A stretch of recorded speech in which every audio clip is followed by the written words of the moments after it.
Hello everyone and welcome to the Community Spotlight. We're here with our second edition of the Fleet Fatales promo, which is us showing off games that were submitted to Fleet Fatales but didn't quite make it in, or a category in this instance that we're starting off with that didn't quite make it in, but are great shows. So we wanted to show them off, kind of build a little bit of hype for Fleet Fatales starting this Sunday, by the way. Make sure you tune in. It's going to be a lot of fun starting at 4 p.m. Eastern, benefiting Malala Fund. Definitely a wonderful organization. But before we jump too much into Celeste, have a few quick announcements, which of course includes Fleet Fatales starting this Sunday. Gonna repeat it just because it's awesome. Go to gamesdonequick.com/framefatales for more information on the event and everything you can see coming up next week. West Coast Weekend is going to be starting December 4th and running through December 6th. Schedule is going to be released later this month on the 20th. AGDQ 2021 schedule will be released today. So we'll probably be announcing that during this stream at some point. We'll let you know. You can go check out the website, get a little bit of hype going for AGDQ 2021. And if you want to submit prizes for that event, prize submissions are open. You can go to gamesdonequick.com, find a link for that. And of course, if you want to learn more about our shows here on Hotfix, you can go to gamesdonequick.com/hotfix or go to youtube.com/gamesdonequick to check out any VODs of shows you missed. Make sure you tune in tomorrow for Time Capsule. It's a show run by Smooth Operative where they go over games that were all released in the same year and show off a couple speedruns of them. It's a lot of fun. If you haven't seen it, I definitely recommend that you check it out. But with all of that out of the way, I've got a Frozen Flygon and a Terrarium here who are going to help us out with some Celeste. How are you both doing today?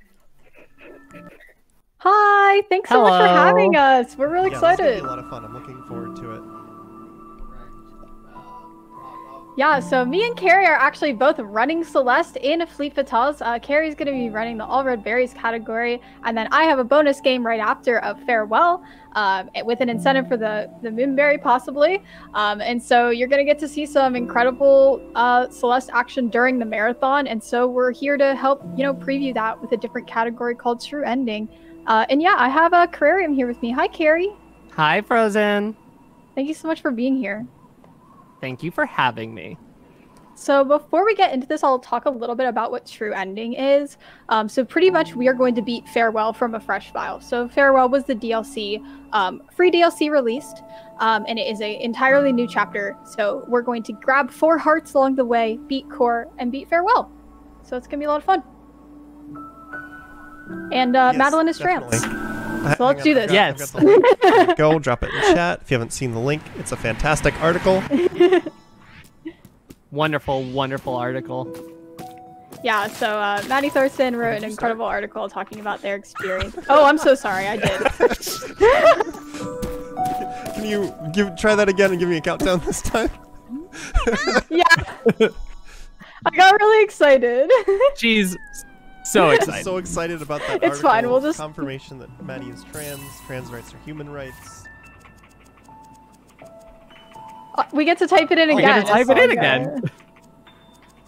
Seriously, if you haven't seen that article, we linked it in chat. It's a fantastic read. It's really, really good. Yes.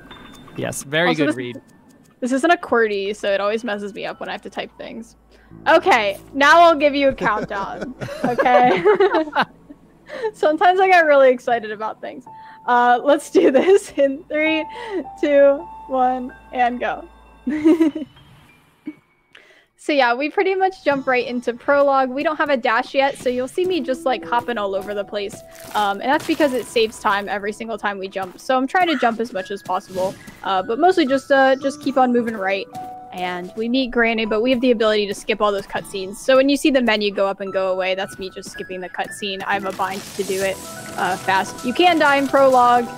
We're hopefully not going to do that, Why would you say that? I can do this. Good. Okay, good.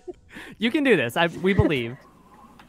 And yeah, we're jumping into Forsaken City. So I'll have Carrie talk a little bit about some of the tech we'll be using, what city's all about, because it'll be over pretty quick. Yes. So Forsaken City typically lasts approximately about a minute, give or take, minute and a half. So what Frozen's doing right now is she's utilizing a lot of wall bounces and super dashes to just glide across all of the walls and the ground so that she doesn't have to use those hops anymore. It's much faster that way. Basically, there's going to be a couple traffic blocks that will move you around, but for the most part, you're going to see a lot of really smooth dashing throughout the level. We're not going to stop for any hearts or cassettes. They're out of the way. So we're going to be right through it real quick. We're already in the second subchapter of Crossing. What you saw her do there was a reverse hyper over the chasm that was there. Yeah, that's one of the early tricks that you learn as a new speedrunner. It's like, oh, I want to do that reverse in City. It's very good. It looks really fancy. You can also do a wave dash underneath that traffic block where the berry was.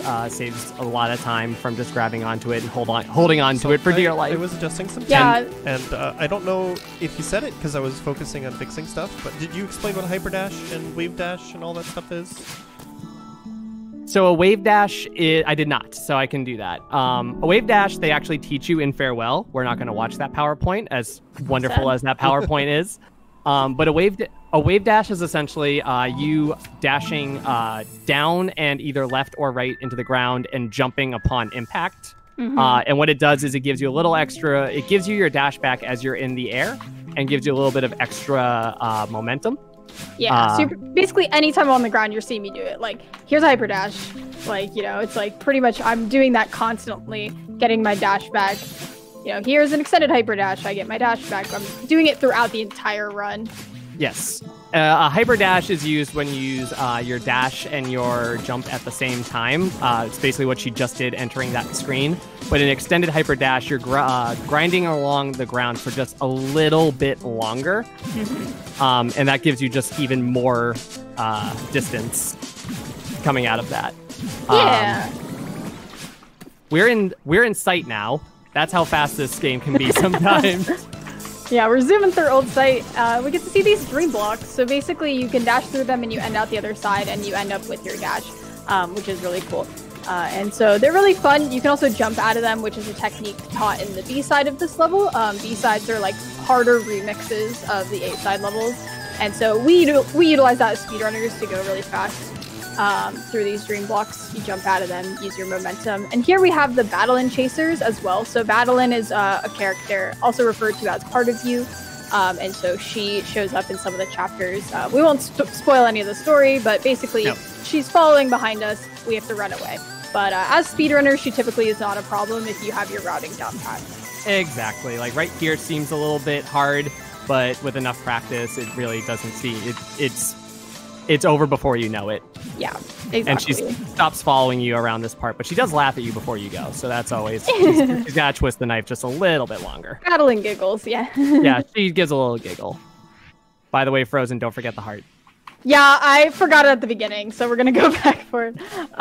So as we mentioned kind of at the top of this, we need 4 hearts to get into core. There's a heart gate, and so Sight is one of the ones we're going to get, and it utilizes a technique of every time you cross through a room transition, you get your dash back, and you kind of get to use it in a funny way here.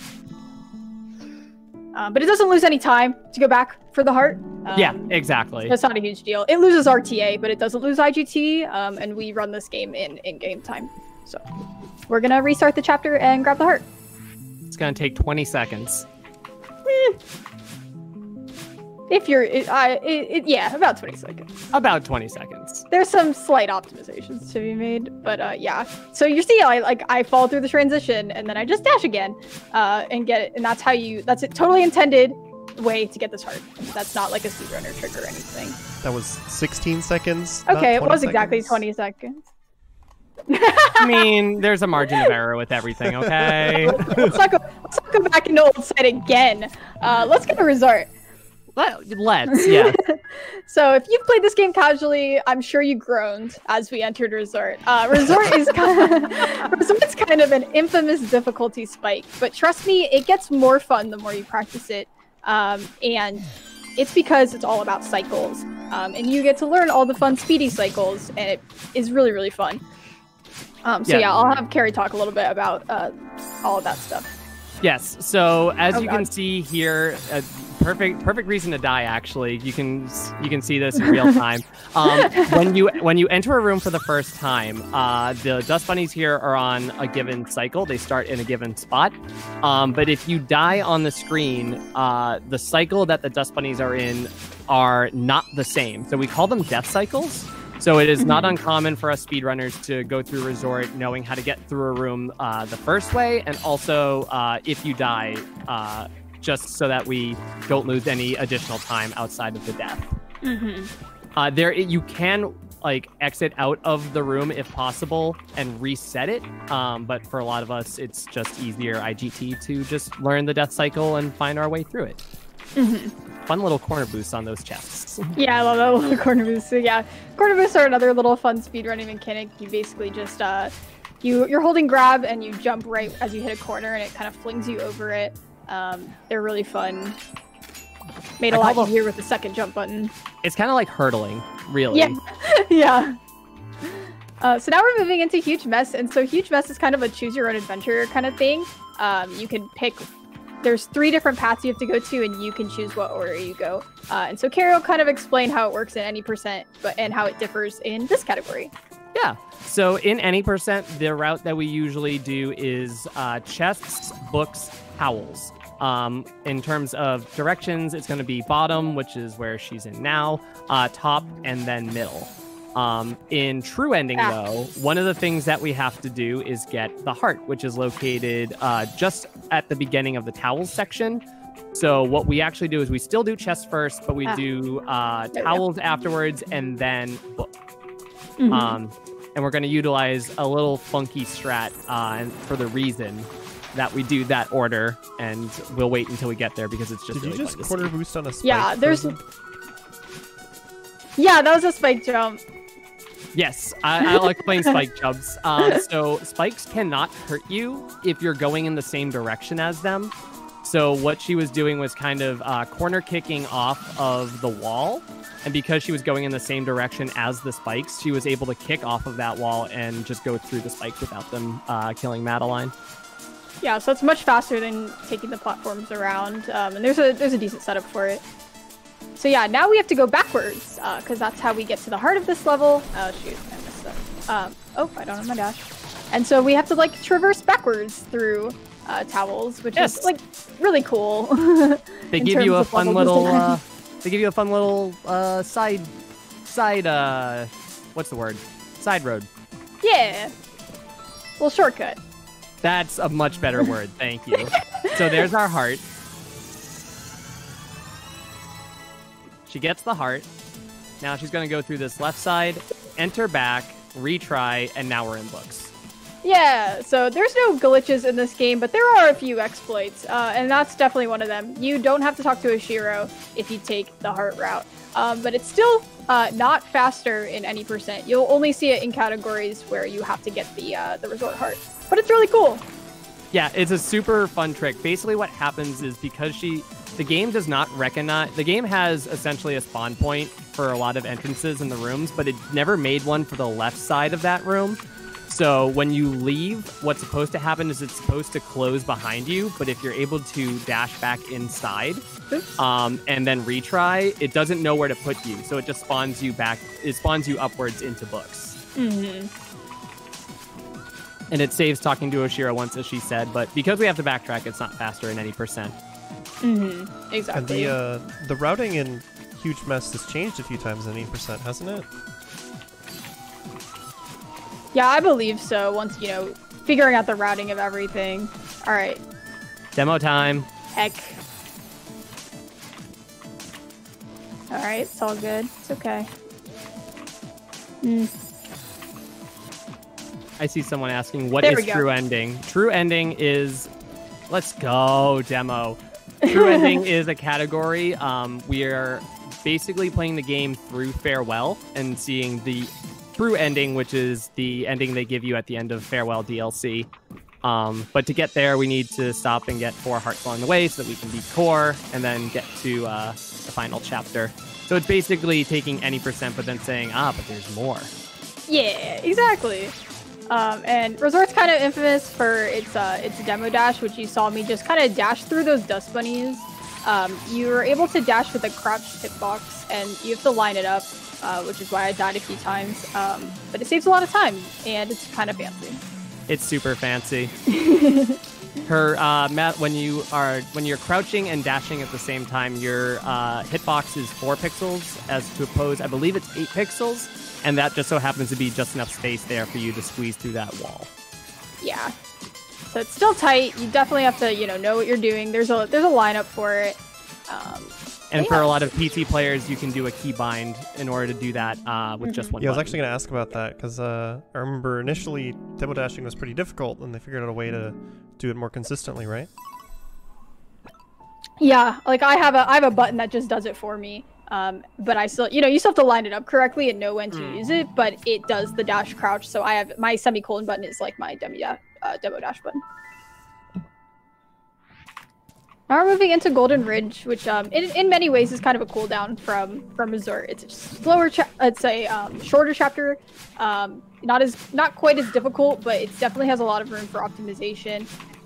Some really cool mechanics with the wind, a lot of fun berry screens in this room. We're also gonna grab the heart here, which has a really funny reference for yes, all the video game lovers in the audience. So that'll be fun. But yeah, Ridge is really cool to optimize. I enjoy it a lot. Are we gonna do Archie? Yes, I was practicing it. Yay! Yes. I got it. Let's go. So yeah, it I want to doesn't. explain Archie. I would love to explain Archie. So what she did there, it seems easier than it actually is, but Yeah. if you enter a bubble in a crouched state, the bubble actually moves up a pixel, and that is just enough space for you to do an upright into that first coin. Whereas if you try to do that without doing it, you would just hit the spinners and you would die. So it's a fun little trick to just move up a little bit and saves. I actually never timed it out, but it saves at least a second, I would say. Yeah, and there was our heart reference. You gotta crouch on the block, and that lets you move on the background. Super Yeah, I Mario love that Brothers reference. 3. It's so good. Yes, it's so cute. There is a way to skip doing that, which is kind of wild. But I prefer to take the consistent route. Yes, there is a way to do fast heart. But with everything with Celeste speedrunning, it's very risk reward, and if you don't get, for every failed fast heart attempt, you lose about 2.5 seconds. So until you are able to get consistent with that, it is perfectly fine to just take the block. There is no My shame. understanding, Even top level runners struggle with my it. understanding of Celeste speedrunning from living with this Celeste speedrunner is that there's a lot of tricks that save a very small amount of time and waste a whole lot more if you miss them. And they're all completely Absolutely. optional, so you can make the run as hard as you want it to be and just like keep scaling it up. Yep. That's why it's such a great speed game. Like, I talk a lot about like, oh, I need to refresh my strats here. Like, I've kind of, maybe I've reached the peak of my strats in this level. I need to go through, rethink about which ones I should go for, which ones I shouldn't, because it really is just a decision up to you of like, this is what I think I can achieve, going for consistency over speed. We're going to be entering Cliff Face very soon. But first, we need to do like one more fun thing where we skip a bubble. Yeah, I love that room. And by love that room, I mean it's really hard, but cool when you It is get it. very hard. Cliff Face, notorious, an extreme amount of wind in here. Lot of bubbles. Very, in my opinion, hard to optimize. Oh yeah, and you also have snowballs getting thrown at your face. Yeah, we hate them. Are they consistent? They don't spawn from the same place every single time, but like the timing for them is consistent, but their location is not. Yeah, it depends on where you are on the screen. So if you do the exact same thing in the room, it's gonna come at you the exact same time, because there's legitimately no RNG in this run. But of course, me making Maddie move the exact same place every time is for hard. sure. So. Yes, there are actually strats in Cliff Face where if you're able to get a certain type of movement on a screen, then you can bounce off of the snowballs to move forward. So there are ways that we can even manipulate the snowballs for our benefit. Exactly. And we're done. Woo! Fast chapter for sure. That's solid, especially having to, go out of my way, get the heart. Absolutely. No. All right, now, not that the rest of the run hasn't been spicy, but this is gonna get really spicy because we're gonna go to the B-side. So there's a kind of another exploit where if you get the cassette and go to the B-side, it will unlock the next chapter. And that's relevant to us a lot in this category, especially because getting a B-side gets you a heart. But 5B, the B-side to Mirror Temple, is faster in any percent as well. So I have played a lot of 5B, and we're going to get to see that, which it's a really fast, really dynamic chapter. And it's got some rocket music. I was going to say, I hope y'all like jazz. All around, just a good addition. Not that I don't love Mirror A. It's an extremely cool run, especially the All Red Berries category, but Mirror B's really rad. So basically, I'm just rushing to the cassette, and then we're going to quit out and do 5B. Kind of did an abbreviated version of Depth's corner boost there, because I don't know how to do the extended corner boost there, but it's still pretty fast to do the first half of it. She does a reversed hyper on that small little platform while she is capable of standing on it, and it throws her just high enough that she can bunny hop off of one of the platforms and then carry that momentum to the end of the end of the room. The corner boost aspect requires you to be in a certain positioning that you can corner boost off that and get even more speed. That even the next room is not an issue, but and now we have the B side. Yeah, so now we have it set. We're gonna go to the B side, which is really fun. And might as well start explaining what Bubs Drop is, because the first checkpoint in this level goes by fast. La Caída de Bubs. Yup. Let's do this. Woo. Do you want me to explain, or so you can focus on it? Yeah, I'm gonna try and distract myself so it's over. So once Frozen enters Central Chamber, which is the second room after this one, there are 2 keys that you should get in order to make your way to the next subchapter. But using a little bit of like entrance manipulation like we did in 3A, we can just fall through a platform and reset Madeline's positioning so that we can avoid all of the keys, all of the bubbles, and it saves at least 20 seconds. Yeah, it saves a lot of time. It's notoriously tricky. It is tricky, and it's easier to explain once people see it too. Yeah. I'm gonna keep trying for it. It's fun. You can go around, but like, I want to get it. So the trick essentially requires us to let go of the wall going through the screen transition, and kicking off the wall within 2 frames of the screen transition. And what it does is it gives Madeline not enough height to actually reach the platform, so she falls back down into the other room. And once you're in this other room, you retry, and it's going to spawn Madeline in the room on the right by all of those spikes. Because I'm gonna try one more time. Because like in 3A, the game does not recognize the ability to get back into that room from there. So if you retry and you die, it's not going to put you back up there. It's going to try to put you at the closest spawn point, which is right. All right, so I didn't get it. It happens. Sometimes it just be like that. Yeah. Oh, come on. And now I can't apparently get momentum off of this block. What the heck? Hello? Madeline. What? Can we go off this block, please? Well, I don't understand what's happening. You got There this. we go. Jeez. All right. So we're gonna grab one of the keys. We still get to skip one of them, which is nice. Yes.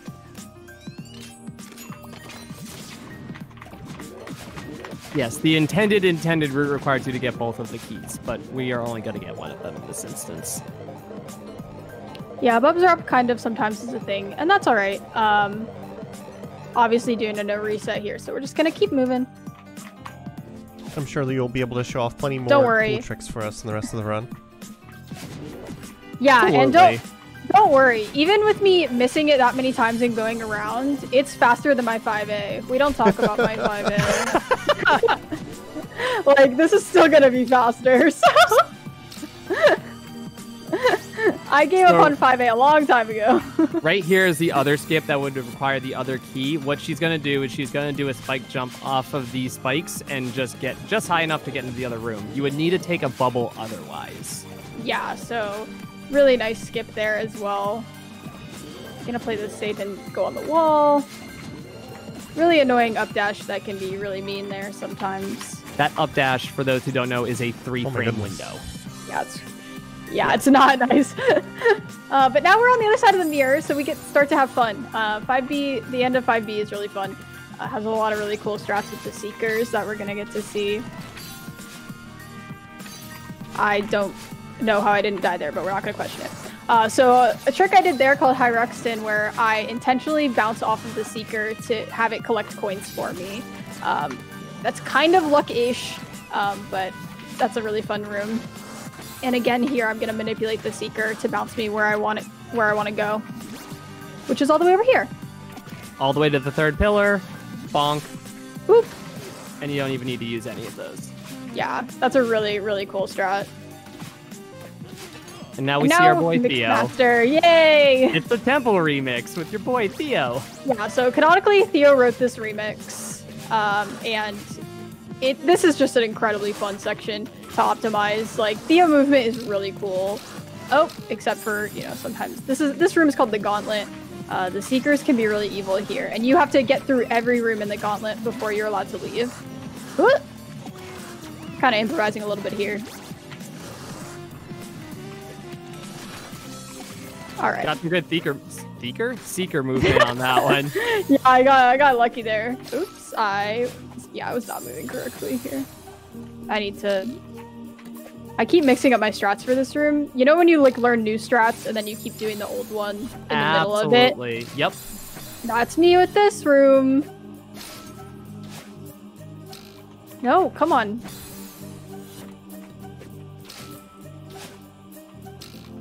Alright, so you have to use Theo to get all the coins here, because you obviously cannot faceplant yourself. Oh, I missed the first coin apparently. Really? Oh no! I hate when that happens. You can throw Theo onto the block and miss the coin. Yeah, if you dash too early, he'll get a little momentum off the block without having actually. Oh, I didn't even think of that. Yeah, that makes sense. Yeah, it's really rude. It happens to everyone at least once, and you don't recognize it until the end. You're just sitting at the door like, can you open? But yeah, that heart room is one of my favorites. Really fun with the Theo movement. Mirror magic. Yeah. All right, well, we're out of 5B, which is great. I still really do love that level, but it is super volatile, of course.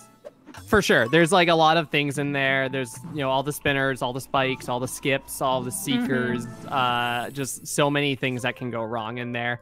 But I do want to say, like, for a 4-minute 5B, that for many people is still faster than just completing 5A. It absolutely was faster for me. I don't think I've ever completed 5A in under like 7 minutes. And like my best in that level is under 3 minutes, so it's like there's a huge skill ceiling in that level, and it is still really fun to play even when it makes you angry sometimes.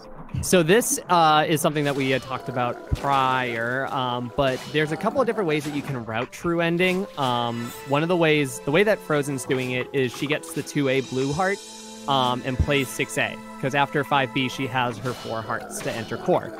Another option that you can do is to skip the 2A blue heart entirely and instead play 6B in order to get the red heart as your 4th heart. 6B is technically more optimal, but but as we had said earlier, there's a lot of strats that, while they save time, can cause much more time loss for not getting them, and 6B I think is the biggest example of something of that nature. So it's entirely what you're comfortable with. Yep. And in this case, we're comfortable with 2A and 6B. 2A and 6A. 2A and 6A. Ugh. Yeah, I really like Reflection A. I've put a lot of work into it. I'm currently like learning Reflection B, but it's still gonna be a hot minute till I incorporate it into the true ending run, just because of how brutal 6B can be. I mean, if anyone's played that level, you know, it's tough. As far as again, no spoilers, but the Reflection chapter is canonically the bottom of the mountain. We have been thrown back to the bottom of the mountain and are making our way back up. Yep. Yeah, so we're gonna have, you know, we're seeing in a totally new terrain here. We have these new obstacles called bumpers. You saw the feathers at the beginning. Feathers are really obnoxious sometimes on keyboard because they're kind of, I would say, intended to be used with an analog stick because it can move in all directions. I cannot as I play on keyboard, but overall it's like not a huge deal. If you just like, you know, learn how it works on keyboard and get comfy. There are also the Kevin blocks, those little blocks that you wax into the side of. What Frozen did there, I think it's fun to mention, is she did these little bumper boosts. If you dash into a bumper and then basically point in the other direction, like upon impact, the bumper will boost you even farther than it usually does, and you can use that to gain a little bit of extra momentum in that room. Yep. So Frozen actually skipped a couple of bumpers in that room by utilizing the boosts. Yeah, just a small little thing, and we'll see that later in Farewell as well. The pufferfish work very similarly with their boosts, actually. Exactly. And Kevin blocks named after the sound designer Kevin. Yeah. Isn't it because he made the silly sounds that they? He did make the silly sound. Oh, I'm sure someone in chat has the link to the clip. I'm sure. Such a good clip. Come on, people in the Celeste community. I know you have that clip like sadly bookmarked. filtered in chat. No! I will just say that he dunks his head in a tub of water, and I think you can guess the rest at that point. It's so funny. It's really good. I see someone asking, keyboard is legal? And yes, keyboard is totally legal. This is the PC version, so. I jumped early, but everything is fine. Yo, you're so good. You're so good. That was a botched battle and boost, but I didn't die. So we'll call that one a win. It probably saves time still, question mark? Who knows? Any Heyas? Yeah, so now we're moving into probably my favorite part of the game casually, this platforming boss fight, which is just like, what a sentence. This whole entire last half of Reflection is literally a boss fight against Madeline. So you have to bonk into her and progress her across the screen. And so it's really all about optimizing how fast we can give her hugs. Yes, we're hugging her. We're not attacking her. We're going for hugs. Yeah, she is at this point not super friendly with us, and so we have to, you know, smother her with the power of friendship. I love that. I want to go back real quick to something that you did prior, which was basically yeeting yourself off of the Kevin block. Yeah. That's called the battle line boost.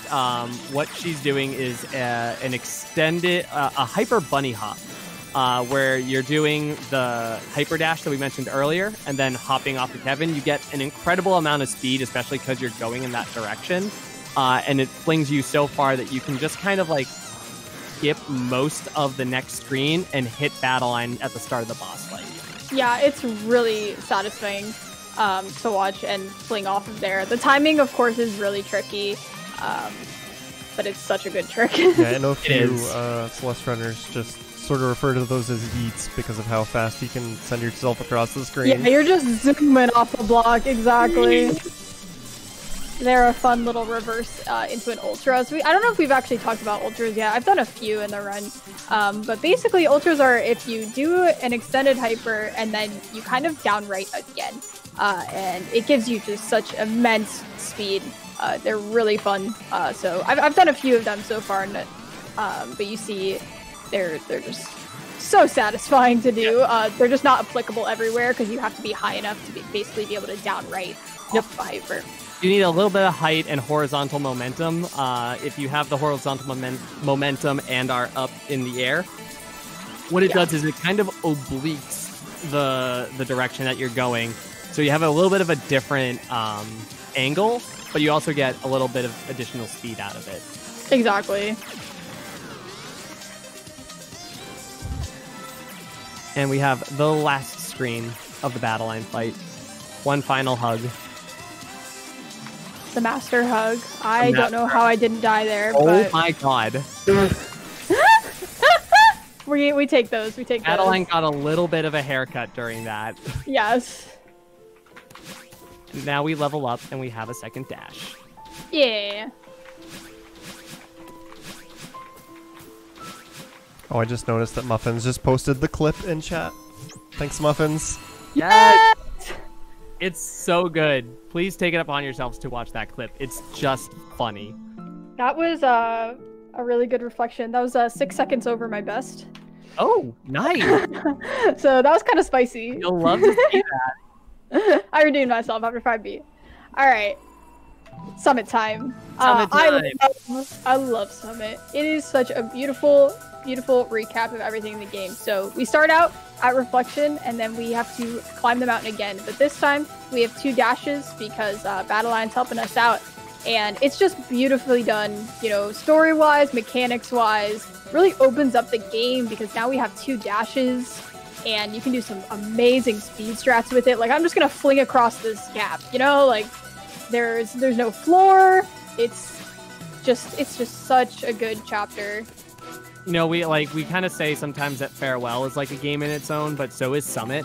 Yep. Like, and Summit is basically just a love letter to the platforming of the game, because you're going back through every single chapter, well, just about every single chapter, to get to the top of the mountain, and it just basically reminds you of all of what you've gone through, and it's just a great, like, yeah, it's just a love letter to everything you have encountered prior.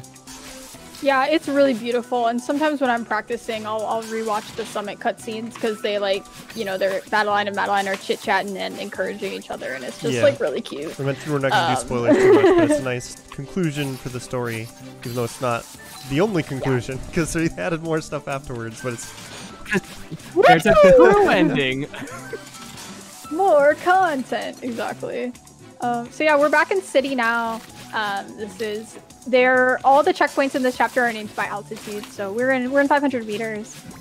Climbing back up. Gonna do a little bit of a skip there, so I kind of activate the block before I activate Battle-In, so I don't have to wait for it to come back down again. It's kind of fun. Also, it's in meters because we're in Canada. Yeah. The developers are Canadian, fun fact. Yes, and it's all over the postcards. Yeah. So now we are back in Old Site. Yeah, go ahead. I was literally about to just say the same sentence. Back in Nice. Old Site, we have our dream blocks. Oh, I'm just gonna miss this coin. Awesome. All right. Yeah, we have our dream blocks, and we have 2 dashes, so some really, really cool movement here. Just flying across Summit. Definitely one of those levels you have to practice a ton, but when you do, it's worth it. It's satisfying. Oh. All right. It's just so fun. This is just a really fun level to go fast. And dream blocks are just such a satisfying, like, mechanic, sound, movement. All of it, yeah. Rats.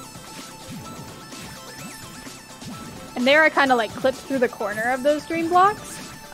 They are technically connected at that corner, so you can just kind of zoom through it. Saves a little bit of time. And we're back in Resort.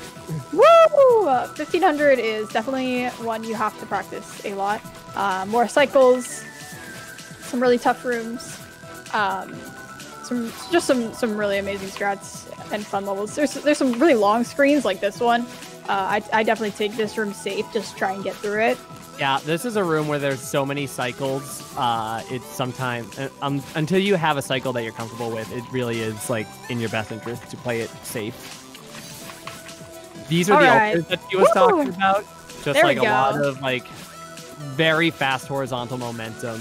Skip the key. Well, I think you got the key coin, but you don't really need it. Don't use it. Yeah, we like to go it. to the ultra room. That's such a satisfying level to do, room to do fast. Another ultra there. Wall bounces off of. Woo! And get a nice fast cycle through all those dust bunnies. Yeah, that's a really fun checkpoint once you have it done. It really is. Then we have 2K, which is a checkpoint that exists. 2K is really hard. 2K is not easy, for sure. Some really mean snowball rooms that we'll see. Intended berry. Very difficult to skip that berry. Yeah, you almost always get it, which is like fine. We're friends. Sometimes I get that berry.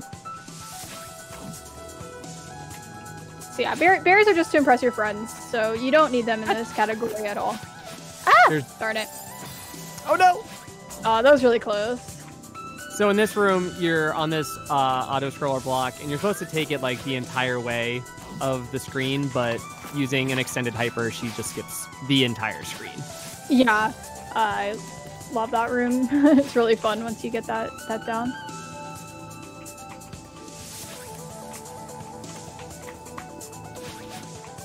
So yeah, 2K's just really tough because there's a lot of, the wind rooms, the auto-scroller rooms. Optimizing it is pretty tough. This is one of my favorite rooms in the entire game, though. We just don't use any of that stuff. Yeah, that's really fun. There are 5 auto-scrollers, and we use one of them. We just wall bounce one of them and call it a day. It's great.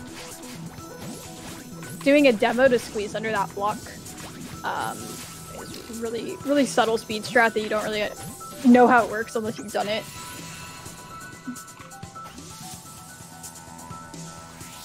Whew. And then Mirror Temple. Yay! Yes. 2,500 meters. We're gonna see a nice fun skip where Frozen bounces off a few walls to get a key. Another really fun checkpoint. A lot of ways to zoom. This room is cool. Oh, all right. Gonna go for a backup, which is still you just don't use any of those. It's great. Oh, that's not where I wanted to take that bubble. Here we go. Platforms are merely a suggestion for Matt. Exactly. So yeah, there's another spike jump we use to get that key. Typically, you have to go underneath and go back up, but we don't want to do that. And all those key skips are pretty much intended.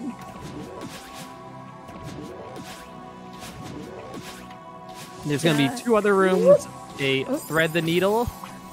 Yeah, that's it. That room. I was really close. And now we have door skip. Door skip is kind of a meme in our community. Yes. So I just saved like 7 years or something. It's 9.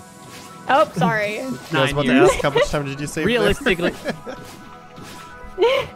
Like 1 second. Yeah, IRL it's actually a second, but we just say it saves 9 years. My usual explanation from this that I stole shamelessly from FC Racers is that we don't have an accurate time of how much time it saves because the people who haven't done it haven't finished their run yet.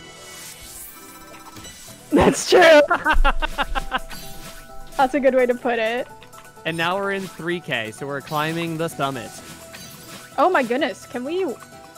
Maddie, we got places to go. Please.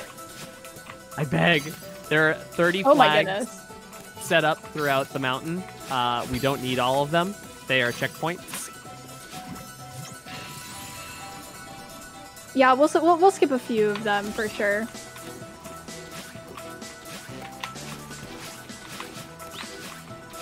Downwind and upwind. So we got downdraft, so the gravity is really boosted here, but that allows for some really cool strats. Yes. A lot of ways for you to get back to the ground faster, have more dashes. Updraft is a bit floaty and slow. I love the little fanfare that the checkpoints give here on 3K though. Right? I know, it's so cute. I was just noticing that today. Not only do they give you like fanfare, but they just hang in the air for a while. That is so cute. I never noticed how long they hang in the air. Yeah, it's always really fun. Anytime anyone's playing Celeste for the first time, I love to poke in and be like, oh, 20, 19, do the countdown with them. So there's one skip. We skipped flag 18.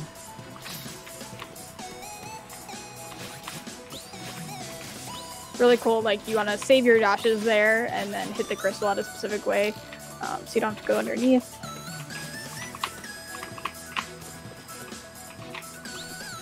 One of the longer flags in this level. Flag 13. It's infamous in the A and B side. It is. It is, you're right. Yeah, it's unfortunate in both. But Frozen's a gamer, so it doesn't. Thank you. Welcome. And that what you did there was a neutral jump to go over that spikes. There was a dash crystal on the left there that is that you would use to dash over it. But a neutral jump is essentially a jump off the wall where you hold no directions, and if you do that, you constantly gain a little bit of height, so you can climb up walls. So and neutraling is useful. Yes, so she basically kicked off the wall with enough height that she could just go over that spike without having to use a dash crystal. Yeah. Chat is counting in chat, by the way. It's important to let you know. Yay, I love it. Yay! Counting is important. Confusing though because we skip a bunch you've of definitely flags. tricked a few people by skipping flags. Good. Also, probably hard to keep up. Some of them are pretty rapid fire. Celeste speedrunning hasn't touched flag 8 in a very long time. Yeah. We do not need that one. I feel like it would be harder for me at this point to get that flag. Oh, that upright always feels so tight. I want that flag. Oh! Nope, not today. I was gonna say skip flag to scare him, but... No.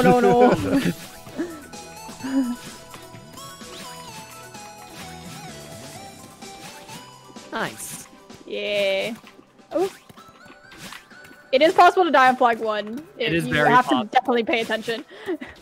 Alright, 1021 Summit in a run is Nice. definitely nice. Heck yeah. And we have climbed the mountain. Woo! But Look at don't that worry, view. we're not finished.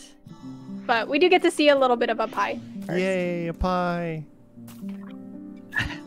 I died 41 times. That's pretty low. That's pretty good. That's not bad. We'll take that. Mm. And I love 15 of those were in 5B, so...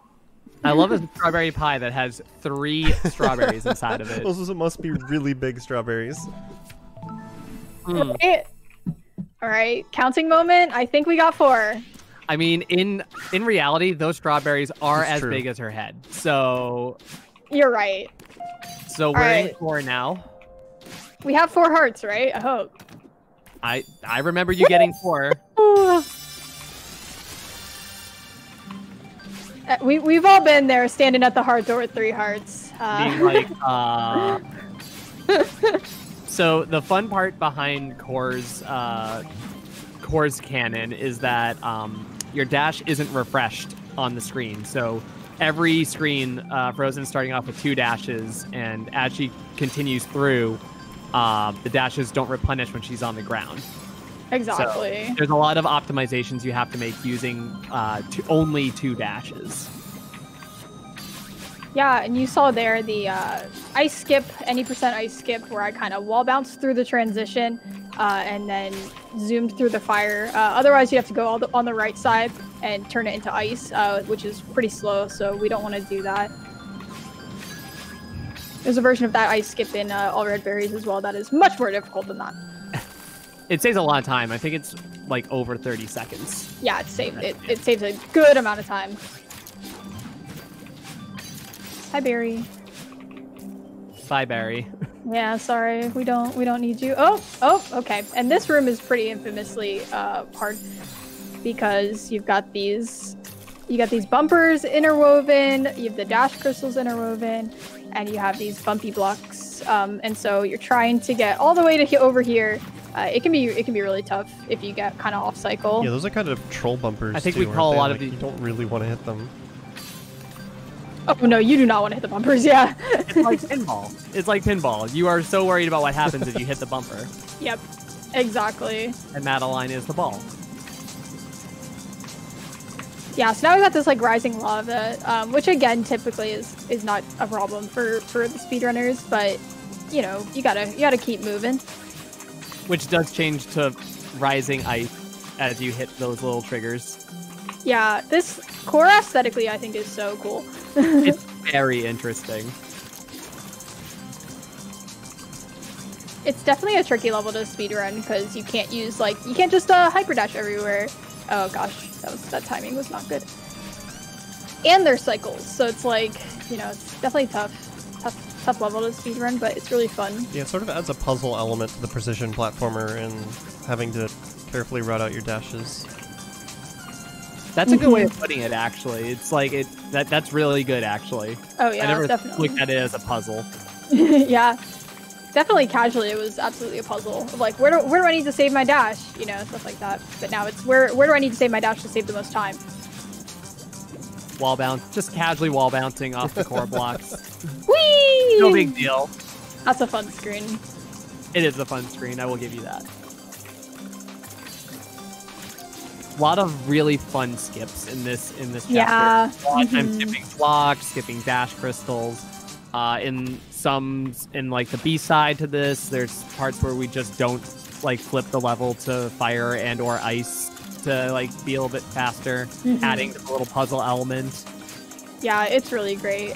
This checkpoint is one of my favorites in the game. Honestly, it's like an on-off Mario kind of vibe. You have to balance out when the ice is above you and when the lava is below you, and it's just really cool.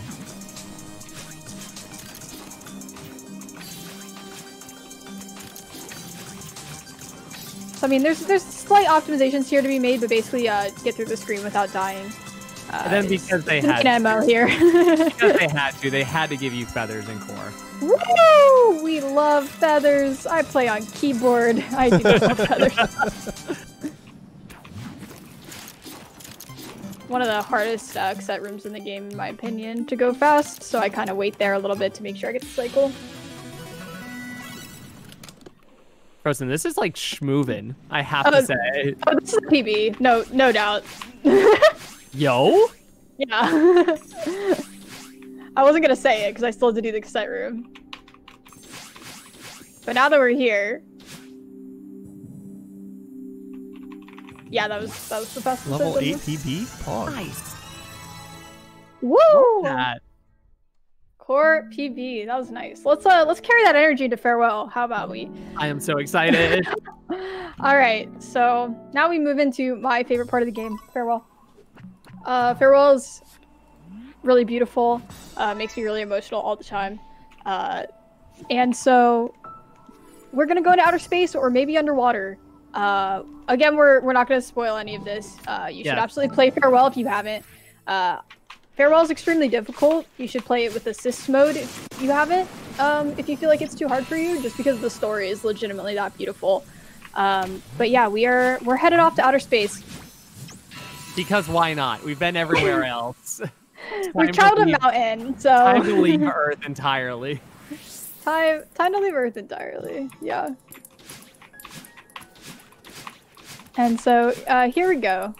We're moving into Farewell. Someone asked if there was a benefit to keyboard over controller for Celeste. I think the big one is the demo bind that you can do on keyboard. I mean, overall, it's just whatever you're comfortable with. But if you're already on keyboard, keyboard gives you the opportunity to bind certain actions to certain keys. And because the keyboard has such a wide array of keys, you can do so much more than what a controller can do. Yeah, but there's no definitive, like, you need to play on X or Y. It's exactly a preference. Yes. There's a lot of top-level runners that are keyboard, and there's a lot of top-level runners that are controller. So it's entirely preference. At a recent GDQ, there was a Celeste race where it was a controller player versus a keyboard player, just to show that it really doesn't matter. It's just whichever one you want. Yeah, it doesn't. Yeah, it's great. So here we are in Singular, the first checkpoint of Farewell. There are a lot of checkpoints of Farewell. It's like a 20-minute level if you haven't seen it before. And so we have the introduction to the pufferfish. If you jump on top of them, you can jump on them and you get your dash back. If you go underneath them, they kind of explode you. So this is, part of the puzzle of Farewell. Oh, I did not have the proper distance there. That was unfortunate. So trying to move as much as possible. This screen is really fun in terms of, like, you gotta move the pufferfish downward with you. Oh, come on. Farewell is like the Kaizo Celeste level. It is. It's long. All of the screens are really difficult. And then we'll talk about how it starts to require speed tech, which is really cool. So the first half of this does not. This is kind of just standard really hard screens of Celeste. And then it's going to move into screens where you're required to use speed tech. And now we have my favorite part of Farewell, which is the jellyfish. They are like little parachutes of joy. I love them. Really cool mechanics. So you'll see me, you can throw the jellyfish again and like pick it up. And that's going to be a really big mechanic we see throughout the entire level. Especially when you throw it, then you dash back into it, and you can carry some of that dash momentum.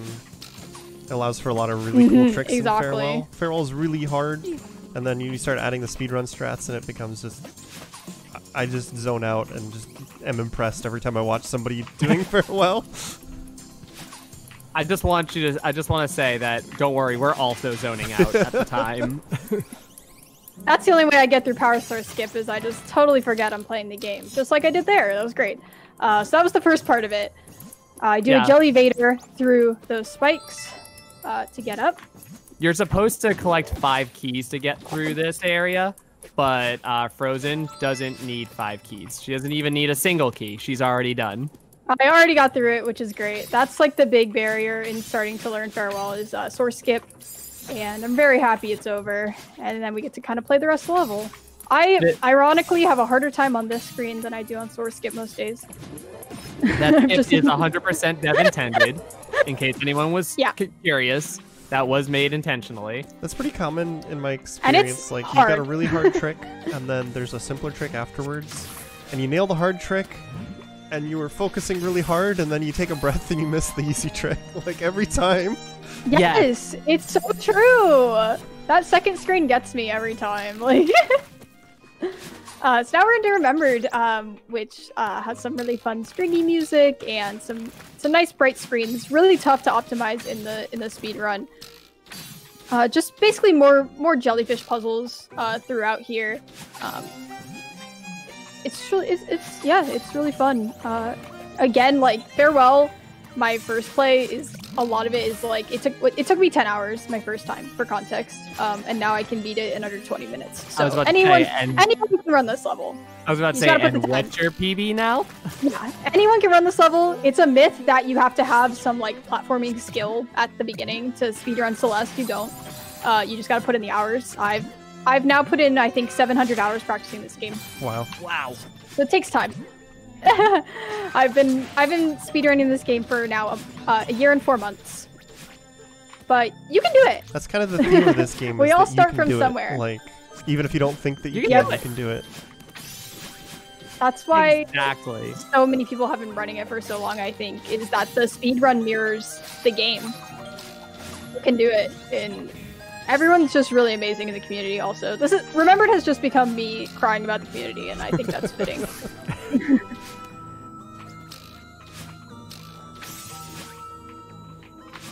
Alright. A really cool skip here. Oh, that I'm gonna butcher maybe. Let's see.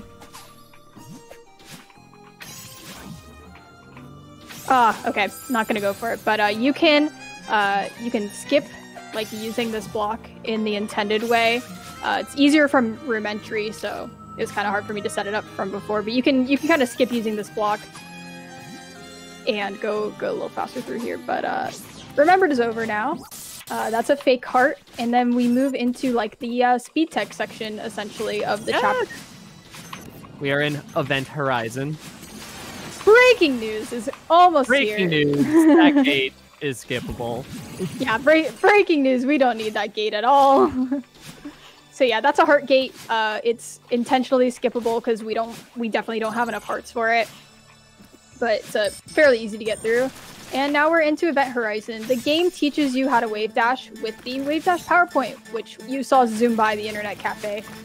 Really, really, really cute cutscene in there. It's so good. Yeah. The music is so cute. It's really wholesome. So they teach you how to wave dash. They teach you how to wall bounce if you didn't know already from Summit B. And then the rest of the game just kind of explodes from there. Some really tough, really cool screens. I remember playing Farewell and being like, okay, this is fun. Like, I'm having a good time. And then it gets to Event Horizon, just picked up. And I was like, I'm in love with this. It's so dynamic.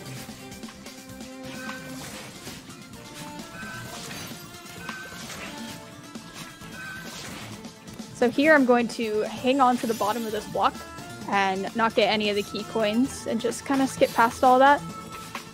So even though the rooms require speed tech, there are still some really cool skips that we can do. But yeah, a lot of chaining wall bounces, chaining hypers, just keeping your momentum there. Did a little double jump to allow me to get up to that top thingy fast. Oh, I didn't actually activate that. That's alright. And yeah, there's just like all the stuff going on. You see all the things returned. So we got the dream blocks. There's a little cute dream block section here. It's just the best Celeste has to offer. I can't speak highly enough about this chapter. It's obviously like it's really long. It's tough to practice, but it's really rewarding, I feel. Yes, this level is going to anger you, and then you're going to love it. It's long, and I've heard a lot of people say that it took them as long to beat Farewell as their entire like first playthrough of the rest of the game, just because it's very hard and it'll challenge you. My first playthrough of Celeste, I beat the any % story in about 7 hours, and I think my Farewell was probably about double that. Oh wow, yeah. Mm-hmm. Or no, not double that. Oh my god, not like that much, but like 8 hours. Yeah. Or so, definitely. All right, so really cool last screen of this checkpoint there. I skipped the feather because I played keyboard again. I don't want to do any feathers, and so I kind of did a little jump to skip past it, and that's one of my favorite strats in this level. And now we are into Determination, what many would say is the hardest checkpoint in the game. There are a lot of speed tech in this section, like frozen skipping, a lot of wall bounces in that particular room that she was just in. Yeah, there's just a lot of stuff you have to, put it all together. That's the toughest part. It's like each action in its own may not be super difficult, but it's getting the feel down for every single room that makes it tough. One of my favorite rooms here. Gonna see another demo dash. I was about to ask, do you do the demo on this one? Yeah, I find the demo to be easier than the intended strat, actually. Fair enough.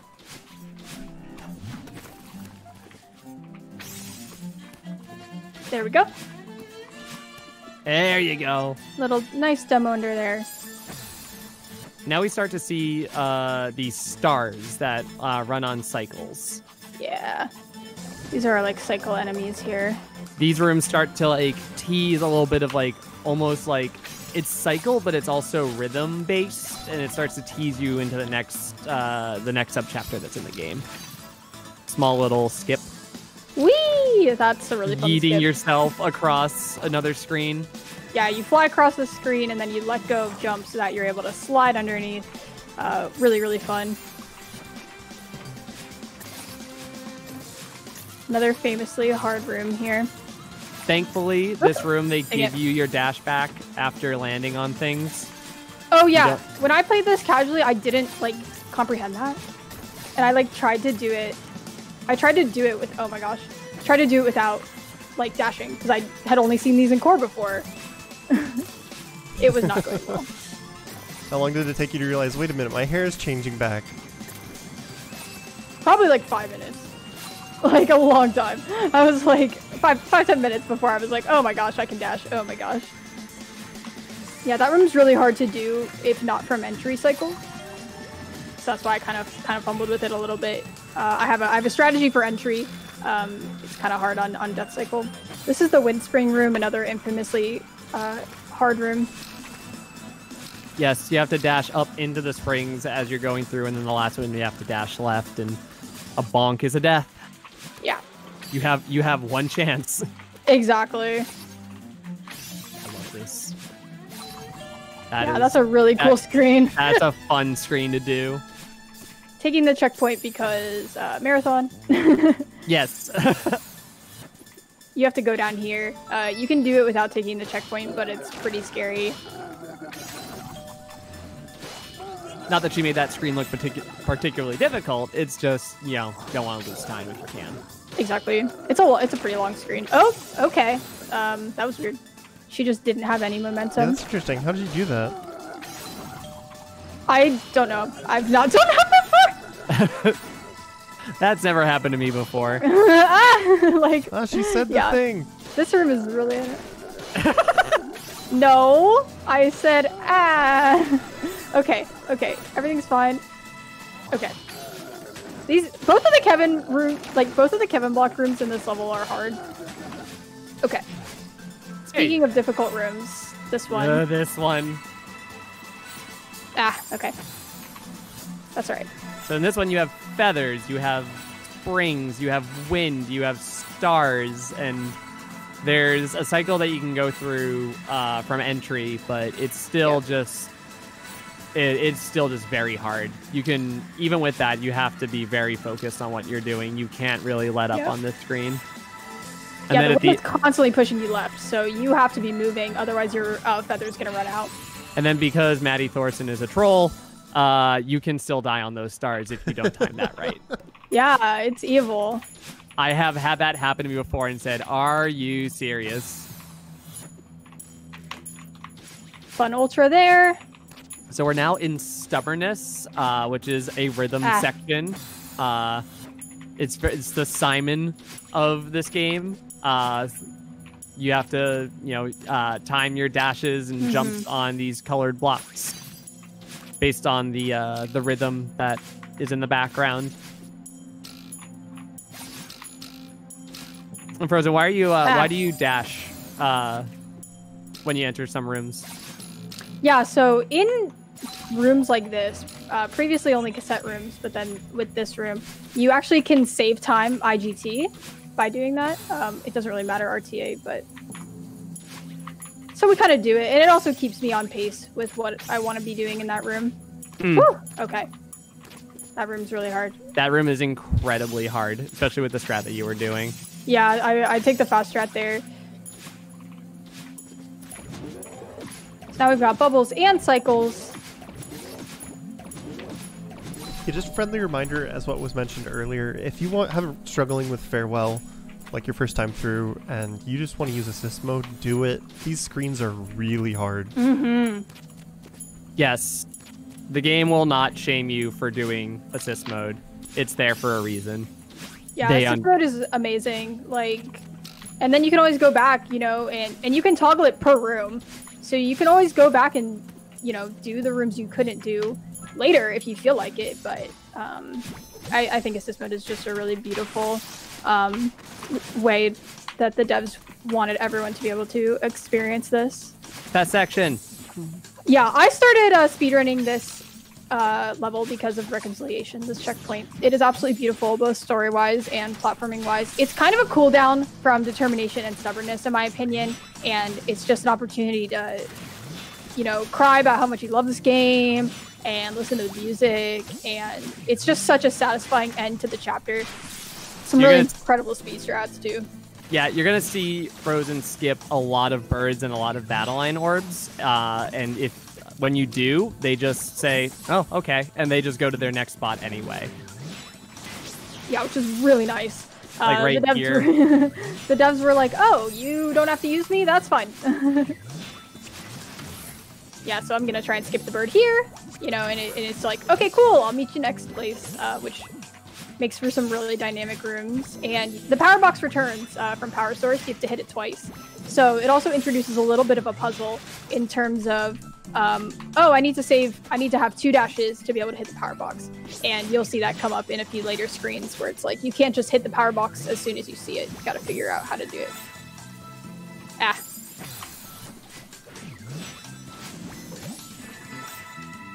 Just trying to go for like the little fast area there. Got clipped by the electricity. Side note, the music is bumping in this section. Yeah, this section's music is absolutely beautiful. I'm gonna try this one more time. I just learned the fast way through here. Okay. Gonna go around. It requires some really tight movement to make it through the fast way here. And then I just missed an ultra. Didn't get my extension. There we go. So again, like Farewell's a level I am constantly trying to refresh my strats, get better at. I have a 1947, hoping to get an 18 sometime soon. And where Just some really people fun see rooms. you when you're trying to do that? Hint, hint, nudge, nudge.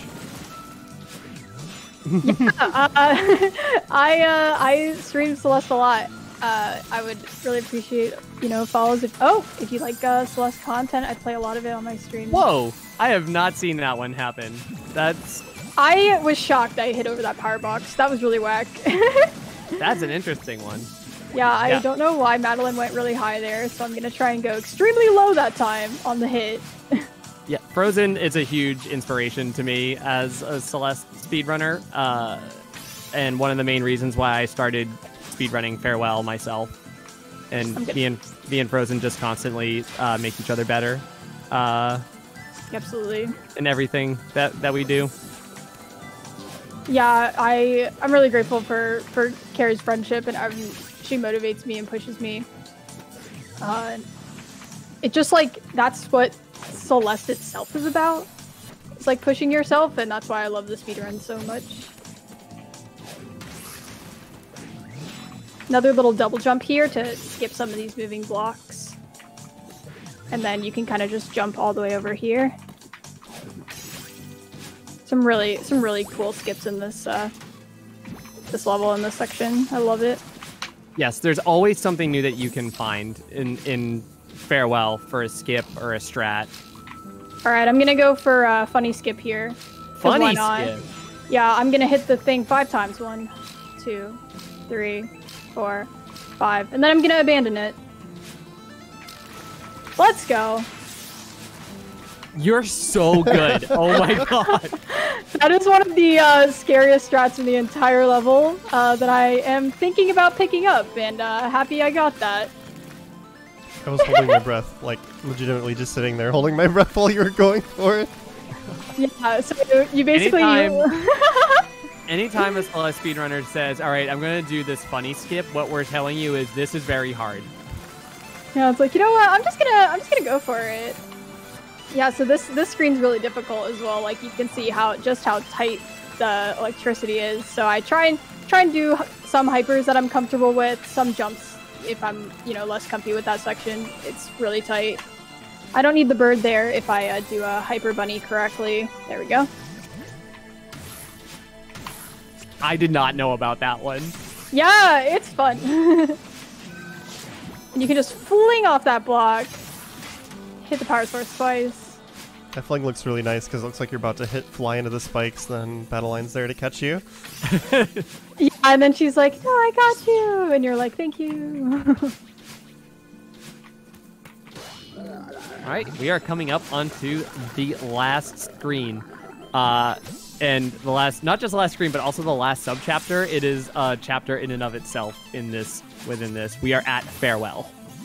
Yeah, this screen is longer than the entire first chapter, which is kind of wild. And it's really, when you talk about Kaizo, like, this screen is absolutely a Kaizo screen. It's like, you have to chain so much together. Unfortunately got hit on the lightning there, going for the fast strat, so I'll not do that this time. Here we go. So it's really just a test of your jellyfish movement. Such a good screen. When we say that Farewell takes us like hours, this is probably the screen that contributes to the most hours per like section of the level. Oh shoot, that was a little awkward timing there. Yeah, this is sort of your Celeste final exam. Yeah, it really is. That's the best way of putting it. Alright, let's go for it again. Interestingly, the beginning of this is the hardest part for me. Once we get to kind of the updraft section, I find it much more consistent.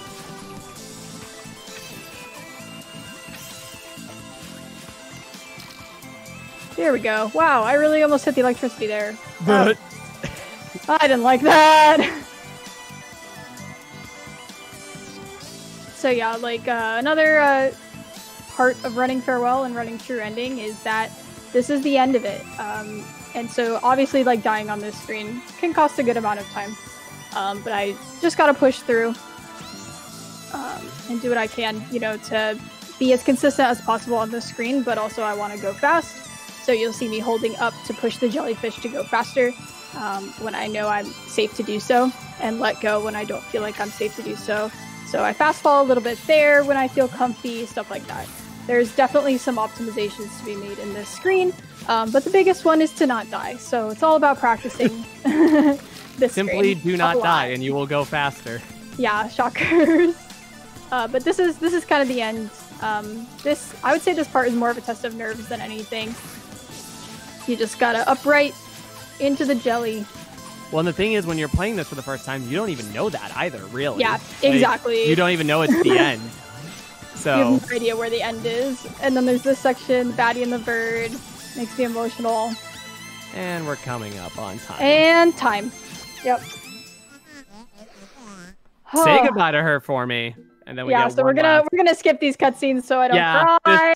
This is the major spoilers. But yeah, that was true ending. I realized I didn't have file time on, so let me get out of here and pull up my journal. But that was farewell. A 22 farewell for me is like, very fine. Especially with a few deaths in that last screen. Farewell is just some of those days you have all the screens down. So yeah, there's my journal, 105.47 for true ending. I'm absolutely happy with that in a marathon run. I love this game. I love this category. I would love to see more people pick up this category because farewell can be really intimidating, but it's really beautiful and satisfying. Yes, it's a highly underrated category. Highly underrated. It's really, really fun. But like, you should speedrun this game. You should play this game if you haven't before. So I have two very important questions for you too before we wrap things up too much. Where can we find you both if we want to see more Celeste or other games from you too? Yeah, you can find me on Twitch and Twitter at FrozenFlygon. I speedrun during the week, and then I play casual games on Sunday, but I'm also playing a Celeste custom map at the moment, so a lot of Celeste content. Would really appreciate it if you dropped a follow. And Carrie? And you can find me at twitch.tv/Carrarium as well as twitter.com/Carrarium. I am primarily a Celeste speedrunner. I have been getting into some of the modded maps and branching off into some more casual gameplay. I primarily like platformers and Metroidvanias, so there's always something new that I consider every single week. But for the most part, you get some good Celeste content. Would really mean a lot to help us out. Yeah, and just thank you again, RESOGUN, for having us. Thank you, Carrie, for genuinely being like one of my best friends and pushing me in this game. You all heard me during the run. I love this game. Shout out to the Celeste community, to everyone who's encouraged me and given me all those strats, all my amazing friends, to my fiance Bean, who helps me get set up for all these things and is just an amazing person. One final question for you before we let you go. You've been shouting out the Celeste community. If people want to get into Celeste, where do they go? How do they find this wonderful community? How do they get into running this game? So you can find us if you just go to speedrun.com, search Celeste. Our Discord is linked there. But also just watch people who play Celeste. That's mostly what I do. I search Celeste on Twitch, and there's always people running the game, playing the game. The community is really, really amazing and supportive. So if you want to do your first run and come show me your time, I will help you and I will encourage you. I will be so happy. So. We are a very supportive community in the Celeste community. We do a lot. We watch a lot of casual players. We encourage a lot of speedrunning. I would also say join the Mount Celeste Climbing Association Discord. That is for, general conversation and speedrunning and tassing and modding and just anything that you have with interest in Celeste is there for you. But yeah, there's that and everything. I second everything else that Frozen said. All right. Thanks again for having us. Thanks to both of you. And of course, make sure you tune in to Fleet Fatales starting this Sunday.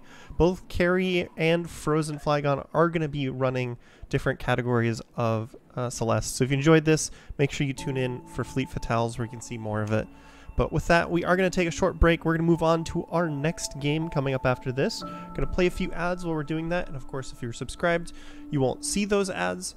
And of course, we'd appreciate it if you consider subscribing to help support the content that we put on this channel. So we'll be back in just a few minutes. We've got Brooke, who's going to be running Castlevania Harmony of Dissonance. So stay tuned.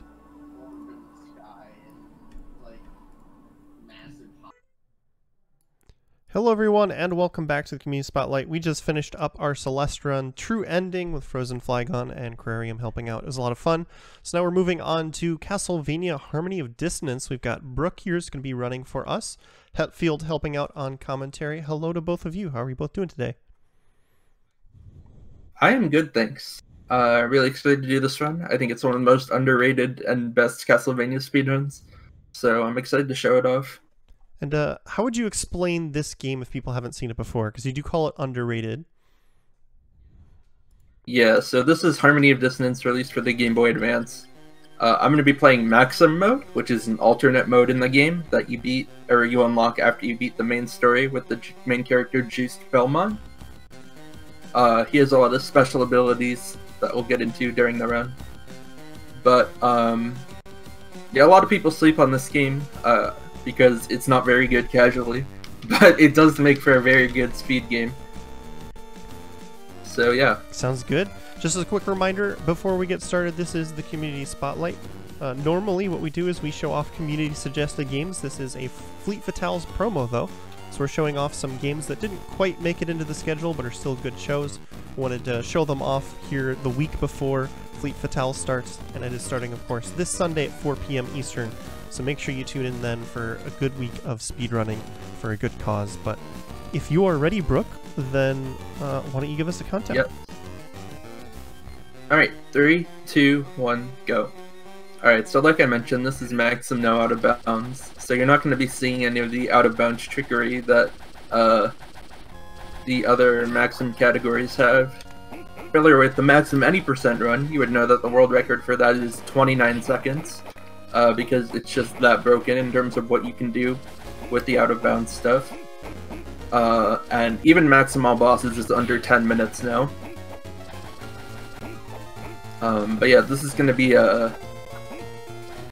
just a no out of bounds run. That being said, there are a few glitches that I'm going to be doing. I'll try and set one up here. Alright, that was a whip launch. Gives me a lot of speed. Yeah, so the whip launch mechanic that you just saw Brooke do there is actually the mechanic that you generally use to go out of bounds, because Maxim has the ability to uncap his speed when he does that. And in order to pull that off, all you need is like a ledge or a candle, which almost every room in the game has.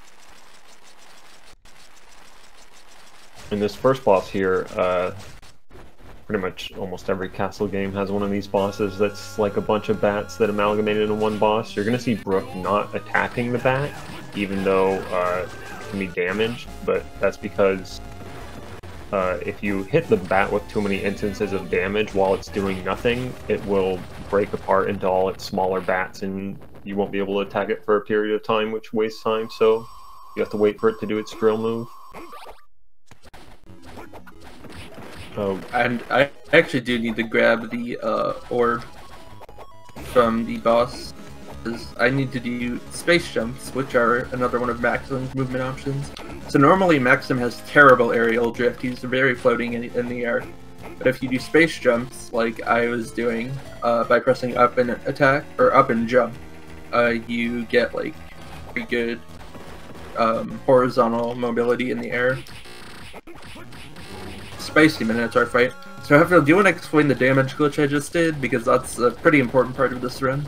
Yeah, so a lot of the Metroidvania castle games seem to have this exact glitch. I think Symphony of the Night has either the same one or a very similar one, and Portrait of Ruin has the same one, where if you hit a boss with like 3 to 4 separate types of damage, like from separate moves around the same time, like one of the instances of damage will glitch off, and instead of doing one instance of damage, it'll do damage on every single frame. So what you saw there was Brooke dive kicking the boss, throwing the shuriken, and hitting it with the sword in rapid succession, and then the shuriken, as it arced through the boss's hitbox, was doing damage on every frame.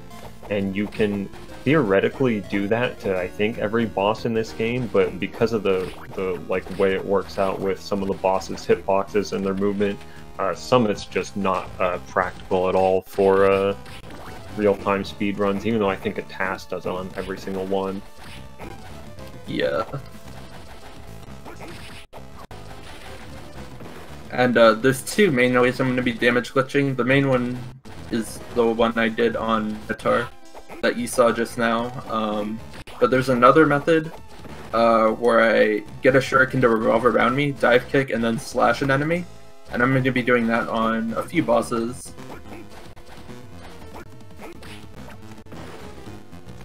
Coming up is going to be living armor. I'm going to be going for, first off, a whip lunge into the fight.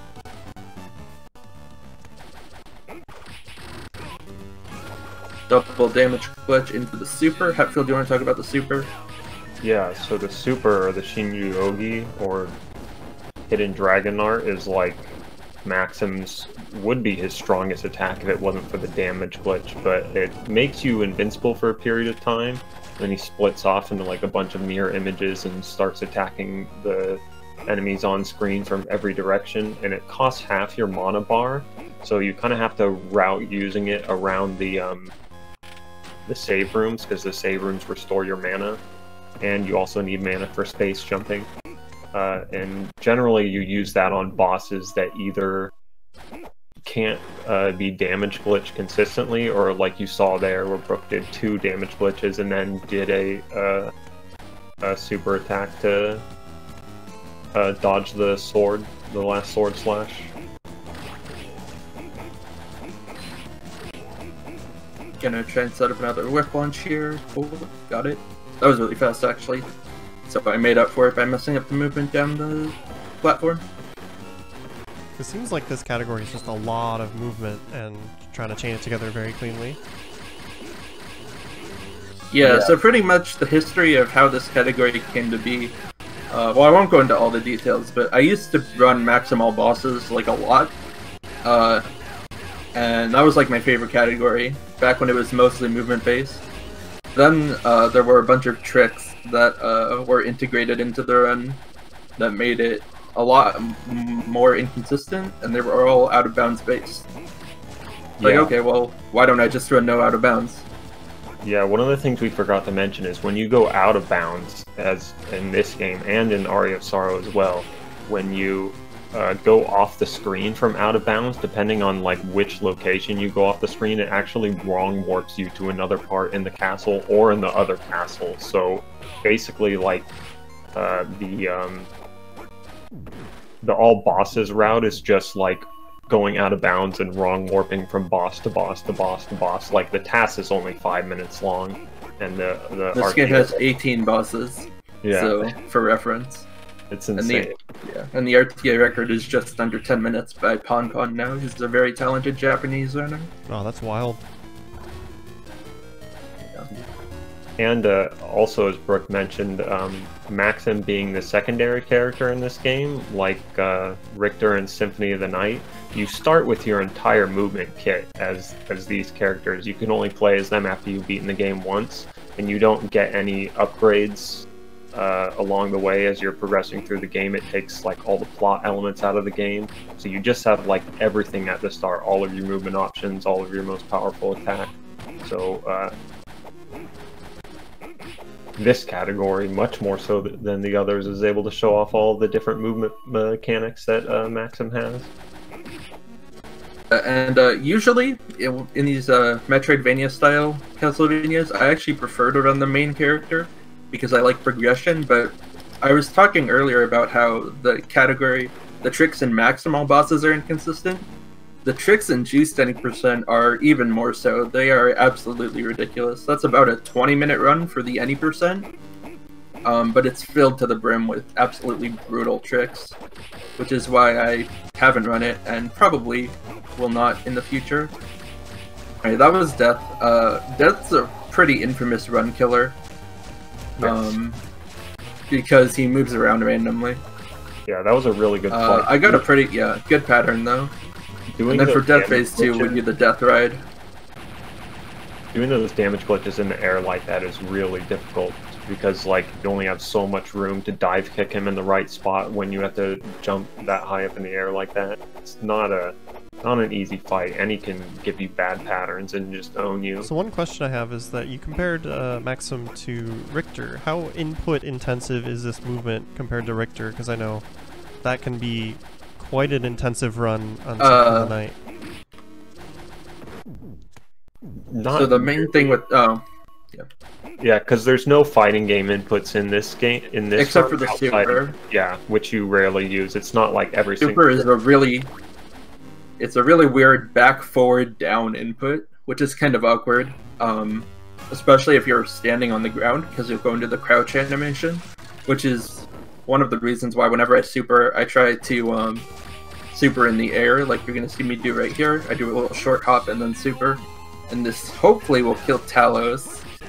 Okay, it didn't, but my backup is just space jump in place. And if that doesn't work, then we pray, and he died. I'm gonna have to grab this orb though, because I'm low on mana. Yeah, in addition to like the movement for Maxim looking really cool, it just feels really good to do it, because... So this game has the feels good to play property. Yeah. That a few other games have. This orb for later. Don't forget that it's gonna be on the test. Yeah, a lot of the Castlevania games have really tedious movement, like Richter with his fighting game input, blade dashes, and like Alucard back dashing, or Soma's blade dancing, but Maxim has the like best of both worlds of being like really fast-paced, intricate movement, but without being like really tedious or obnoxious to do the inputs. So this aqueduct here is actually pretty interesting. You saw it there. Maxim's foot when he dive kicks is actually so big that it'll kick through the platform and kick the bat, which slows you down, which you want to try and avoid.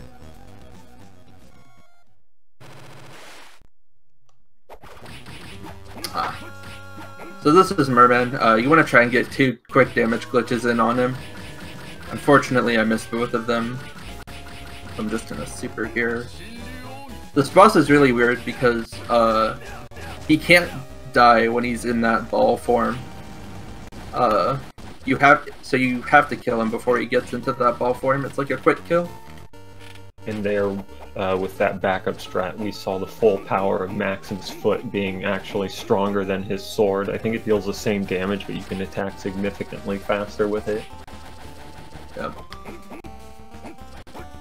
I'm low on MP. I guess usually I grab... I'm trying to think about why I'm low on MP. Whatever. Normally I would just space jump through that room, but I had to just regular jump through it, so that was a little slow, but no big deal. Is that called space jumping because it looks pretty similar to Super Metroid, or is that the official name? I think it's just what we call it. I don't think it has an official name. Yeah, I was actually wondering that myself. I don't know what the origin of the name is, but I would imagine it's probably from Super Metroid Space. Because it's very visually jump. similar to the Super Metroid space jump. Yeah. So that was okay. That was a Max Slimer, who's a infamous boss in this game because the little mini Slimers that jump off of him are random. I did a newer strat there where you get the shuriken to revolve around.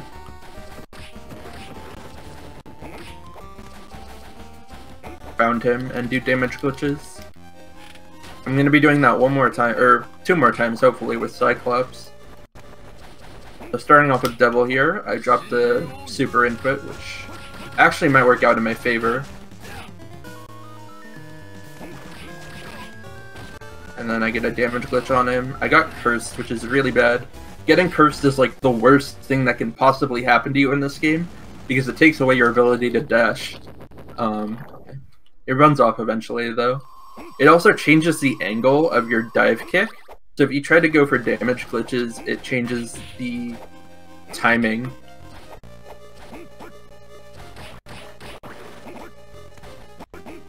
You have to do the climb up the Chapel of Dissonance, which is one of the hardest parts of this run. Interestingly enough, the curse doesn't do anything to your mana in this game, does it? Normally curses just drain your mana in Castlevania games.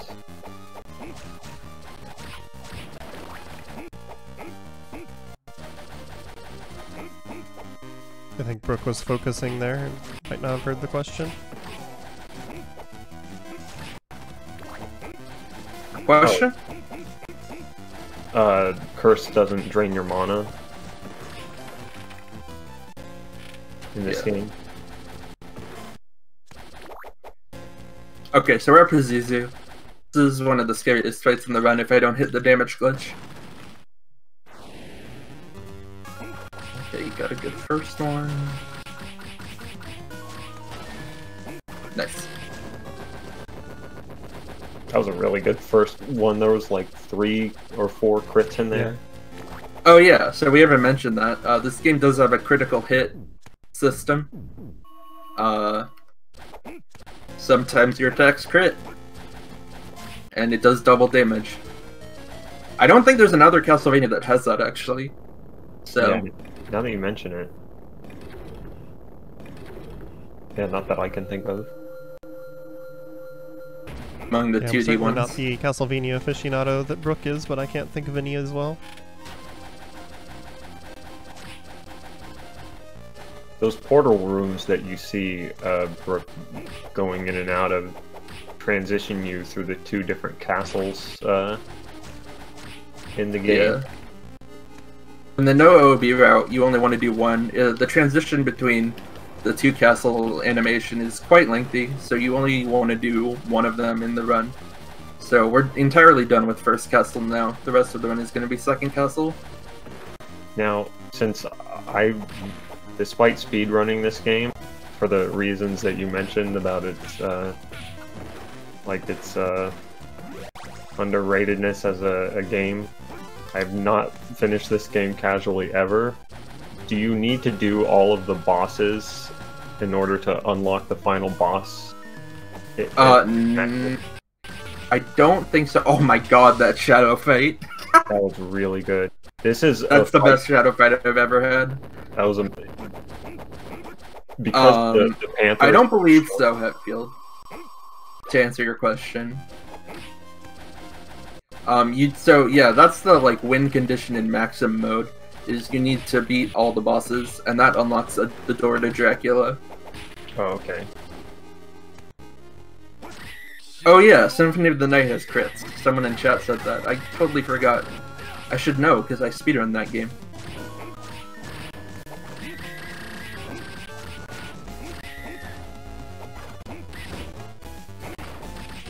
Alright, cool. So that was Legion Saint. That boss can be really tricky because he moves back and forward.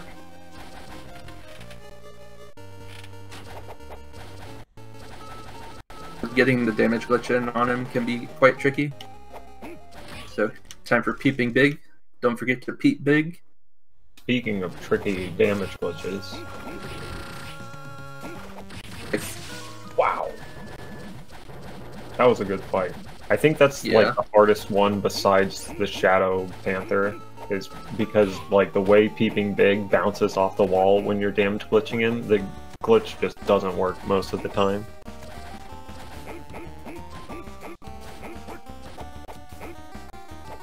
How much does crit RNG matter when you're doing those damage glitches, or is it just you're hitting so hard it usually doesn't matter too much? Yeah, the latter. The latter, yeah.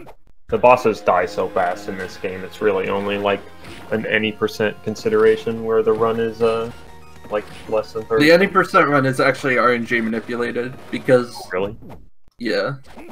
They start the run on a certain frame, and that run is so optimized, they literally get to the final boss, they know what frame they're on.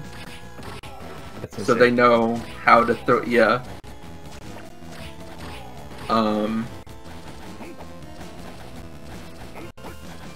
Definitely check out... Yeah, the current any % world record is a 29.8 something, but it's a tie. It's a frame-perfect tie between Pon Pon and Shaw, who are both Japanese runners. Yeah, this game has some of the most, the top times of the main categories in this game have some of the most optimized runs of any game I've ever seen. It's insane. Yeah.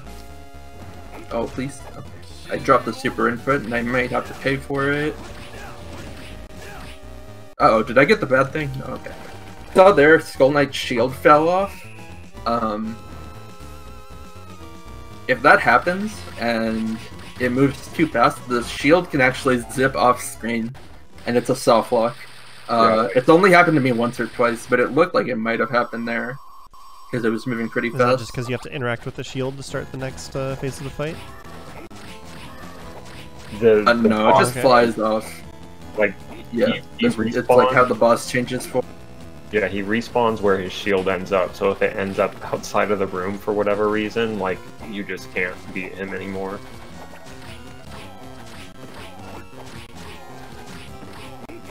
That it is pretty rare. But it's always something you have to be afraid of when you do no resets.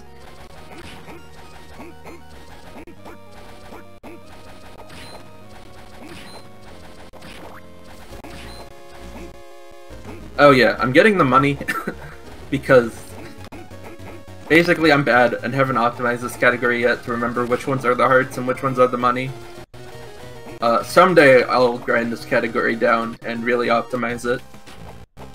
Alright, so Cyclops.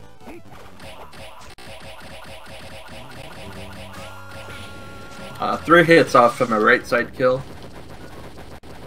Still a pretty good fight. It's the first fight you do in all bosses, so people who have run the new all bosses route, like me, are pretty good at that fight because you have to reset a lot in all bosses. Wait, I did not want to be here. This is where I want to be.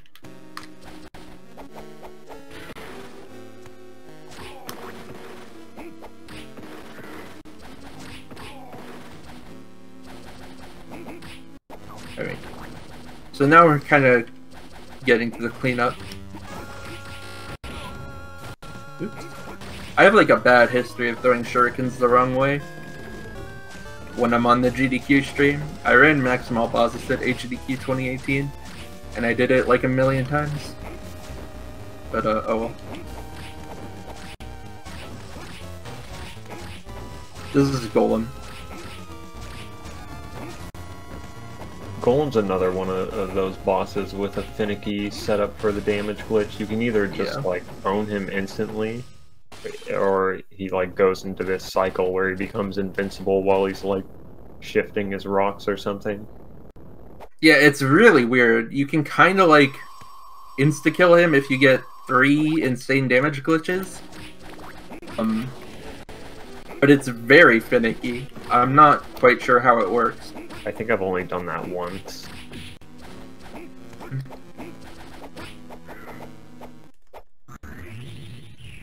Oh, it's down twice. Okay. Bosses left, including the final boss. How many bosses? 2.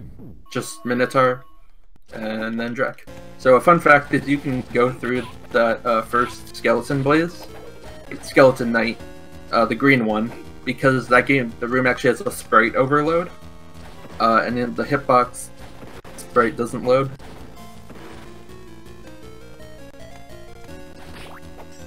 It's because you were going so fast, but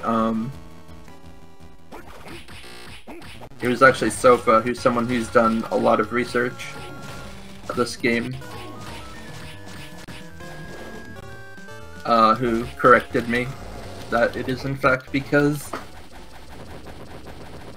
of the... what am I trying to say? Because of the sprite overload.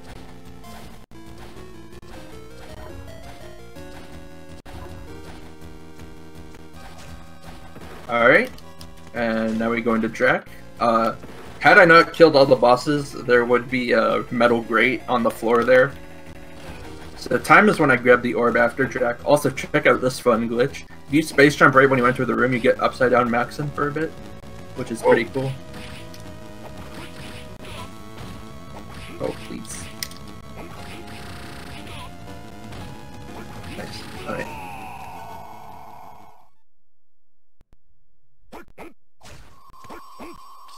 And time.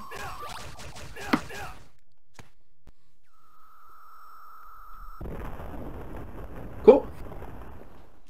I was probably like a 23-20 or something. I don't know. Yep, 23-21. I think it was like 20 Oh, really? because I actually accidentally double tapped the finish button. Okay, so my PB is a 21-38. So that was a pretty good one.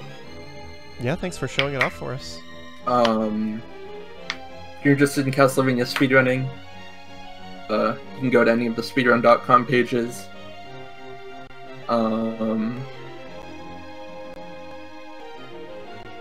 At Fleet Fatales, for the event itself, I'm going to be playing Castlevania Order of Ecclesia at any percent, which is my favorite Castlevania category. I'm pretty excited. It's similar in some ways to this run, but it has a lot more RPG type elements to it. But yeah, if you're interested in Castlevania at all, you can follow me at Brooks Speedruns on Twitter or Twitch. On Twitch, I stream Castlevania speedruns, and on Twitter, I talk about like what the best Alien Ant Farm song is, or some random stuff. And you can follow Hetfield at Hetfield90 on Twitch. Right now, he's playing Ori 2 because he's playing that in AGDQ, which is really exciting. But yeah, I think that's gonna do it from us. Thanks for watching, guys. Thanks for coming on and doing a quick run. Just as a quick reminder, this is our Fleet Fatales promo. We're showing off some games that didn't quite make it into Fleet Fatales this year, but are still really good speedruns to try and build some hype for the event coming up next week. It's going to be starting this Sunday at 4 p.m. Eastern. It's going to be running about 8 to 9 hours every day, starting at 4 p.m. Eastern, so make sure you tune in for that. It's benefiting the Malala Fund, so it's going to be a lot of fun. But we're going to take a quick break and get ready for our next speedrun, which is going to be RESOGUN by Asuka. It's going to be a great run if you haven't seen that. It's a nice little shoot 'em up game. So we'll be back in just a few minutes with that. Hello, everyone, and welcome back to the Community Spotlight. We've got our... Okay, hang on. I'll fix that while we do the intro. We've got our Fleet Fatales edition going on, where we've been showing off different games that didn't quite make it into Fleet Fatales. It's been a lot of fun so far. Right now, we've got Asuka with us. We'll be doing RESOGUN. It's a fun shoot 'em up if you've never seen it before. Why don't you give us the quick rundown if people have not seen this game previously? I mean, pretty much like every shmup, it's you go around, you shoot things, and you try to... Normally, you go for high score to try to get as many combos as possible, but here, we're just throwing scores out the window and just trying to get through the level as quickly as possible. There's not a heck of a lot of speed tech. There's a little bit of iframe stuff I might be able to show off, but otherwise, it's pretty much get fast, get good. Sounds like fun. Just as a quick reminder, the Community Spotlight is normally a show where we show off games that are suggested by the community. So if you have a game you think you'd like to see on this show, when we're not doing one of these special editions, you can type !spotlight in chat and let us know games you would like to see. We do a lot of our games on our regular editions from that form, so definitely let us know if there's a game you think is a little bit underappreciated or it doesn't get into marathons as much as you think it should, and we'll potentially show it off. But is there anything else you feel like we should know before we get started, Asuka? Nope, I can pretty much talk through the rest of it as I go. Then why don't you give us a countdown? Alright, let's make sure we're on everything. We're all set. Alright. Are ready to go in 3, 2, 1, go. Alright, so, like I said, RESOGUN is a shoot-'em-up. It is a cylindrical, horizontally side-scrolling shoot-'em-up by Housemarque. Came out in 2013, and Housemarque's known for a lot of their updates to old-school shmups. If you've ever played Defender, this game will definitely pull out some memory feels there.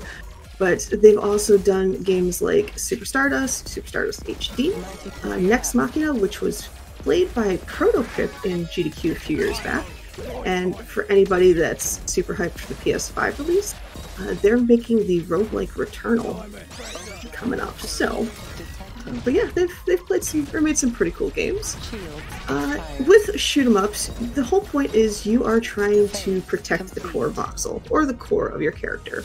In this case, if you look at my character, the ship, there is a circle dead center. That's what I call the core voxel, and a voxel, FYI, is just a fancy way of saying a 3D pixel.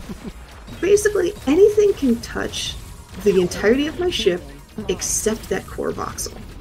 There's also some half circles around my character, or my ship, which pretty much one of them is for shield, one of them is for overdrive, or excuse me, boost and overdrive. I can talk about that in a little bit. But yeah, in terms of actually doing the business of shooting everything, what I use is called the Phobos Sniper Shotgun. It starts off as a sniper rifle, but as soon as I pick up that weapon power-up, it starts turning into this super, like, sniper shotgun hybrid thing. There's two other guns in the game, the Ferox and the Nemesis guns, but for speedrun purposes, they're not that fast. And pretty much all the top times on the board use the Phobos shotgun. Another tech you can use is the boost, and in turn the boost burst. And the boost, it's the fastest way to get from point A to point B, but if you do a boost, you'll see at the very end of it, like that, you create this explosion around you, and that is the burst portion of the boost burst. That's where you do a lot of damage, and I'll be using that against some bosses. Now, there is something called overdrive, which is what I just showed right there. It's essentially a Kamehameha. It's a giant laser face. It starts off super weak, and then it gets really strong over time. Let's see here. The last fun little ability you can use is the bomb. The bomb is the game-breaking weapon of the game. Or you can die like that. The bomb, it clears the entire map. And yeah, the thing is though, you only get so many of them in the game. So you have to be really careful with how you use them. Let me just take care of this. Let's see, you get one per level in addition to the two that you start off with. And I pretty much have all of them pretty well, like, patterned out, so I know when I'm going to use them and how I'm going to use them. Now, let's see here. You get them by saving humans, and I can talk a little bit more about that in the next stage, because we're actually getting pretty close to the boss of this level, and that boss is called Rototron. Every single level has its own little boss, and its own little boss mechanics, and they get kind of fun. But the cool thing about what I find with this boss is I can pretty much talk to the boss strats just as quickly as you can actually play them. But before we get there, let me just laser face again so I can clear some of these enemies and spawn the boss. So I should say, if you have like any random questions or whatnot, I am more than happy to answer them through the vast majority of this this game. There's like two areas that I kind of need super serious time, but otherwise, yeah, this is just a casual let me know chill when those run. are coming up, but I do have one very important question. What are your human skin to currently? Because they can be many different things. You can actually choose various skins, and in honor of Fleet Fatales, I have gone with the pirate skin. But I will say this is actually Rototron. The big point of this is to just, well, shoot and destroy the panels. I kind of used a boost burst right there to do a little bit extra damage on those panels. But yeah, you shoot the panels, you get in the core, and you defeat the core. It's pretty straightforward, pretty simple. I will say, because Housemarque wanted to show off about 200 million voxels per level all blowing up, apologies if the bitrate kind of tanks for a minute or two here. It'll fix itself in a heartbeat. But yeah, so I mentioned earlier that you can save humans. That's kind of the big difference between the categories of any percent and all humans. Basically, you want to save the humans because they will give you power-ups. Now, there are specific humans for specific power-ups. That won't change. Like, the same human will always give the same power-up whether you want it to or not. Like, that one will always give the shield. Other ones they can give are things like extra lives, let's see, overdrive upgrades, shields, points if you're going for high scores, and of course the most important one for the speedrun is the bomb. Now, basically, you see these little green glowy dudes right here. Rule of thumb, if there is a green glowy dude, kill the green glowy dude. When you do that, you unlock a human. Now it's always going to come from the same area, like the second human, or the second set of green glowy dudes right there, will always pop the human out of that square. And that human will always get the overdrive upgrade. So they're pretty simple. However, what this level starts off doing, also that's the bomb that is the Uber map clear, that just makes things a lot faster right there. But every once in a while, you'll see what I like to call sequence keepers. Now these keepers, there's like one that's green and the rest are red. Basically, you have to kill them in a specific order. If you don't, you lose that human. Now, for the most part, I'm not too worried about them, with the exception of the sequence keepers in stage 3. And this is stage 2 of 5. The reason being is that is the only sequence keeper that guards a bomb. And honestly, if I don't get the bomb, or if I use the bomb at the wrong time, at that point, I lose like a solid anywhere from like 20 to even 40 seconds. Like, this human right here is going to give me a bomb as soon as I turn him in. It should be noted that just because I took them out of the little box does not mean they will survive. But there we go. So as you saw there, it's those were a set of sequence keepers, and I wanted to make sure I got those because that sequence keeper guards this human, not this human. Or is it that human? Nope, it guards that human, and that human gives an extra life. And because I showed you how to die in this game, having that extra life, kind of nice to have. Because, like a shmup, this is not a you get infinite lives. There is a 1cc part to this. And yeah, if you game over, that, depending on where you game over during, that is just devastating for your run. Like, there's no recovering from that. Because even though you die, if you die in the game and you have lives left, you can, there we go. You can actually just respawn right when you are, call it day. But if you're out of lives, you have to do the whole act over again, whole stage over again. It's not fun. But actually, point out, this is actually boss 2. This is Rototron. What I like about this one is the hitbox is kind of misleading, aka there really isn't one right here. So instead of staying kind of far back, and I did not realize those were not dead. So we'll just do that. So this is getting a little sketchy on the fly, but that's okay. We'll just stick tight to Rototron, we'll chill here, and we'll kill this guy as I go. So experience difficulty and up has a second phase to, it's not Rototron, it's Stormroller, words are hard. It adds this second phase, and it looks kind of hard, looks kind of annoying, looks kind of meh. The hard part is actually when it turns around and I just ignore it by using a bomb and just burning through it because it takes too long. But yeah, so you just completely use the bomb to skip through that whole section of that boss. And if you do this on rookie difficulty, you don't have to use the bomb there because that phase actually doesn't exist. All it does is you break the 4 panels and it's done.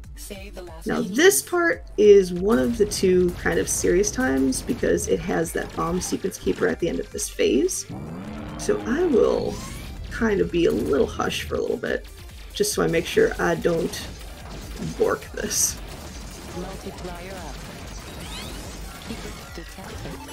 That it just has a really nice flow to it that I enjoy.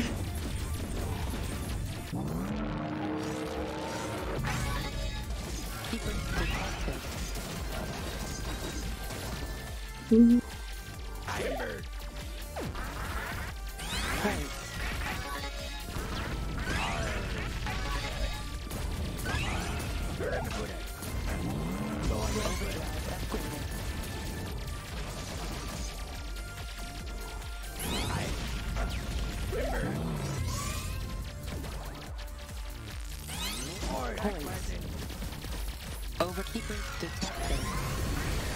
There we go. Complete.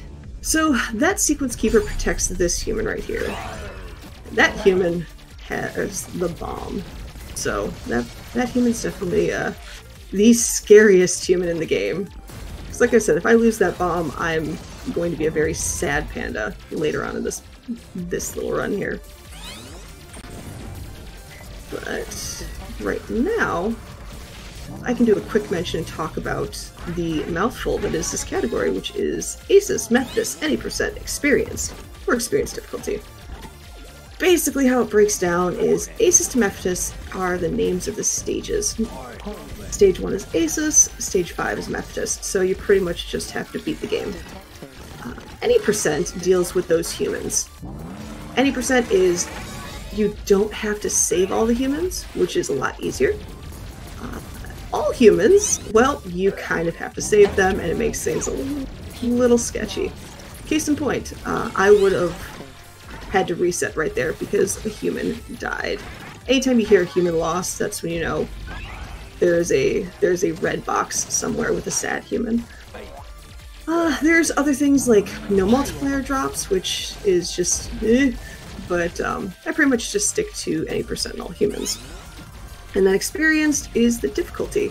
The lowest difficulty is rookie, then it goes to experienced, which is this difficulty, veteran, and then master. And master actually has a bonus difficulty called hero, which requires a 1 CC on master and is absolutely insane.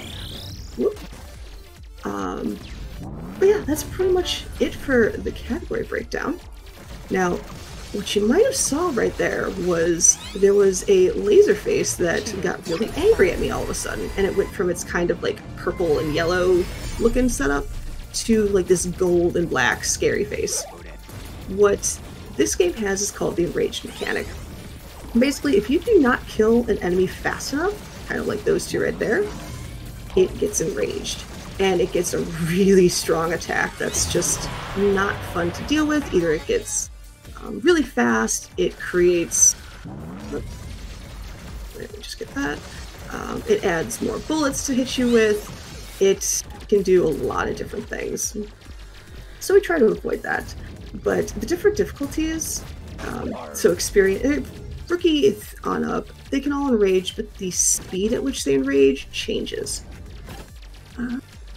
But now that we're kind of in a lull period, we're actually getting close to the boss of this, which is, well, I call him Demon Cube. Its real name is Atomic Cube, and it is, bar none, the run killer. It's a giant cube that not only shoots off bullets, but it can produce these gray shield voxels that will just split up everywhere. So of all of these, this is pretty much the one main serious time, and any RNG in chat is always appreciated. Because, yeah, I'm gonna send this shield right here and hope for the best. Multiplier up.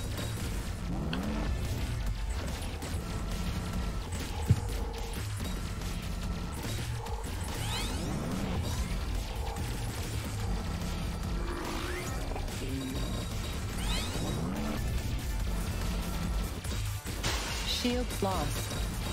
Sorry. That's okay. The nice thing about this, I should say, since we're actually really close to beating it, is if you die, you get a small amount of iframes, which is really nice to use, which is essentially what I did right there. So my ship, which is normally blue, white, and black, because that's my favorite color set, it turns transparent, almost like it's still spawning. So when that happens, I take no damage. So at that point, since it was getting a little sketchy, I had no problems dying right there, because then I could just fly in, ignore everything for a couple seconds, and just start walloping on, I keep on wanting to say Demon Cube, Atomic Cube officially. So yeah, that is stage 3 of 5 done, and now we are on to stage 4. This is honestly my favorite stage, because at this point the game actually starts trying to make it difficult and throws a lot of things in your face. What it also has is arguably the most memey boss in the entire game.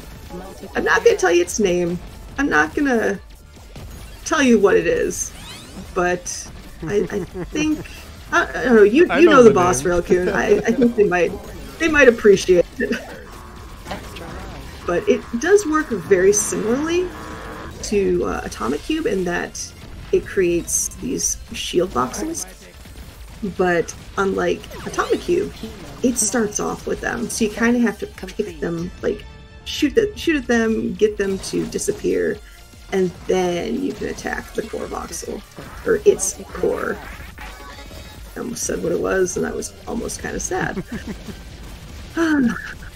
But quick point of note: there's actually in every single stage there are 3 phases, and you can kind of see what phase it is if you look at the bottom of the screen. There's a blue bar that slowly fills up over time. So it shows a little breakdown between each phase.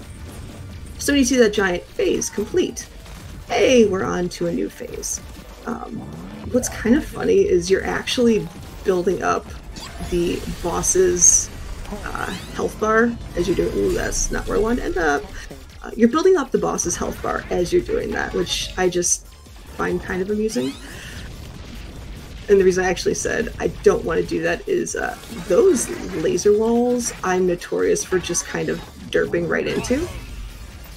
So I try to avoid them like the plague as much as I can.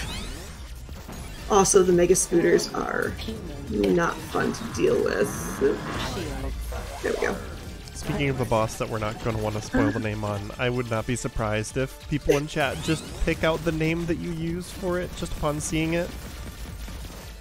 Oh yeah, it's my favorite boss just on account of I'm a fan of a good meme, and I know there's a couple people in chat. I definitely let people know, hey everybody, come see me panic for half hour.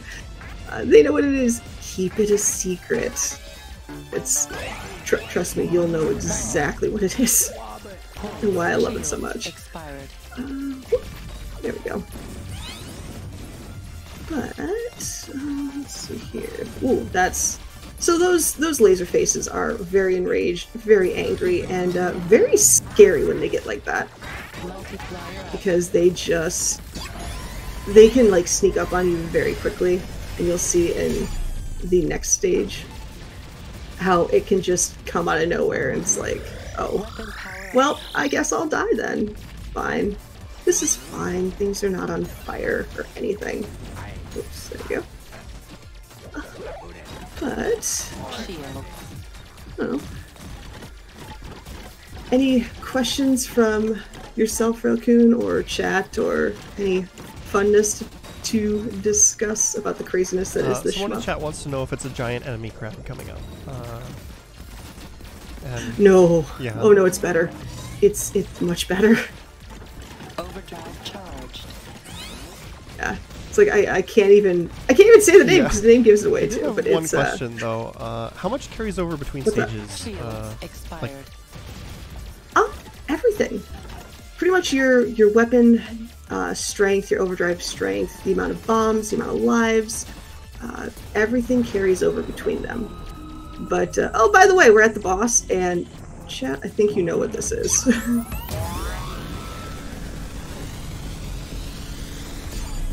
Welcome to Doomsphere, the giant orb. Ooh, you aren't dead. That likes to shoot very trolly rockets at me. Case in point. Yeah, they home as well, okay. which is not fun. Yeah, and it's like they're not that hard to dodge. It's just when it shoots off multiples, it's like, oh, well, okay. Fair enough. You 7-Up looking circle of dumb. That's fine.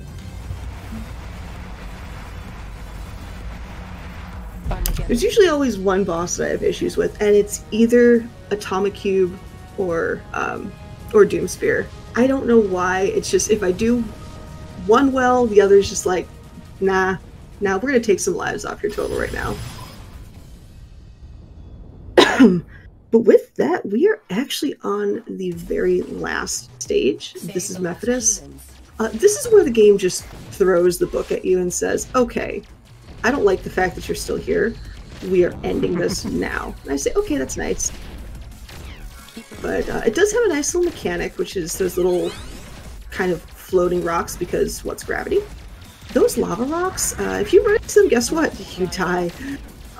Spoilers, that happens to me more often than I'd like to admit in polite conversation.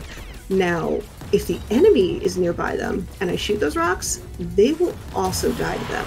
So it's equal opportunity death, and I'm fine doing that. I know there's a power-up somewhere. I just don't remember where it spawned. What actually keeps this game kind of fresh, if you will, is although the patterns don't change, their positions can in fact be different based on each run. And it's all about the way the devs explained it. It's the direction that you're kind of flying at the time that determines where the enemies spawn, or if you're really close to a spawn point, the pattern might be slightly bent or warped. So although I'm looking for the same groupings every single time, they might show up in different areas, or like that power-up. It was slightly more to the side than what I'm used to, which is fine. I just kind of winged it and dealt with it, but it keeps things a little interesting. These guys like to sneak up on me, but now they're dead. Quiet R's in the background sometimes when you're freeing the humans when they're pirates. Right. Yeah, what's so fun is the different humans, and there's like a whole bunch of different humans to choose from. They make random noises, like when they're being rescued, when they die, when you pick them up, when you deposit them in their, I guess, safe deposit box, if you will. Whoops. Or if you run into stuff like that. Oh, rip that human. Oh, I think I was carrying one too. Oh well. But yeah, they just make a whole bunch of different little sounds. Also, if you look, that red box, that signifies that human is dead. If there's a green box, that means that human is still able to be saved. Once that human is saved, or released from that box, that box just disappears. Case in point. Ooh. So I saved that human, I picked up the very last boss, or very last bomb in the game, which makes me happy. And you just saw, again, that box just noped right out of existence. Because the last two bombs, like that one, is kind of annoying. And it's a huge time sink if I don't get the bomb right there. Yeah, it's nice to have that. But we're actually on the third phase. I'm playing a little more defensively right now just because I only have that one life left, and I'm trying to get these last two humans because they both give extra lives, which makes stage 5 very terrifying because you have to wait till the very end to pick up those extra lives, which isn't fun, but you just kind of make it work.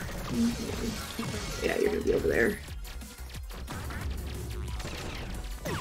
Oh well.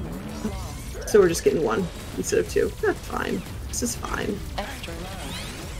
Also, in true shmup fashion, you don't really need to see what you're doing. Case in point with the overdrive that I am about to do.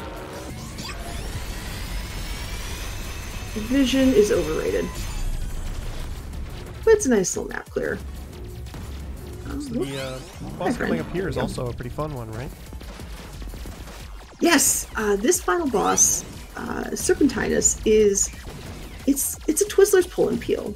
It's this giant snake that part of its attacks will just split apart and try to destroy my very existence. It does a whole bunch of different attacks. Actually, I can pretty much explain it as we're fighting them because we are there already. So it starts off with just this bouncing attack and keeps on surging towards me, but as long as I keep a relatively decent pace, it's not going to reach me. Eventually it's going to split apart and it's going to, well, pull and peel, try to kill me. Now, I have to be a little careful because it likes to do that, sneak up on me and try to kind of block me, so if I don't have boost right there, it's a sad time. At that point, it reconfigures, tries to shoot me a lot, and is unsuccessful. This is my favorite phase, where it just keeps puncturing the ground, but really as long as I don't go into those circles, I'm fine. The last phase is it has this last gasp. Now, I could fight it normally in front, or I can just shoot its belly and watch it explode. So time is going to happen right now. Time. So that, my friends, is officially RESOGUN, Asus Methodist, any percent experience. 26 is, for me, it's not great. I currently hold the world record in this, and that's a 23:32. But that's with a lot less talking and a lot less dying.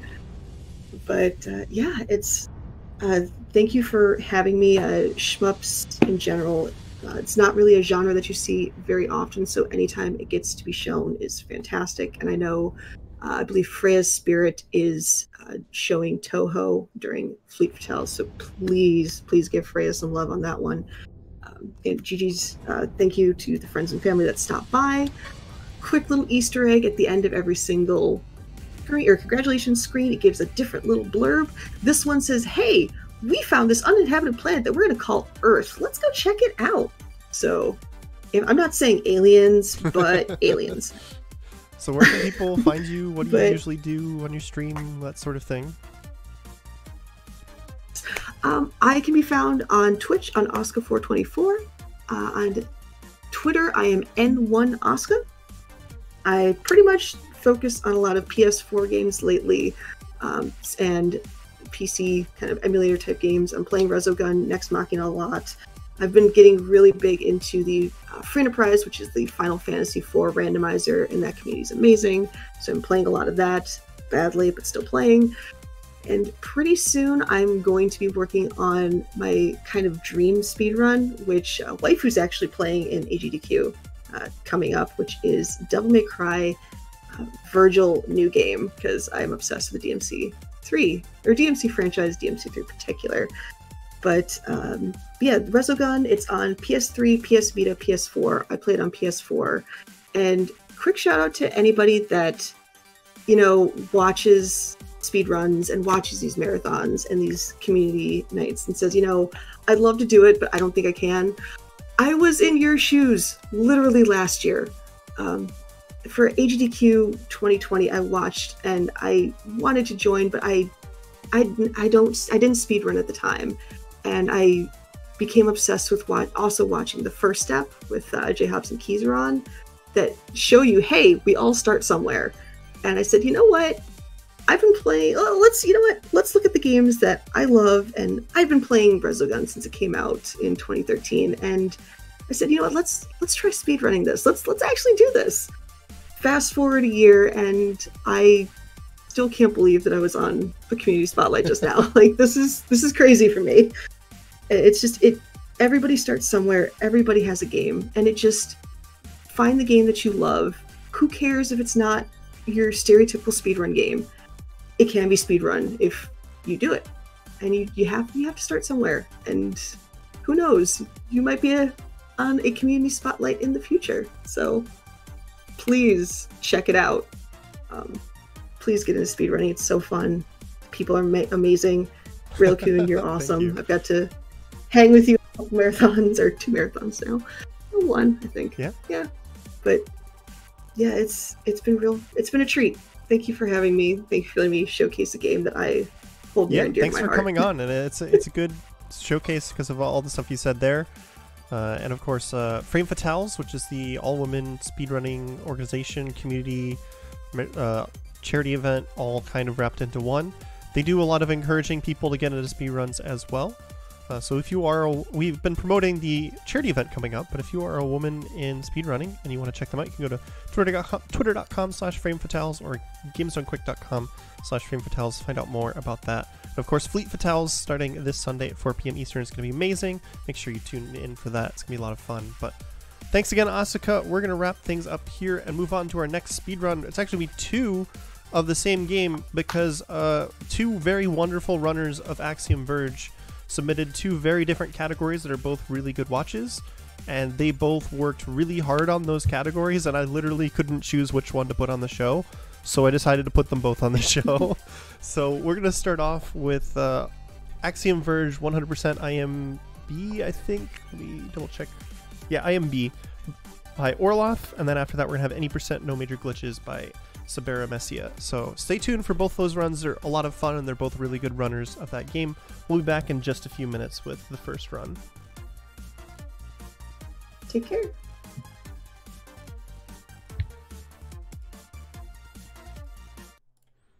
Welcome back, everyone, to the Community Spotlight. We're doing our special Fleet Fatales promo. The second one, we did one late October as well, showing off more games that didn't quite make it into the marathon, but are good shows, and we kind of wanted to give the runners an opportunity to show them off and build some hype for the upcoming marathon benefiting Malala Fund. So we've got Axiom Verge, as I mentioned before the break. We've got 2 runs because they're both really good runs run by really good runners, and I couldn't choose. So I decided we're going to have both because it's my show and I can do that. But we've got Orloth here who's going to run 100% IMB. Sabera here helping commentate, Willow as well. And after this, of course, Sabera is going to be running the any % no major glitches. So make sure you stay tuned after this one to see that run, as they're pretty significantly different. But I know this is a game I haven't had on the show in a while, and it's sort of kind of criminally underrated. So why don't you give us the quick rundown of what Axiom Verge is, in case people haven't seen it before. Well, Axiom Verge is a Metroidvania done very stylistically. The story is very trippy 90s sci-fi, questioning reality and stuff. I love it dearly. And of note, this category has been really active over the last few months. We've brought the world record down more than 7 minutes by just rearranging the route, bringing in new glitches. Sabera has done a lot of discovery, honestly, that I will try to do justice to. Also of note is that Axiom Verge is by Thomas Happ Games LLC, which consists of Thomas Happ. He did all of the art, the music, the coding, everything. One-man show, and has been really active with the speedrunner community as well, including building us this lovely speedrun mode. So this has been a really fun game to run, and has enjoyed, just like the community has just enjoyed a lot of developer support. Yeah, that's always great to hear when the devs put in a bunch of support like that. Do you have anything we feel like we should know before we get started, or you just want to hop right into it? I could just hop into it, and Sabera and Willow can chat it up while I'm getting through the early stuff. All right. Why don't you give us a countdown then? Oh, okay. Let's start it in 3, 2, 1, go. So one thing that I do want people to note is that the RTA timer that's on the layout isn't going to match up with the in-game timer, because we do use save warping in this game, and when we save warp, the timer will tend to desync because of loading times. So don't be too weirded out if you see that. Here Orloth is paying homage to the original Metroid by going left so that she can go right. And so we've woken up on our alien world with almost nothing but pants and a shirt to our name, and now we've got a gun. And now that we can go right, Orloth is going to go ahead and climb up through Axiom Verge's version of Brinstar. In fact, we call this the Brinstar Climb. And she is on her way to pick up a weapon, another weapon, in fact. There are 20 weapons in Axiom Verge. In the any % runs, we only get 3 of them. In this run, obviously, because it's 100% items, we do get all of them, but we only actually use 4 of them. The weapon that she has now, the Axiom Disruptor, we affectionately refer to this as Red Gun. And so the Brinstar Climb is kind of the first test of platforming in this run. This is a nice, quick climb. I flubbed it up a bit, but Sabera will show a much better version of it, I'm sure, later on. Even with minor trials, that was still a pretty clean climb. So the Nova, the important thing about the Nova is that after you fire it, if you press the fire button again while the bullet is out and flying, it immediately shatters into 6 small projectiles. And the reason that that's important is because there are some switches that we can't reach until we have the Nova. The most important one is this right here, which blocks our gate to the first boss. But because this is IMB, items, map, and bosses, Orloff is running into the save room that we would normally ignore in pretty much every other category, specifically to get the map tiles for it. There is, we will not be returning to this area later in the game. This particular alcove of the first area, it just gets routed out as part of the initial early game. And so here we are on our first boss. This is Zetter. Zetter is a big boy. And really all we're doing here, all Orloff is doing here is just manipulating Zetter into this very specific pattern so that you get as many shots off on the fleshy part of his body instead of the metal part of his body as possible. And that's a nice kill. Yeah, that's a good kill. And 257 is a pretty good Zetter time for this. And that gets you the laser drill, which, as you can see, lets you drill through block. We have one more switch that we need the Nova for, just right here. And I think basically we only see the Nova once more in the entire run. And that's for, surprisingly enough, a boss kill later on. But otherwise, despite having the potential to be the highest DPS weapon in the game, it is pretty hard to use Nova, and we mostly just don't use it. You don't even see it in that fight because we fire it point blank and don't explode it. That is absolutely true. You don't really see it, but it gets used. So that is pretty much the end of Erebu for now. Now there's a whole bunch of stuff that we're leaving behind, and we will be coming back to get that later when it is possible and quick. But for right now, we're just falling to get as fast as possible to the next area, which is Absu. And on the way to that, we are going to pick up a health node. This and little pop bubbles. bugger, and also pop bubbles. Popping the bubbles serves no mechanical purpose, it's just cathartic. Is that one of the things that's... It's like popping bubble wrap Is that one of the things speedrun. that's tracked in the stats screen that this game has? I don't remember. Yes, it is. It is. How many bubbles you popped? Oh, it is? Because there's an achievement, yes. Oh, okay. Yeah, that's not. It's not on the end screen, but it is tracked by the game for an achievement, and we built it into the tracker that we made for randomizer in 100. I had completely forgotten about that. You can see how often I pay attention to the stats screen. But so right now, this charge through Absu is on our way to pick up the third of the 4 weapons that we actually care about in this game. And so more importantly, kissing Elsinova. Yeah, so this big robot face here is Elsinova, and Orloff is going to try to jump under her chin. Oh, not quite. There are basically 3 swaggy jumps in this game. The first one is called Swag Jump, and it happens at the end of the Nova climb. The second one is Chin Jump, which is where we attempt to jump underneath Elsinova's chin. And for a long time, Willow couldn't do Chin Jump, or like couldn't really do Chin Jump. So the running gag was that if you successfully did Chin Jump, then your run was invalid. Chin Jump was bad. For a little while, I was the only active 100% runner, and then Orloff came in and developed the same neuroses that I did. So we had to legalize Chin Jump and G Squeeze and a couple other strats that I just never did. Yeah. So again, in that like lower chamber with all of the creepy skeletons, Orloff routed out to pick up some map tiles because again, this is another portion of the area that we're never going to see again. We just don't come back here. There's no need to.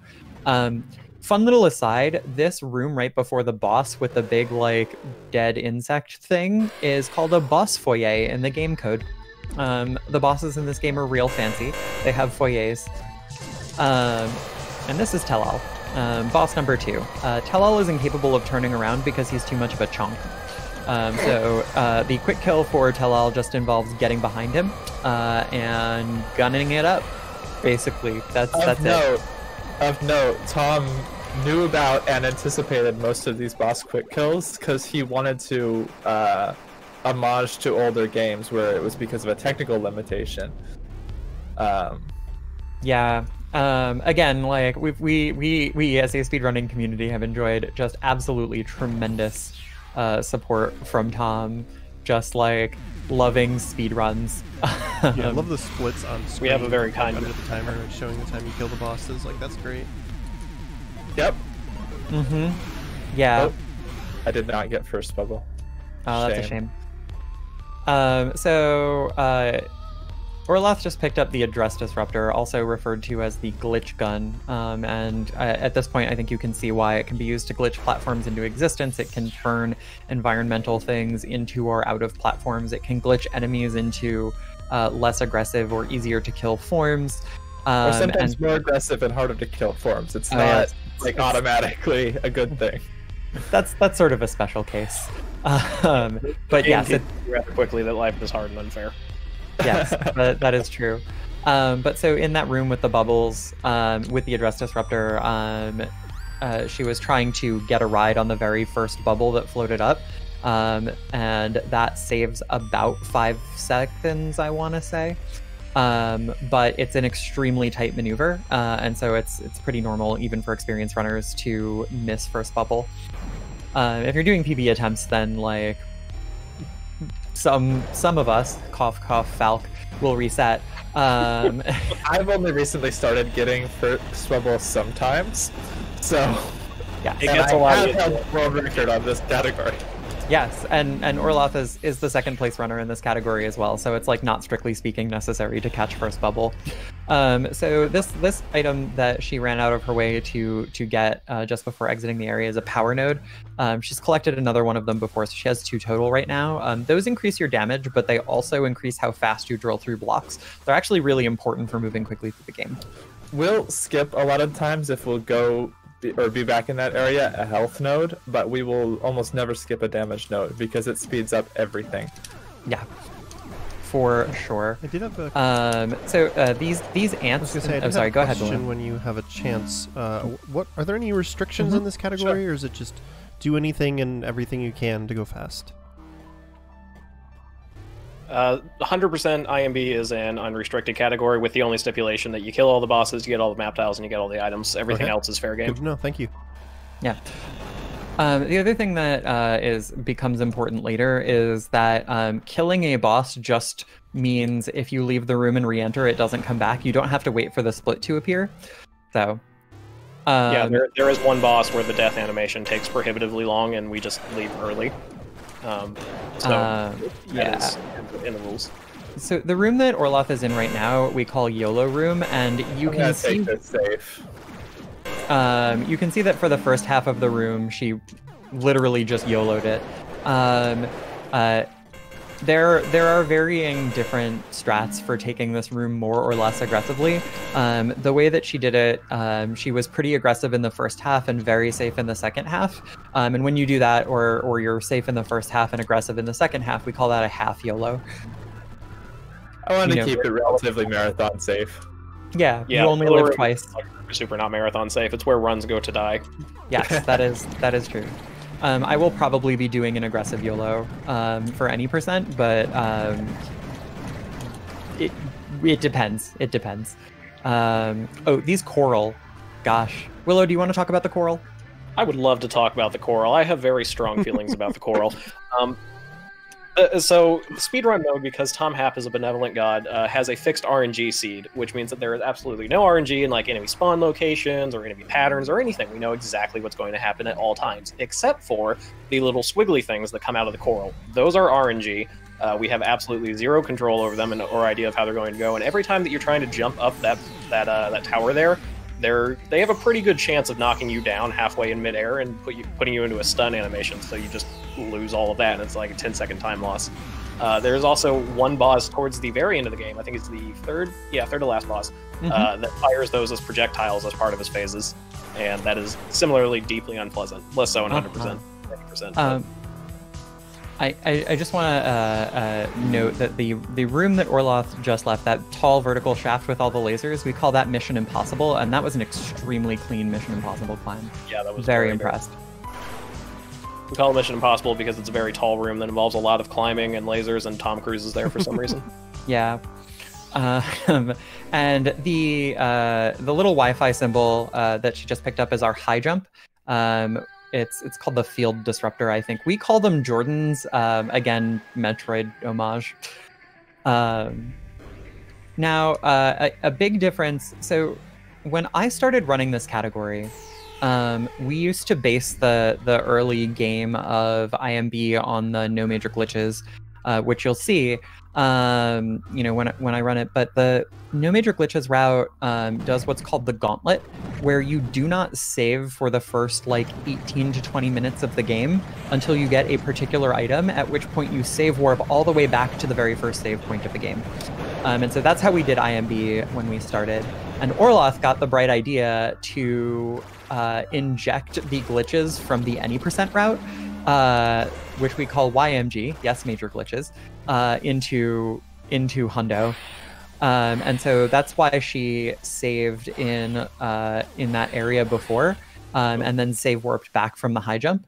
She's going to do the same thing after the next item that she picks up. Quick thing there is that jump that she did, she entered that room with the steam and the zombies, is the third swaggy jump in the run. We call that ghoul because you jump underneath a ghoul. They're very, very scary enemies in a casual playthrough, but at least in speedrun mode, I don't know if it's true in story, the first thing that they do 100% of the time when they go to interact with you is jump, like, directly at you, so you can manipulate them and get underneath them and do that in a couple spots. Yeah, it's not true in story mode. In story mode, they can stick their tongues out at you as well, which, yeah, it's not super good, and it does a lot of damage. The boss that she just... The boss that she just murdered is Uruku. There is a whole bunch of like pink lava stuff. It's like toxic waste or something. But because it looks a little like Pepto-Bismol, the walk that she did across that to get under to the safe point, we call that the Pepto-Biz crawl. And now she has the white coat. So Trace is a scientist, so having a lab coat is appropriate. And this lab coat is special. It does two important things. The first one is that it gives Trace 60% damage reduction. 60%. Which means that we can take a whole lot more punishment, which means more damage boosts, which means more speed. The second thing that's important about it is that it lets you walk through walls. Like that. Now, walking through walls is a little bit slow. You have to double tap in the direction of the wall and hold in that direction for several seconds. But, you know, it's better than not being able to walk through walls. Is that intended mechanic? Yep, that is. That's the main purpose of the coat, in fact. I messed up this room really bad. You'll be okay. I blame my nerves. I've done worse to this room. It's okay. Axiom Verge is very much an homage, not only to just like the games that Tom enjoyed growing up, but also specifically to like their glitches. So we got the glitch gun that lets us glitch out reality. Orloff is on her way to get another tool. It's kind of reminiscent of the morph ball. So very, very much like the glitches. The glitch aesthetic is intentional. There's actually. Well, it's no longer true anymore. It used to be that there's not actually that much actual glitches that we perform, but now there's a ton all over the place. You just haven't seen them yet. Yeah, we're getting get the most broken item in the game first, which, yes, you know, feel free to guess in chat what do you think the most broken item in the game is. It's absolutely true that we're also coming up on it. So this little item that Orloth just picked up is a remote drone. It is one of Trace's only friends in a cruel and lonely world. There are exactly 2 friends. Everything else is either like questionably vaguely allied, or. Okay, well, this climb just became interesting. I will fight for Ophelia to be marked as friend. I don't trust anyone. But anyway, the remote drone is definitely a friend, and is able to get places that Trace is not. So she's gonna just send this drone around and have it hit a switch and just come on back, buddy. Just come on back. It's so cute. It's like a little spider. Yeah. Unfortunately, the recall animation takes a little while, so at this point in the game, we kind of try not to use it, except where strictly speaking necessary. I think it takes about 4 seconds for it to completely return. Yeah, that movement there was RNG manipulation. Don't worry about it. That's an RNG manipulation. It's so much RNG in this category. Exactly.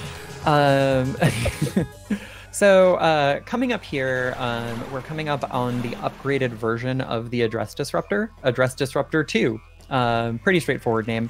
In No Major Glitches, this is actually the end of the gauntlet. And this is where we then just save warp all the way back to the beginning of the game. And then proceed to the next point in the story. And that saves us having to do what Orloff is actually going to do right now, which is go fight another boss and acquire another movement item. But because this is not a No Major Glitches run, but because everything is fair game, Orloff is going to do the thing that we do in the glitch category, which is to go ahead and proceed to the next boss and the next item. And this involves climbing back up into Upper Kerr and doing the juicy climb. Yes. This juicy. Little detour for a drone dungeon first, but yeah. That's true. There's a weapon in this little drone dungeon called the Hypoatomizer. You will not see it get used, but it is often used in casual playthroughs to beat the next boss, because there are only a couple of weapons that are actually good for that, for beating the boss the intended way. We're not going to beat the boss the intended way. I don't think we beat any of the bosses in the intended way. Well, Clone. Next two, I think. I think Clone is like the only one. True. I think it's also important to note most bosses in this game, but not all, have a developer-intended like cheese or quick kill. This one that we're coming up to does not. We just figured out a decent AI manipulation for him that's relatively consistent. But he's still quite dangerous, especially because this is kind of an early time in your progression to face him. Yeah. So the reason that we call that the juicy climb is those shrimpy things. They fire out like gushers of doom. And when they hit walls, they explode, and those explosions, those juicy explosions, can still damage you. Now Orloff is sending her drone up here into this hidden passageway to acquire this health node fragment. It's like a heart container piece. You need 5 of them to assemble a new part of your life bar, but as a nice little side effect, they always refill your health to full, regardless of whether or not you actually get a life extension out of them. So that's a really convenient way to refill health before this boss, without having to use the save room and change the save anchor that we have, because we'd really like to keep it at Lower Kerr, where we've been save warping to all this time.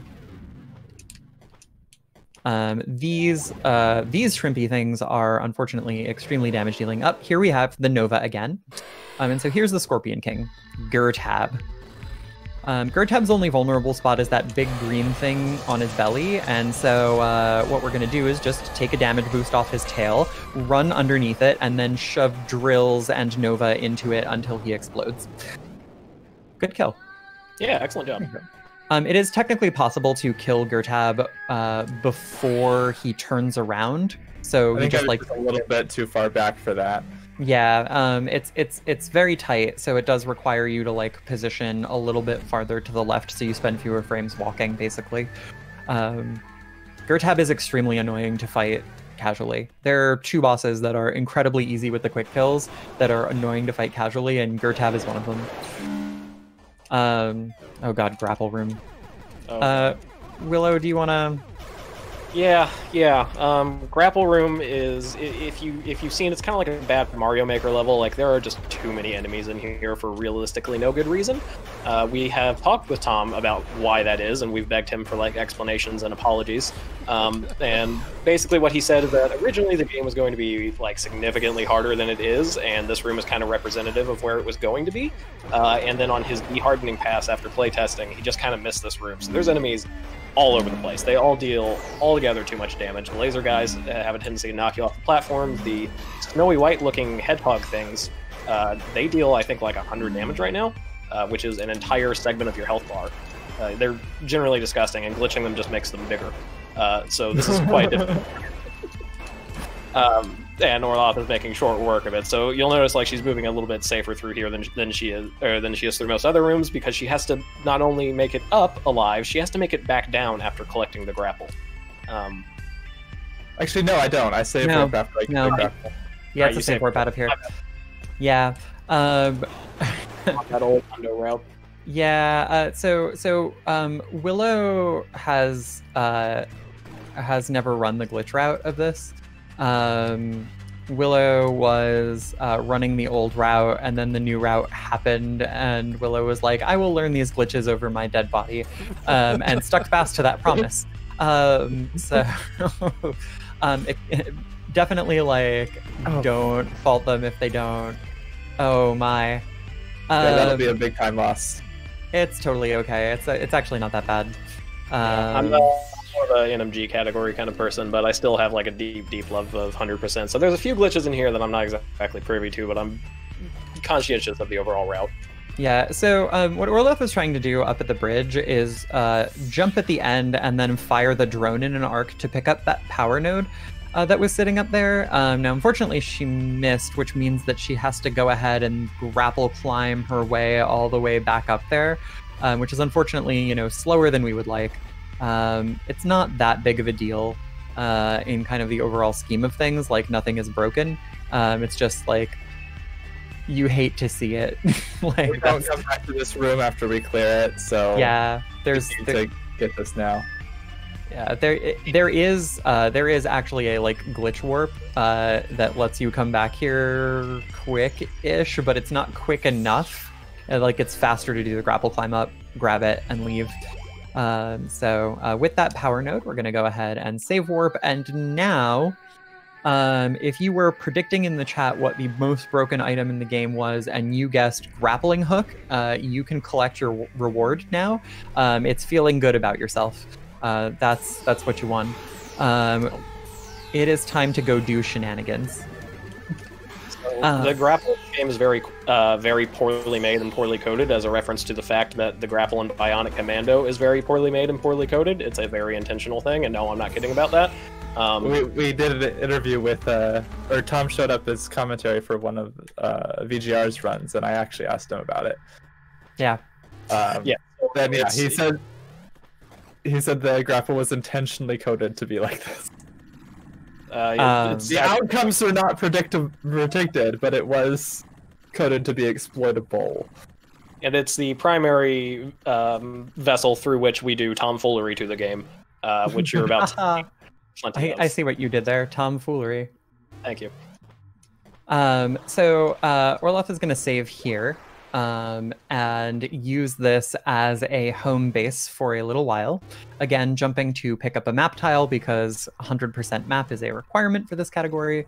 And then skedaddle on over. Now, in the normal progression of the game, you would get the grappling hook, and you would use the grappling hook to go all the way back into Absu and cross back over the jump of no return to go all the way back to the first area, Erebu, and then use your address disruptor to open walls that you could not open before and get to the next area of the game, which is up here. But that's too slow, so instead we're going to use the grappling hook to pass through this impassable barrier, and then we're going to grapple onto this door, which is going to shove us all the way up to the top of the area that we were trying to go.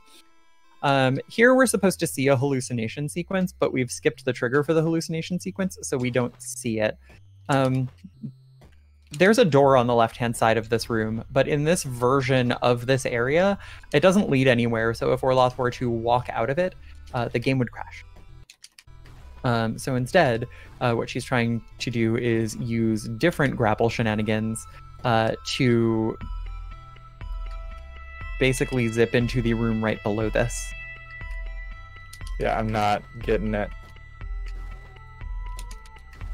So the basic premise of a lot of the grapple tech that you're going to see is that the game makes the assumption that a fixed point in 2D space is going to remain at the same set of coordinates at all times, because it's a fixed point. And when you don't live in like insane speedrun wacko world, that is a reasonable assumption to make. But when you do live in insane speedrun wacko world, you get to like you get to do all kinds of tomfoolery. So every area in the game, there's 7 named areas. The one that she is in right now is called Ukina, which is where the initial hallucination sequence takes place. So you grapple from Indy to Ukina, and that applied the coordinates for the grappling hook from Indy into Ukina, which happened to be like way up top. She got pulled all the way up there.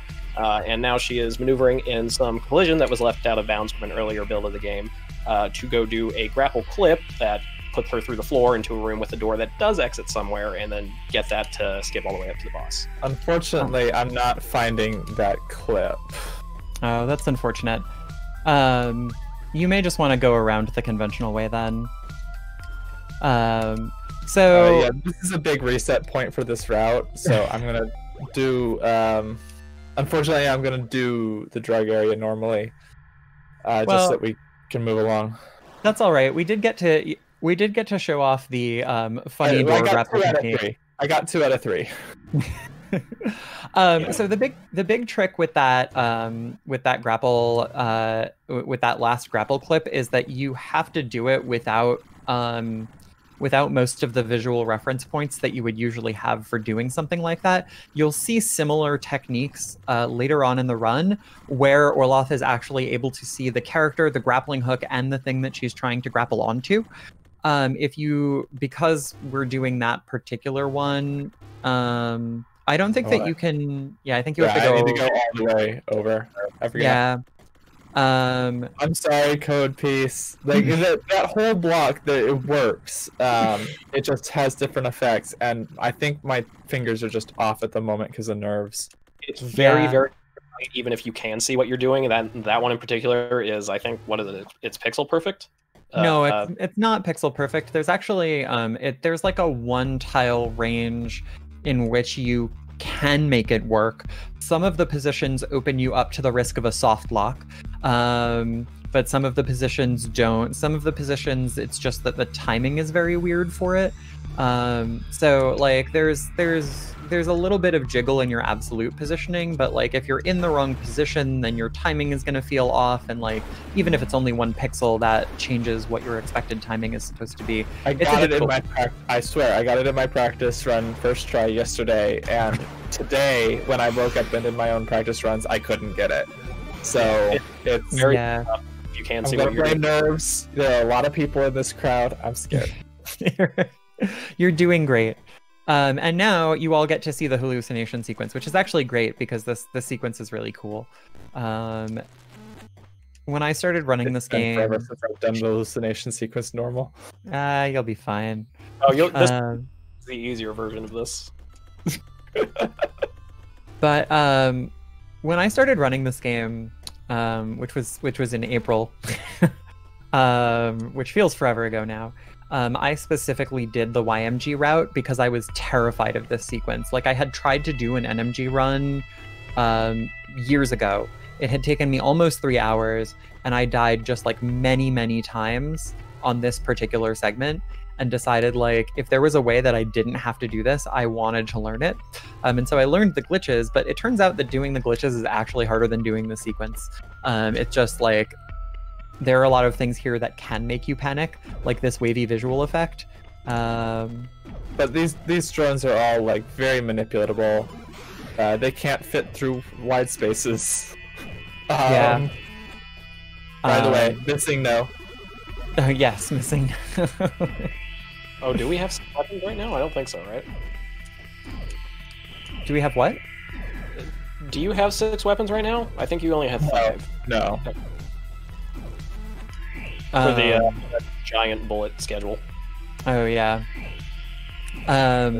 So like if you look on the panels of this, there's like all of these like big mechanical faces, and like everything is very ghoulish. This was actually like great Halloween material. But it all looks very scary, but is not actually. Like everything can be manipulated pretty easily. And so, like I said, I'm taking it safe because this has been forever since I've done this. Yeah. Oh yeah, that's fair. Oh, I didn't realize that the urchins don't move if you shoot them from far enough away. I didn't. That's very clever. The ghosts there are Metroids, and if you fall into them at this health, they will just straight kill you. So that trick should have. I'll actually just go in here. That trick that I was trying to do should have clipped me through the ceiling up there, and I would have just walked through here and come Into out the here. room, yeah. And then you would have seen the drug sequence without the wavy effect because we never triggered it.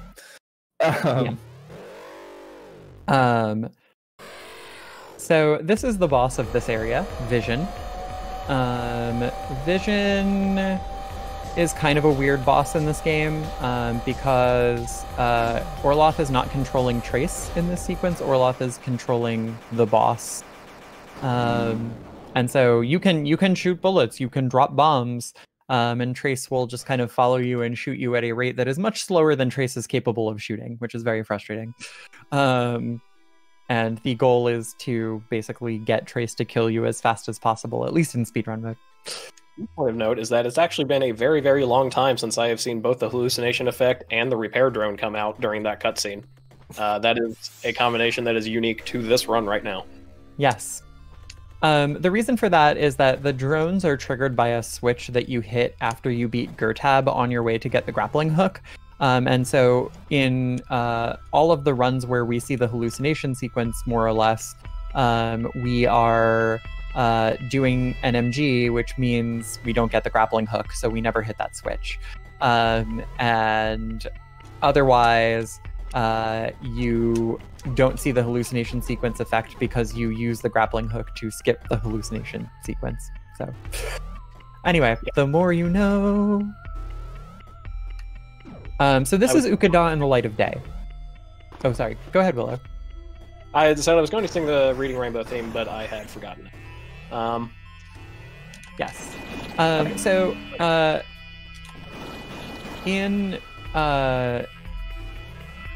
because we have a grappling hook, we can do more shenanigans. Yes, that is a grapple clip. And that lets you go into this room at the top. Oh, sorry, go ahead. Did you explain about the grapple animation? I know you explained the fixed points when it attaches. Oh, no. Did not explain about the grapple animation. Shoot. Oh, yeah, quick. no. Grapple has 5 preset angles that Trace can be offset from it, one of which is straight down, and we manipulate that because if the grapple is far enough away from you, it tries to put you into the straight down position. Or like if you grapple onto a block, it tries to put you in a straight down position pretty quickly, and we try to manipulate that so that position happens to be in the floor, and then the game is like, hey, you're in the floor, and Trace is like, well, I'm in the floor, and then like both of them agree like that can't happen, so it just kind of shunts Trace into the nearest open space, which in that case happened to be below him. Yeah, that is a grapple clip. So this item that Orloff picked up is the trench coat. So now Trace is more of a detective than a scientist. You know, a real private eye. And private eyes have to move fast. So Trace is now able to dash. That dash happens instantaneously when you double tap, as opposed to the wall pass through of the white coat, which required a couple of seconds in order to work. And it also allows you to pass through walls that are 2 tiles thick instead of 1 tile thick. So the brown coat, the trench coat, is a significant movement upgrade from the white coat. And on the way in here, you saw her utilize a fun little quirk of the measurement. Using the grappling hook, she was able to go through 2 vertically stacked blocks instead of just 2 horizontally stacked ones. The way that the game measures your coat dashes is from Trace's feet. So if Trace is perfectly parallel to a set of blocks that are too tall, you can dash through with round coat. Yes. There's another bit of grapple shenanigans to get this item early. Yes, I happen to particularly like that one. So the place that we are right now, this area is called Eden, was the site of some contention around what the fastest way to route this out was. I did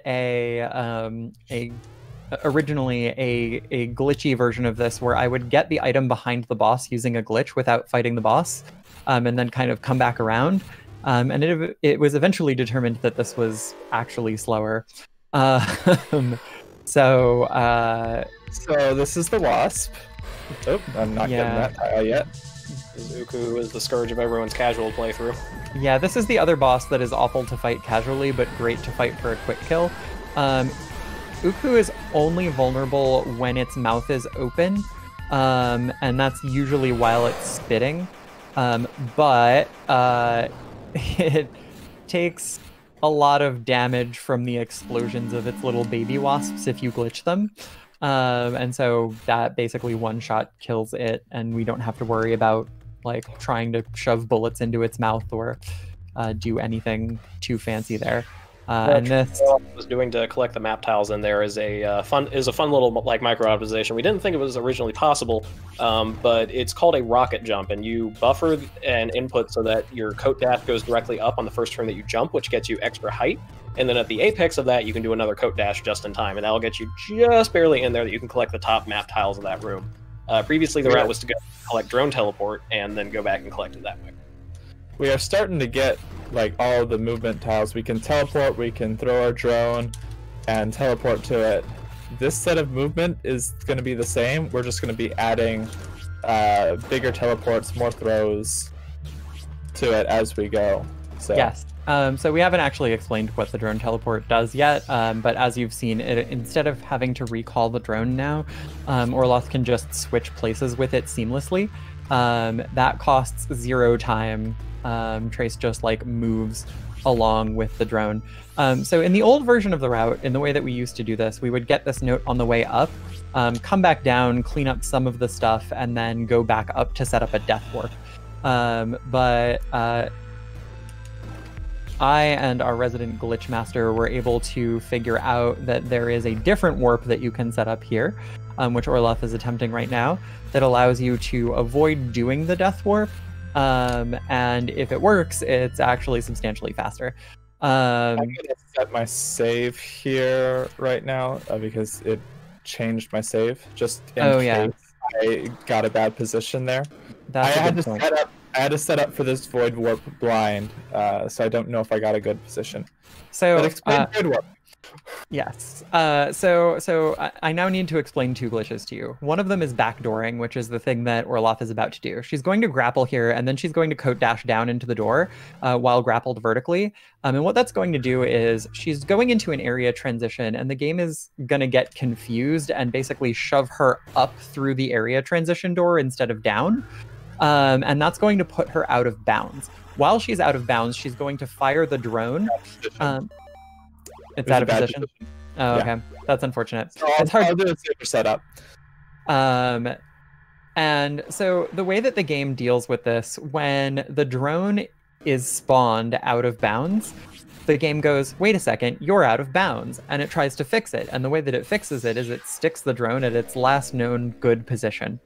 However, when you leave the drone somewhere in an area, like when you switch places with it or when you call it back to trace, regardless of which you do, the game stores the drone's positions, but it doesn't store the area that the drone is in. It only stores its Cartesian coordinates, which overlap between the areas. So if you the area we want to hit that is right like here.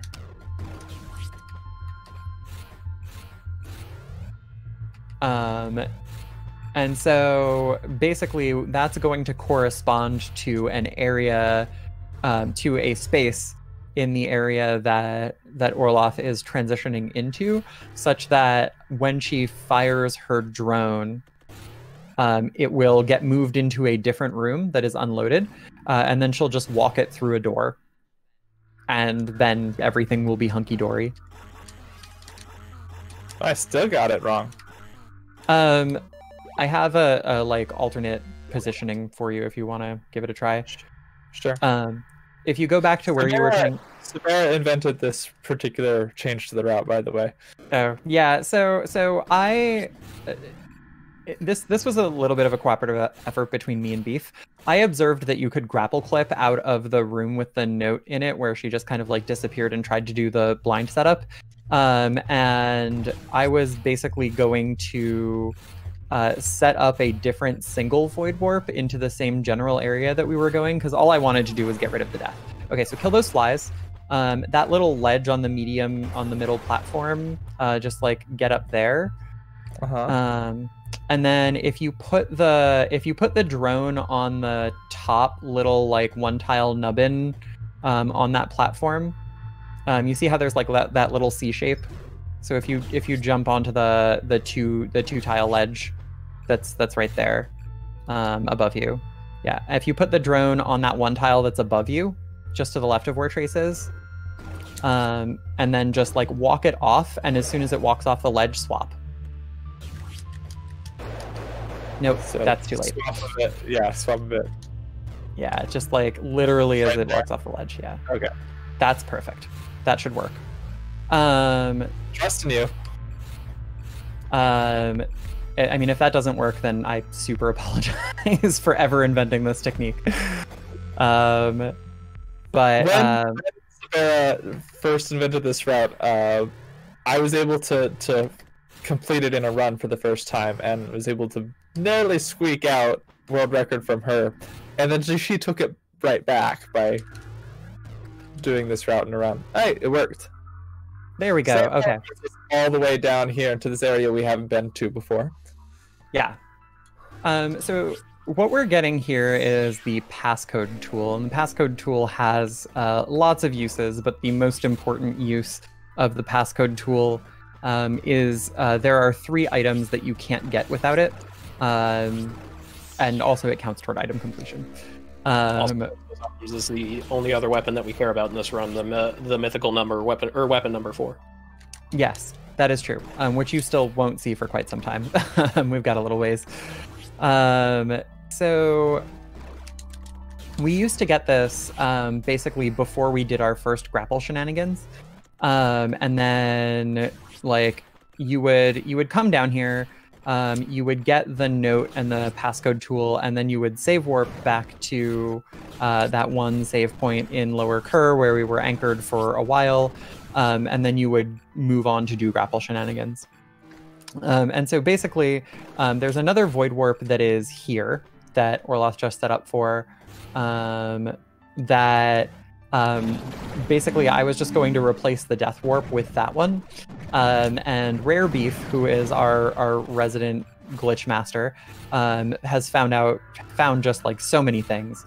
Was like, oh, well, if you place the drone here on your way out of Eden and then you backdoor into this other area, then you can void warp to this other thing, and then that gets you kind of close to the save point where you want to set up for the other void warp. And so the double void warp is born. Kerr anymore. We just warp up to the top because Kerr has the easiest void to access. Yes. So that lava at the bottom of Kerr, as long as you have brown coat or a grappling hook, it's real easy to get into, and there's no floor underneath it. It's just out of bounds underneath it. Every version of this route involves some sort of void warp through Kerr. The old route when I started would get brown coat after the gauntlet, and then void warp up to the grappling hook, and then go backwards basically to pick up the item that Orloth is going to go get now. Well, there's one before that. There's this note. But after this, we're going actually to get an improvement to our drone launch. And so then the second version of this, when Orloth started introducing the any percent glitches into this category, was the void warp that we use in YMG. Okay, I'm having a bit of computer issues, sorry. I'm back. Are you okay? Yeah, I just had like no frames there for a moment. Oh, not ideal. Usually you want frames. Frames are pretty useful, yes. Yes. So get this tile that I missed. Okay. There we go. Again, that's map completion is why she's sending that drone down there. So the death warp that I routed out with that double void warp would take us directly to this room.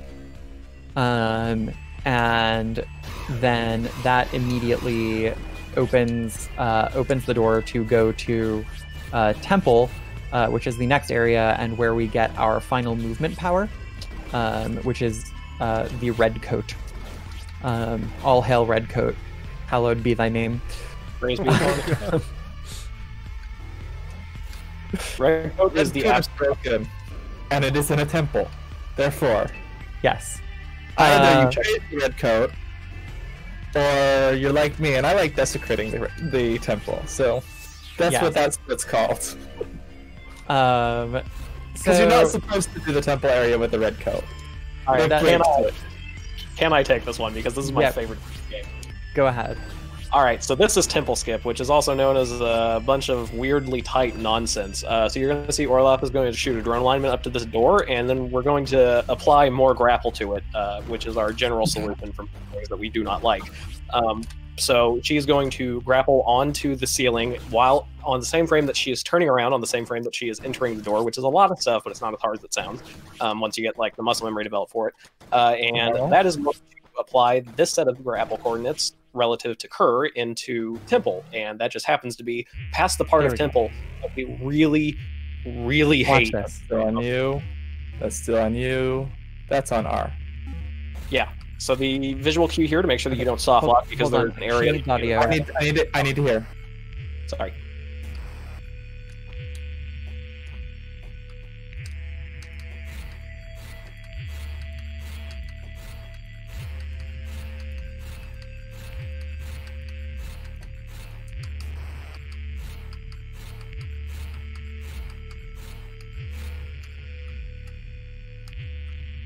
We don't care about geography at all.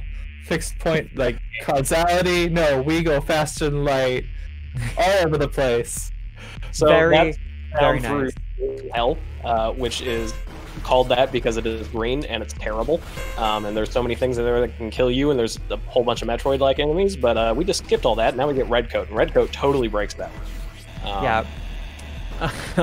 Sorry to have interrupted you. I just wanted to make sure that she could hear what she was doing. Your is based off of like audio cues for most people. Yeah. It is technically possible to like memorize the visual layout of that room because you do end up in like a very specific spot. So if you are of counting their way through that room. If I get lost, sound cues is definitely like the best way to get it. Other people memorize the set of inputs, but it's ultimately like up to your preference. So it's this big maze-like room that she's about to be going back through. With tiles. Yeah, and just did that completely blind, no visual feedback whatsoever, only audio.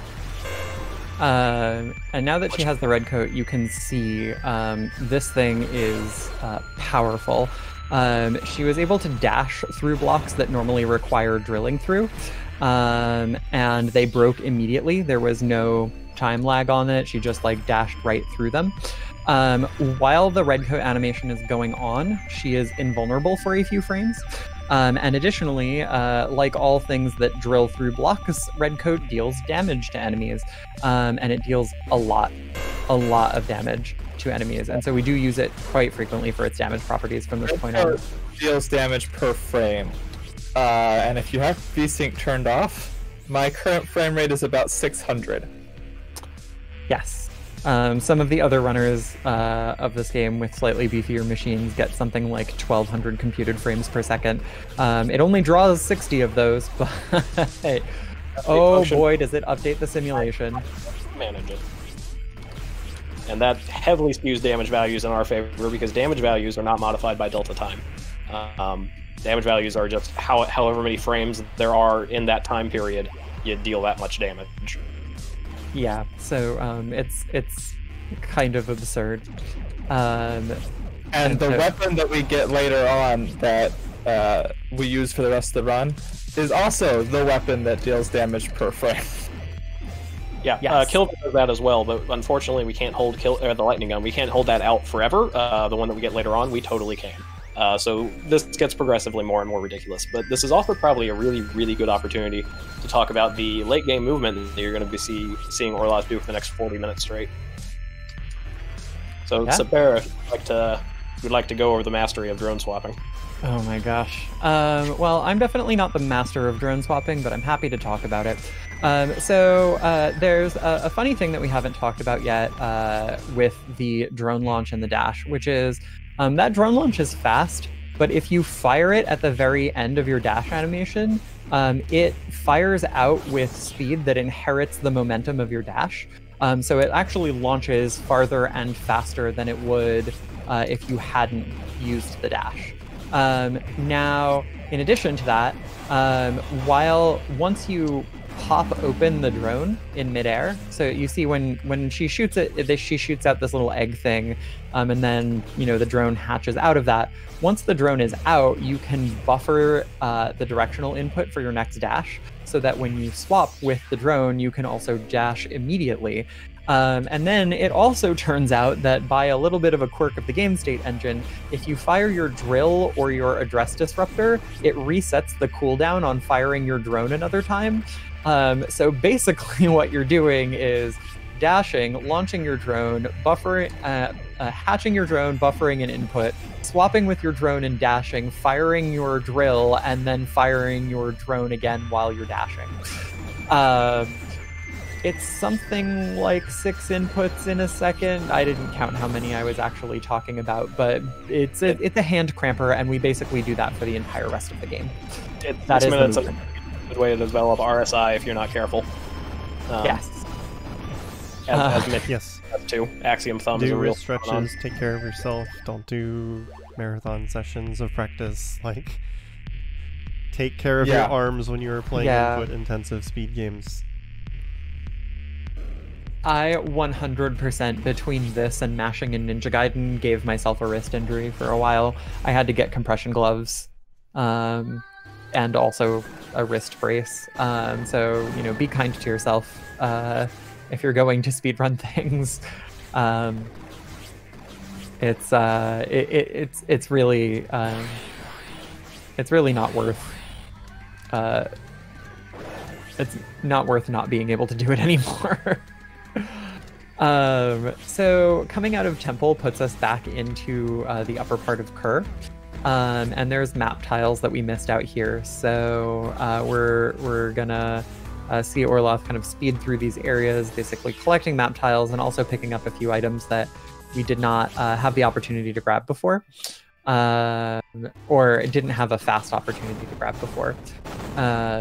Upper Kerr is unfortunately an area filled with like big wide open chambers that also have a couple of narrow craggy bits in them and lots of like weirdly positioned items. So what Orloff is doing right now is going back up into the snowy area to pick up a few more tiles and a few more items that would have been slow to get before picking up Redcoat and the enhanced drone launch. We had a little bit of a theory that it might actually be faster to do this before going into Temple so that you don't have to suffer going through the doors, because door transitions cost you 4 seconds a piece, I think. 3 seconds a piece? Okay. So it costs you 6 seconds in door transitions just to come back into that room and explore it for tiles and items again. But having the red coat and the enhanced drone launch makes you so much faster that it's not worth it to... When the egg is not popped, Trace collects map tiles still, so I was just dropping him down to collect a lot of those map tiles. Yes. Yeah, we close maps because we're very good at naming things. Yes. That is true. We are very good at naming things. Extremely I still good. think that was our biggest possible missed opportunity on that. Like, there's so many good puns. Yeah, that's totally fair. I think we only have like a couple of like slick named things in the entire run. There is kind of earlier when you're coming up to Upper Kerr for the first couple of times, an opportunity to tile perfect squeeze by one of those little like crane game looking enemies, the little pinchers that come down from above, and that's called G squeeze. After G-Virus, who invented the tactic and did not know that it was named after him for I think, years after the fact. No, until I met him at AGDQ 2020 and asked him, like, is this named after you? And he's like, wait, there's a strat named after me? And then there is P-Squeeze, which you will see later, which is named after Willow, basically. No, I don't squeeze anymore. I don't do normally. You so upset. Do you use the modified version that I do, or do you just like exit it normally? Exit it normally. Oh wow. I'm wounded. Yeah, me too. Sorry. I put so much effort into routing that the first week that I learned this game. This is basically the same grapple clip as Drug Skip. I'm just trying to hit that block just in front of the door. There we are.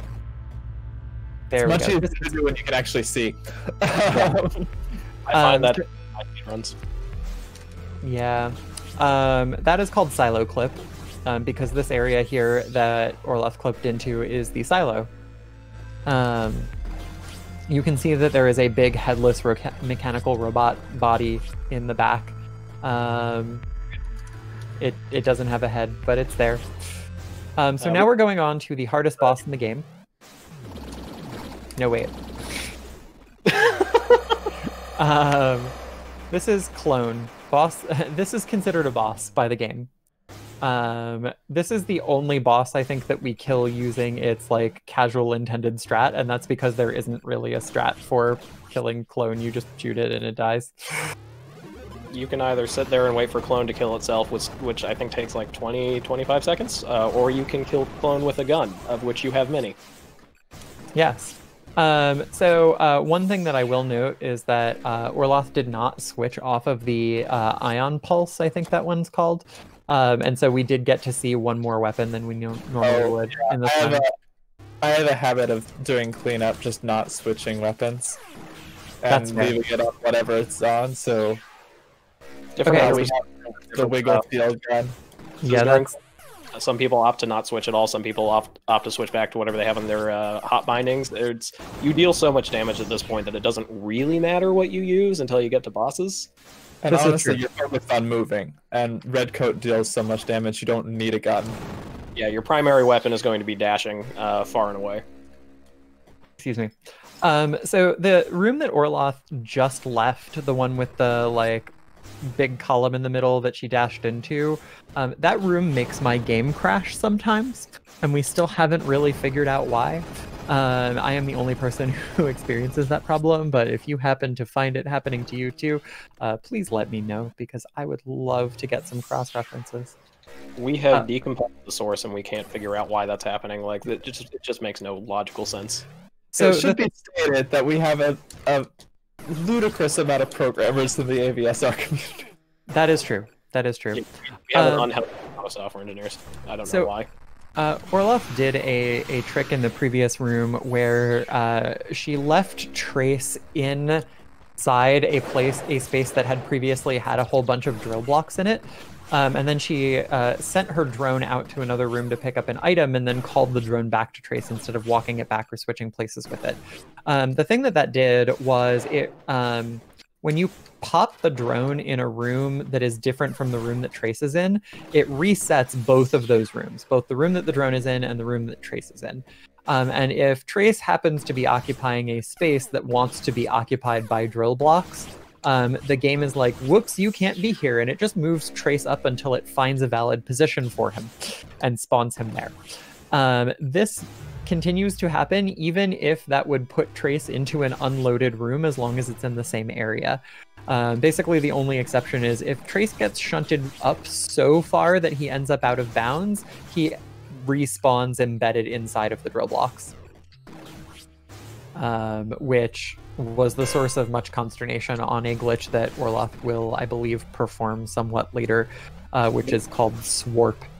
There's also exactly one of these glitches that doesn't work with VSync on. Like as previously mentioned, we run with VSync off, say that 5 times fast, to uncap our frame rate and deal hilarious amounts of damage. It also makes some of the clips work, and I'm not sure why. Which is the one that doesn't work with VSync on? The one up to Flamethrower. That is the only one Falk couldn't do on console, and that VGR can't do with VSync on.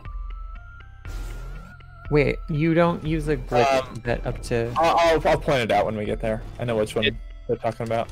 It's not directly next to Flamethrower. It's the one right before you go. Oh, the one for like the note? Yeah. Yeah. Oh, okay. Alright, I know what you're talking about then. No idea why. So, I already got a lot of these map tiles because I did this the normal way, but like if we had done drug skip properly, this would all be unexplored. But I still need to get all the items. Yeah, so the source of this cleanup right here is that what Orloff is eventually going to do is after cleaning up all of the rest of the areas in the game and picking up their items and their map tiles, she's going to come back to the lower entrance of this and she's going to do that grapple door trick again to get all the way up to the top of this area, because the top of this area has the exit to the final area, into the final area of the game. But because it is in the version, this is actually the room that it takes you to. That grapple door takes you into this room. And because we are in the non-hallucination version, this door on the left-hand side actually goes somewhere, and the game won't crash. So basically, she's not going to have to do any additional grapple shenanigans like the stuff that didn't work out before. So she's just cleaning this up now so that later when she comes back, she can grapple trick just all the way back up top. We have exactly 10 weapons, Code. Yeah. Exactly 10 oh yeah, that's right, because you just picked up Turbine Pulse and it's on 0. How does remembering what that weapon's name is? Oh, no worries. There's that I know, or that I can remember, but I don't know the names of, and it's that one, which I just call the green spinny thing, and then there's the Quantum Squiggler, which is the one that you pick up in Green Hell. The one that you pick up in Green Hell, I think, is actually called Quantum Variegator. Okay, close enough. If I'm not mistaken, but there's a lot of games. Yeah. That's funny because I actually don't. I'm not 100% sure that that's the name of that one. Yeah, there's one that's like. So there's one that's called Address Bomb. But inside the silo, Orloff also picked up the Data Bomb. Oh, sorry. The weapon is called Data Bomb, but Orloff picked up the Address Bomb in the silo. There's, I don't know how many different kinds of disruptors in this game at this point. You've got different tech startup meeting. There's so many disruptors.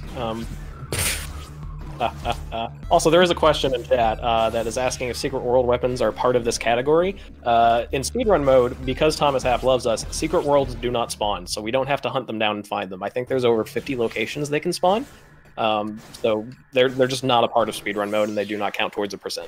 Yes. Also, because of the way that secret worlds generate secret world weapons, you basically would just, like, you would have to clear multiple runs just to get the one that you actually need to make things faster.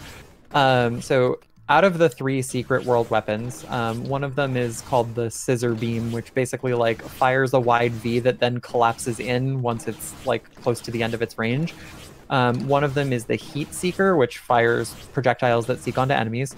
And the last one is Fat Beam, which charges up a gigantic laser that pierces through walls and also has effectively infinite range. So there are a couple of also deals damage per frame. Also deals damage per frame, but not as much as the flamethrower. But it does deal damage per frame. Nobody's going to talk about the hot drone swapping I'm doing for 500 miles? This is... Oh, yes. So, Willow, do you want to take this one? I guess not. Indie cleanup. So there's a whole lot of map tiles in Indie, and if you ride... Okay, so drone swapping. That is the exact inverse of my favorite section of the NMG route here. So previously we did that right to left, she just did it left to right. That is just pure execution. It is 6 inputs a second all the way through the entire area, ridiculously fast, avoiding enemies, avoiding platforms, and avoiding Araka. So that was unbelievable execution. I don't think I saw a single drop dash input, which was very, very good. Yeah, that was super hot. I don't think I've ever seen it hot before. I can do something well. The glitches are killing me, but I got the movement. But so Araka, which is the big head on which you transit through Indy, is our only other real friend in the world. And she is fast, but technically at this point we are faster. And if you ride on top of Araka's head, you only get the top tiles in that room. So by using the coat dashing, Orloff was able to get all of the bottom tiles in that room and still make her way across one side of Indy to the other side of Indy very quickly. Now is, or how do I say this? Closer to the halfway point of the two map tiles. That was the area than the ceiling. I did a silly and forgot to save, so whoops. We're not in the right spot. All right, so tell your favorite obscenely long joke now. No, I'm gonna focus on getting back. I meant Sabera. Oh, my favorite obscenely long joke. Oh my gosh. What is my favorite obscenely long joke that isn't actually obscene? The only super long jokes I know are way too long. Like, it wouldn't actually work on stream. Okay. Okay, let me think. Gosh, jokes. God, I don't know how to be funny. I'm a streamer. You can't drop that if you want me to somebody like, instantly. You gotta give them time to prep. All right. So there's a man driving down a highway. He gets pulled over by a state trooper. Wait, hold up, I said that out of order. So there's a man driving down a highway. He sees some penguins on the side of the highway and thinks, hey, some penguins, and he picks them up, and he gets pulled over by a state trooper a couple miles down the road, and the police officer is like, hey, you can't have those. Go take them to the zoo right now. And so the man says, okay, and then he takes the penguins off to the zoo. Next week, same man, same stretch of road, same state trooper. He's still got the penguins in the back of the car, and the same cop pulls him over, and he says, I thought I told you to take those penguins to the zoo. And he said, we did, and we had a lovely time. This week we're going to the beach. Gosh dang it. I've heard that one before. I like that joke. You're welcome. That's the only joke I know. That's the only joke that you know. I appreciate the honesty. Thank you. Oh, so that actually reminds me of a different driving down the highway joke. So Werner Heisenberg is driving down the highway when he gets pulled over by a state trooper, and the trooper asks Heisenberg, "Hey, do you know how fast we were going?" And Heisenberg says, "No, but I know exactly where I am." Oh no. Why would you do this, Sabera?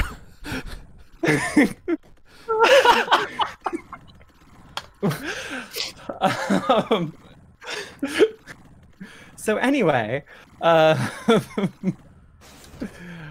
I crossed the entire map because I forgot one save point. Well, you know, it happens. It happens. It's I can't count the number of times that I've lost runs because I forgot something all the way across the map. The very first time that I completed an IMB run, and Willow was there for this, I got to the save chamber before the last boss. I stopped and looked at my map to make sure that I had everything, and I did not have everything. And I was very insistent that I was going to complete a valid run. That's one of those, like, you're the last person on Earth and you hear a knock on the door kind of moments. Like, it's just all the blood drains from you and you're like, oh, I just spent an hour and a half and I missed something in this enormous game. And the thing that I had left, if I'm remembering correctly, was actually in Temple. We were talking about this earlier. Oh, interesting. That one doesn't work when VSync is on, and I think it's because like the distance that you climb is more than the game can count while VSync is on. Oh, that's actually a really good hypothesis for why that would happen. We should go take the source code to test that out. Yeah, that's a really good idea. So Orloff is firing an address bomb here because that slug, when glitched, it explodes. Normally it explodes into flies. When it's glitched, it explodes into health. But the very first time that it explodes while glitched, it gives you a health node fragment, and that counts toward your item completion. Little trivia, if there are several slugs in the room and you do that, and you don't pick up the fragment, they will all drop fragments, and you can collect them all, but only one of them will count for your percentage point. Yes, also only one mighty flamethrower. This is the best weapon in the game, and it's also the only other one that we care about in 100%. This is the greatest of primordial fires. It is our holy item. We adore it. That and Redcoat are the perfect unity. Yes. The other thing about those extra health node fragments is that only one of them counts toward your health total, because the way that the game processes it is actually by the ID of the item and not by the item that you picked up. It doesn't go, oh, you got a health node fragment, I'm going to increment your total. It goes, oh, you picked up health fragment ID number blah, blah, blah, blah. I'm going to mark that as collected, and then tallies them. So you cannot, like, exploit for extra health that way, even if you wanted to. It seems clever, but it doesn't work. So this is another one of those displacement glitches where respawning the drone from another room, in this case, uses bubbles to shunt Trace way the heck up into an area that we would normally need a passcode to access. And so by doing that, we are able to get into Thriller Room because it's Thriller night. Without using the passcode. Normally you would need to enter the third item getting passcode in order to get in there, or the fourth, sorry. There are three that we actually use in order to reach this room and get this health fragment. Or not health fragment, power node fragment. Fun disparity. You need to pick up 5 health node fragments to get extra health, but you need to pick up 6 power node fragments to get extra power. Why? Nobody knows. Probably because he had placed 20 and 18, and those were divisible. That's fair. That's totally fair. Programmers' convenience definitely programmers' convenience is valid. Apparently they were all supposed to be just full health nodes and damage nodes originally, but that ended up being like ridiculously scaling. Great. So he just turned a bunch of them into fragments and mathed it out so that the scaling was what he wanted.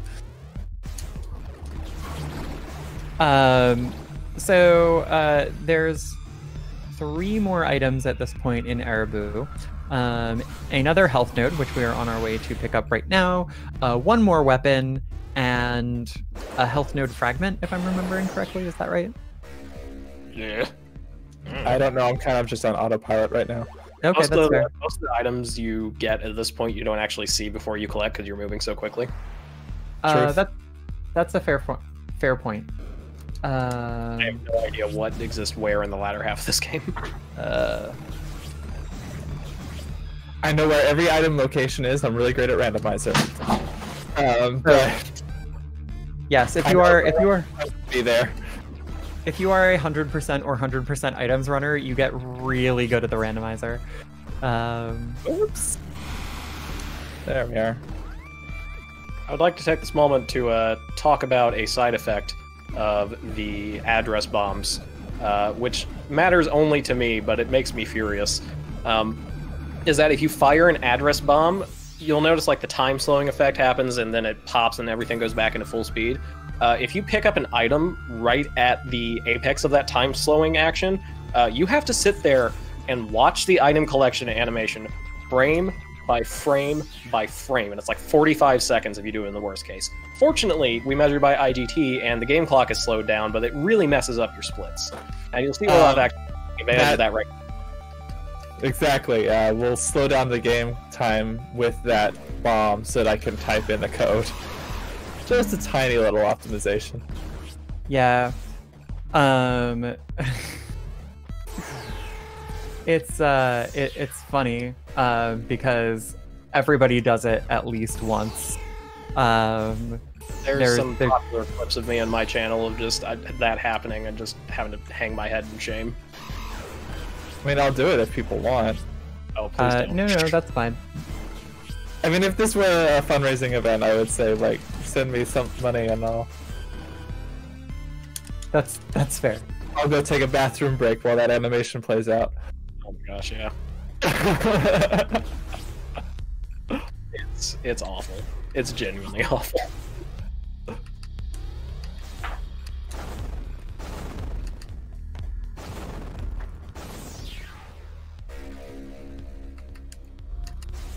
So we've moved on to Abzu cleanup, and as loath as I am to say this about anything in this game, I think Abzu cleanup is the most boring.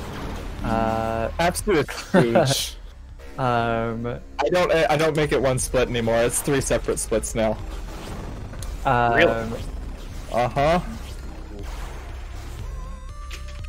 Yeah, Absu is enormous. There's really not a whole lot, and because it's pretty much an early game area, it's the second one you go to, there's a lot of like tight corridors, so it's not designed around you like dashing and flying and teleporting and jumping everywhere. So like all of your shots are really precise. You're in a bunch of narrow corridors with a bunch of enemies that still deal a ridiculous quantity of damage, even though you're immortal at this point. And it's just overall not very fun to go around. Z is the next area in pretty much the same way, but Absu is by far the worst. Yeah, so, I mean, what I will say about this area is that it has really resisted many attempts that I've made to try to reroute it for more speed. There are several places that you can come into, several ways that you can come into this area, either backwards or like in the middle and split it into left and right halves. There's actually a really interesting property where if you're coming in from Indy, the big long corridor where Araka lives, and you backdoor into it from Indy, like there's an entrance into Abzu from Indy, and you backdoor there, you actually end up in that like little vertical shaft that Orloff was just in as she's on her way into the attic. And I haven't been able to work any of these into a route well enough to optimize this, and I'm so mad about it because it seems like this area is so ripe for improvement. Like, it's one of those things that belongs on like the elusive glitches series. It's so close to almost being able to be fast. It's here. Don't do it. Oh, Orloff. No.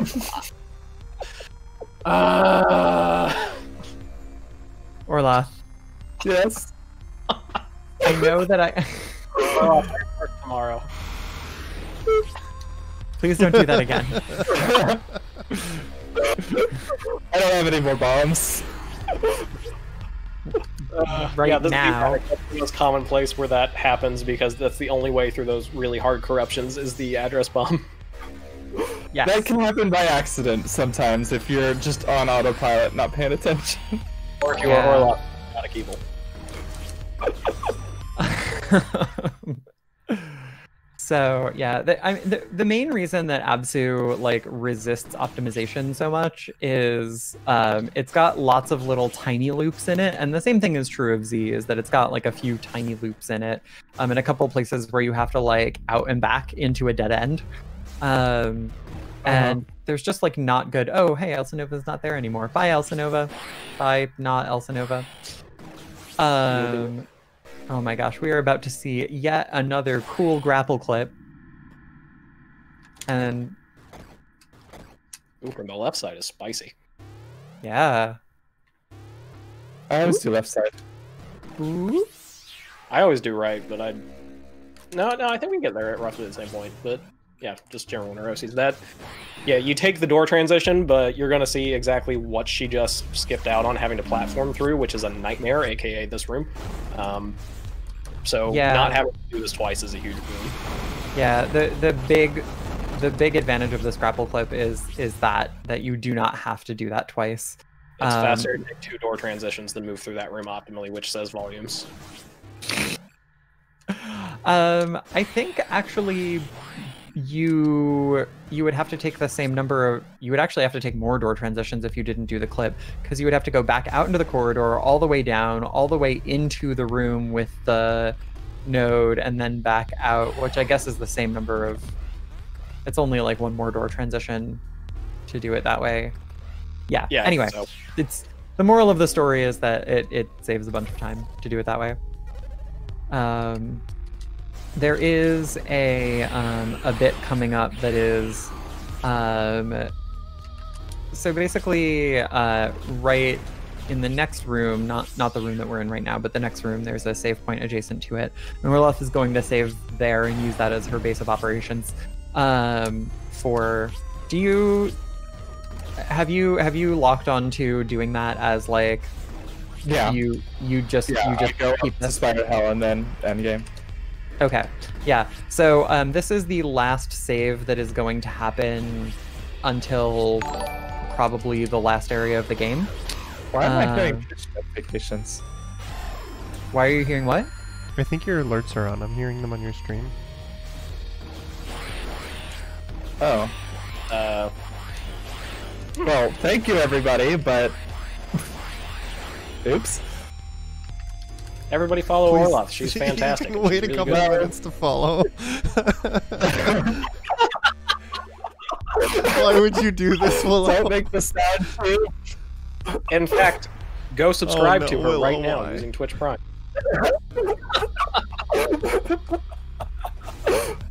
If she gets to do the address bomb thing, I get to...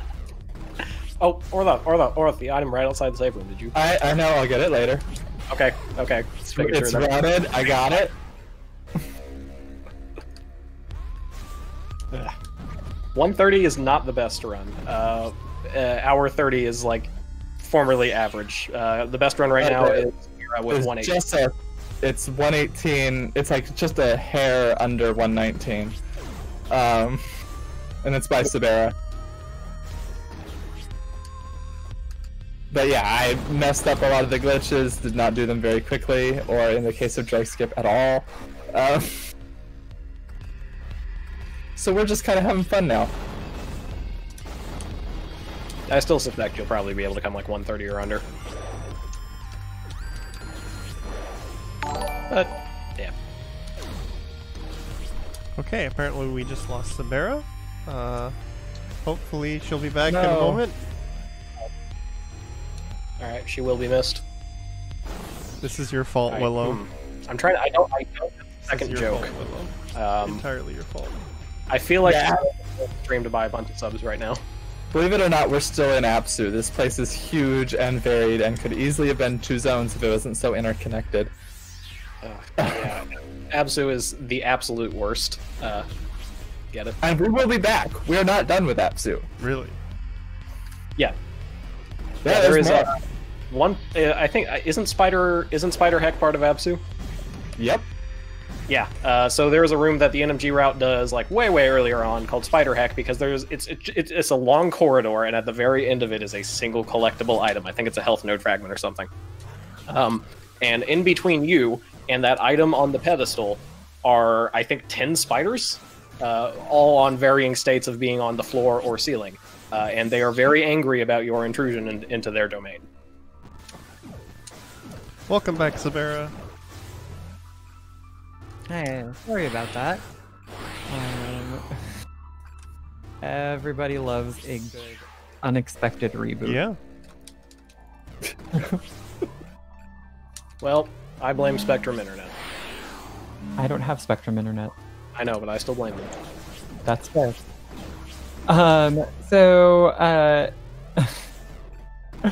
Gosh. So the area of the game that we're in right now is Z is one of the easiest places to miss something, in my opinion, especially this health node fragment that Orloff is getting right now. Which, oh gosh, I have missed I don't know how many ones in a row. That might work. It is just the easiest thing to forget.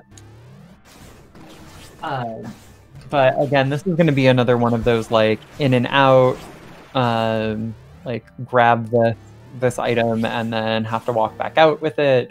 There's just a lot of that sort of thing here, and not a lot that we can do to kind of route around it. But there are a couple cool tricks in this area, and one of them is Swarp, which we'll see in a little bit, and that's another one of my little devices, which is one of the reasons why I'm partial to it. I like Swarp though. Like it's one of those things that like you're looking at it and you're like, that makes so much sense, but like for some reason we never found it. The community blames me for rerouting this, but honestly, I just started it. Sabera did the lion's share of finding new glitches, tricks, and being far braver with the rerouting sometimes than I was. I will take responsibility for that, but I do. One thing that I think is funny, and that I will say about it, is that I was not actually looking for 100% strats when I was doing that. The thing that I was looking for was Address Disruptor 2 skip. So for any percent YMG, I wanted to not have to get Address Disruptor 2 to get the grappling hook. I really, really wanted to skip it. And the TAS is able to skip it because the TAS can change the frame rate of the game while it's playing, and is therefore able to make a jump that is otherwise not RTA viable. And I was like, with all of the ways that we have to warp around the map, surely there must be some way that I can warp myself up here. And I figured out, okay, well, here are all of the places from which I can warp up to this position that will let me get past these barriers that I otherwise wouldn't be able to get past. And because I was trying to do it with a 100% complete story mode file, I had all of the everything at my disposal, and so I was just like poking at the world here and there, being like, okay, well, can I use this to do something stupid? Can I use this to do something stupid? Can I use this to do something stupid? And occasionally I would find something and be like, well, you know, that's not useful for any percent, but it might be useful in hundo.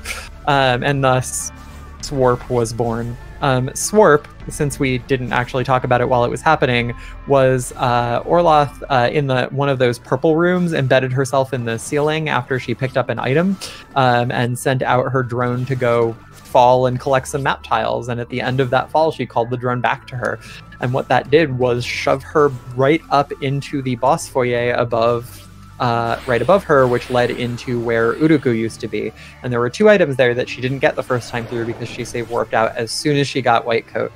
And it literally puts you to the tile right next to the door that you pass through. And the reason that we know that it's to the tile is because if you are even so much as 1 pixel to the right of being immediately up against the wall, you get kicked back out into the wall, because Trace gets shunted way the heck up out of bounds, just like we talked about earlier. And so that's Swarp.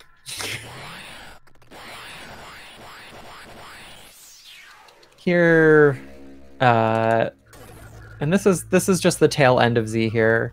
This is the maintenance tunnel. There are 2 different items in here and lots of windy tunnels and lots of door transitions, so we do not walk back out of here. Orloth is going to save warp right here after picking up Vorange. Vorange man bad. Sorry. I'm not I'm not assuming any particular political position with that comment. Please don't read anything into it. It just sounded funny. You need to go increment the Vor counter in the Discord now. Oh god. Let's not talk about that on the GDQ channel.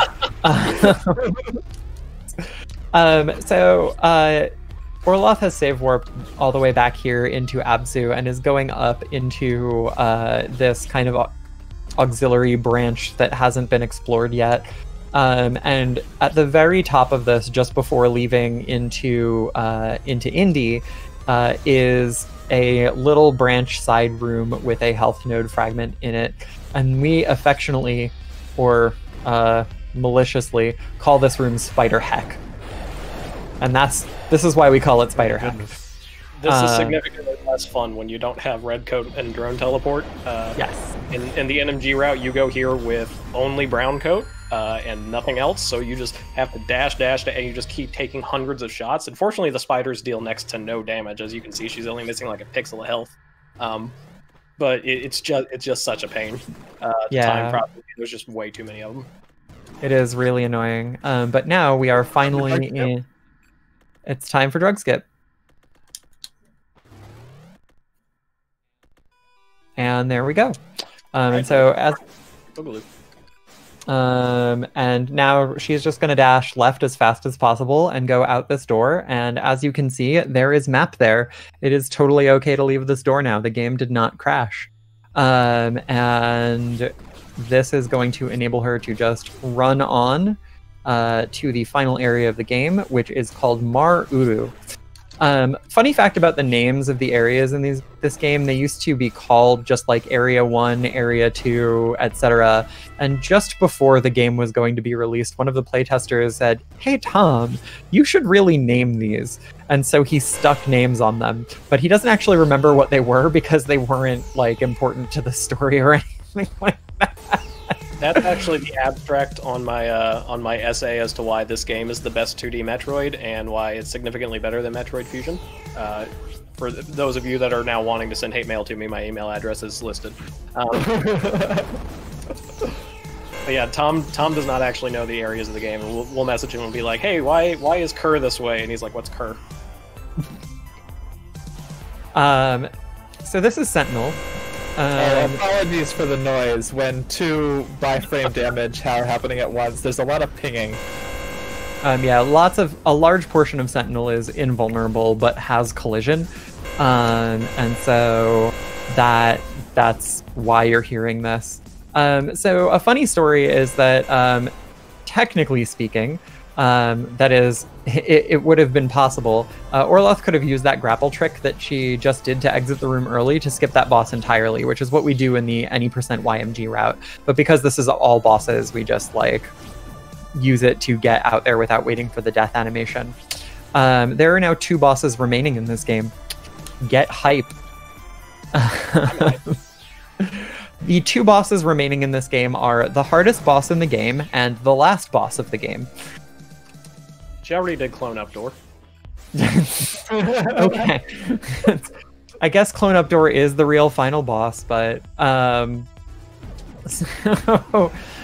this area with all of the items and everything is like just, it's a cakewalk. There's almost nothing that can do anything of significance to you at this point, except Zetter Hool.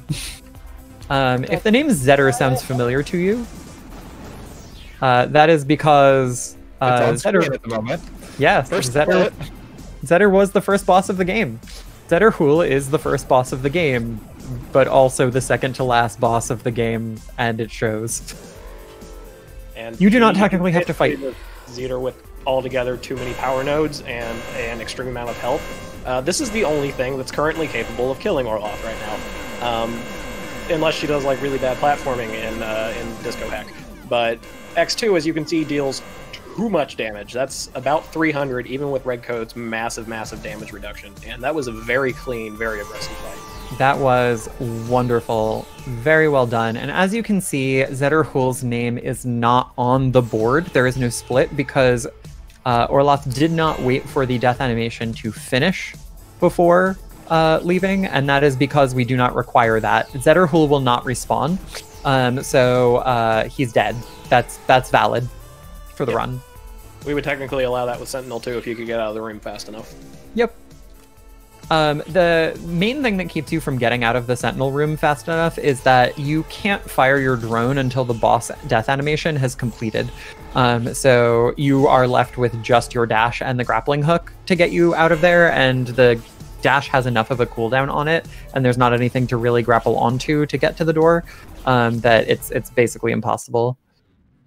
So this is the last real room of the game before the final boss. There is an item hidden here that Orloth will be getting. That is also an easy way to get a most % by accident. And that is the item right there. It is a note. It is not, as we often say, the note that tells you where the that tells you about the flamethrower. That is actually the note that is the black note that's on the way to. No, it's one of the other notes. Anyway, the moral of the story is that now Orloth has everything and is entering the final fight, Athetos. You gonna do the meme strat? You gotta do the meme strat. I can. I think you should do the meme strat. So Okay. it turns Hi, out. Sonoma, how are you doing? Your beautiful garden. Yes. So you are capable of using the grappling hook trick to get yourself outside of the elevator that the final boss fight is in. But The enemies out on the damage that the red coat does, so it's slower. It is the enemies significant. cannot follow you out of here, but it is safe. And as you can see, even with just the flamethrower, it's still pretty fast. Yeah, we have too many power nodes at this point. Like these phases would be much faster if we were getting red coat damage on them, but that's okay because it's kind of like we have our marathon traditions of doing the meme strat here. Also, time is on when screen fades to black, and it's coming up fairly shortly. Yes. There is a somewhat long death animation here, and it is, it's something that happens. But there's this fat beam. That is actually what fat beam looks like, even when you fire it. And that's time. Nicely done. Yeah, very nicely done. Wait. Why does the name say Asuka? Okay. What? Never mind. Orloth, you have a strange Twitch channel. Oh, did the Twitch I had no channel idea updated? that was your Twitch channel. Oh my goodness. Wait, what? I'm confused. What? The nameplate with the Twitch icon said Asuka. Yeah, it had changed at some point, but it's back now. It's back now. All right. Anyways, that is a full I and B. That's the I and the M, and we saw the B. Yes. That is a completely valid run. Well done. Thank you. Thank you. And thank you for my first GDQ showing. Yeah, thanks for being on. Do you have any shoutouts before we start wrapping things up, Morla? Just the whole AVSR community, honestly. I kind of showed up out of nowhere and said, hey, I want to speedrun this game. And they were very helpful in helping me learn, and there was some good banter as I started to explore the category and break it open more than they had before. But yeah, like I said right at the beginning, this was a really active category and could possibly still be, because we've lowered the record by more than 7 minutes in the last few months between Sabera and I. So yeah, if anyone wants in, feel free to join us on the AVSR community. Yeah. All right. Other important question is, where can people find you? So right now, just twitch.tv/Orloth. I'm actually lucky enough to have an original name on Twitch. So, yeah. Okay. And of course, if people want to get into Axiom Verge, you say just like hop onto the Discord. Where can people find that Discord? I do not have a link on my Twitch, but there's a link on several members' Twitch. Like Willow's channel has a link. Speedrun.com/Axiom Verge. It's in the sidebar. It's also on sudra-routes.com in the sidebar there. And a number of us have chat commands for it. So like we're easy to find. Sounds good. All right. So as we mentioned earlier today, that's not all of our Axiom Verge, because both Orloth and Sabera had submitted runs to Fleet Fatales, and I knew that both of them worked really hard. They're both really into this game, and I couldn't choose. So we're actually going to show Sabera's run next. It's going to be our last run of the night. So thanks everybody who's been hanging out tonight. We're going to take a quick break, switch things over to Sabera's stream, and we'll be right back with an any % no major glitches run, which will be quite a bit different from what you just saw. So stay tuned.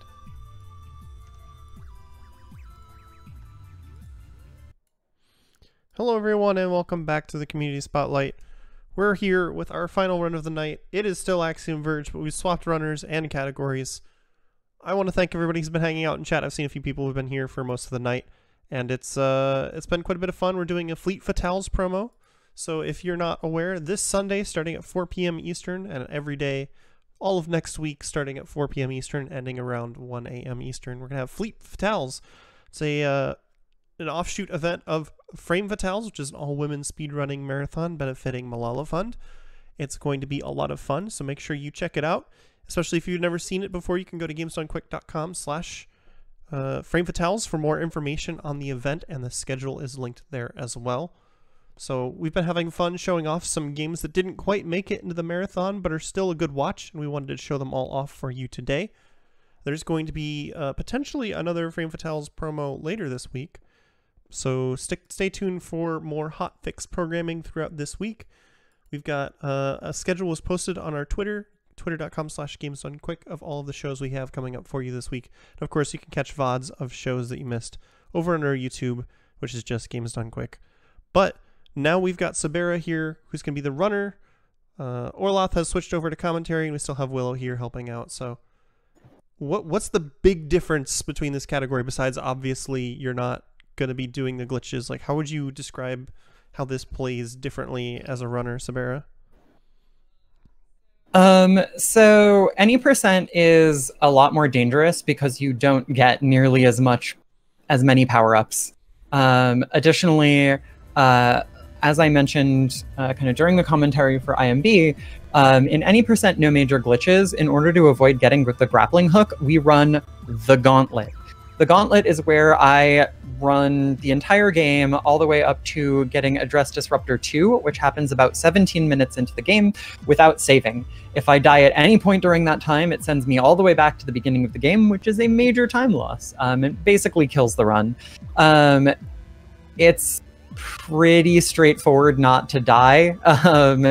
It's not as straightforward to not die while going fast. But there are lots of things that I can take health off of if something goes wrong. But that's like the big hurdle to clear. The other big thing that's different about this is that while Orloth did Temple Skip, which uses the grappling hook to get you to Red Coat without having to go through most of the hard parts of Temple, in No Major Glitches we have to go through Temple Forward. And Temple Forward is, well, you'll see.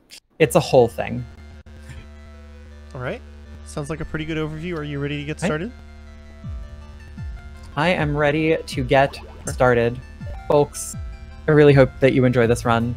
I also hope that my capture card doesn't do the thing that the capture card has been doing, but which is freezing. So I apologize if anything janky happens. We'll work through it together if it does. So I ran any percent exclusively for a long time.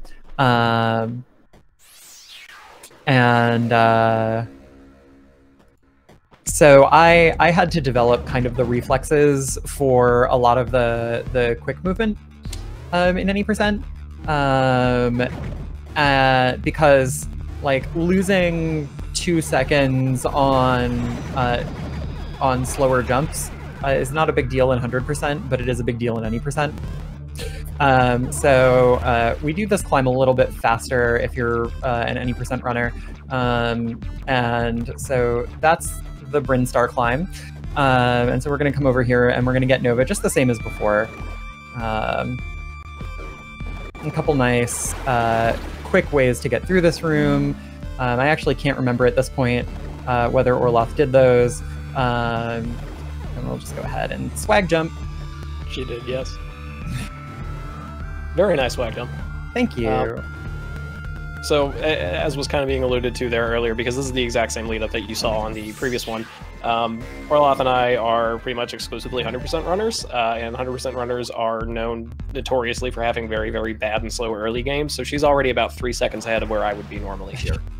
By the time Address Disruptor 2 is got, Sabera is usually like a minute ahead.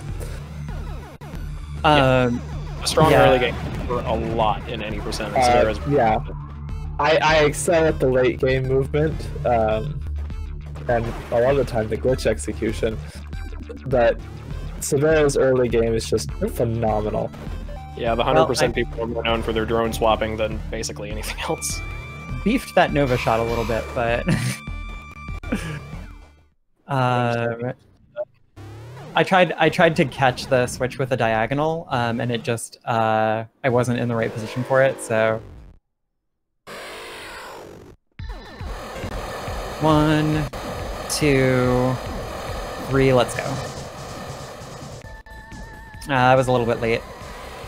This is going to be a little bit suboptimal. Yeah, you're fine. You're fine. Go. The 240 is like kind of at the bare minimum of what I'll accept in an NMG run these days if I'm like seriously running. 238 is really preferable. So yeah, I mean, I would say at this point, right? Like wow, jeez. Trying to talk and run a little bit too fast. Yeah. The thing about trying to get like fast at any percent is that you start to kind of deal in a lot of little micro optimizations. Like I hold down jump as I come out of this door and I bonk my head immediately, which causes me to fall a little bit faster there. Like stuff like that. And if you're running a 90-minute category, like you're usually not worried about those kinds of optimizations. But the movement really does kind of add up as you go along. So, so you can get rather significant time gains. Now, unfortunately, like the flubs there added up to about, I would say, 5 seconds worth of time loss by the time that I exited that tunnel. This is still like a little bit ahead of what my like goal times for hallmarking in the early games are, and I have like very clear time markings of like, when do I want to be getting that health node? When do I want to be entering Abzu? When do I want to be getting Kilver for like PB paces? At this point, embedded in my brain from all of the time that I spent not being able to get those and having them be aspirational goals. It's like leaving the door right after the health node before 4 minutes was one of my early goals when I was running any percent. And now like I can be 5 seconds behind and I'm through that door before 4 minutes, no problem.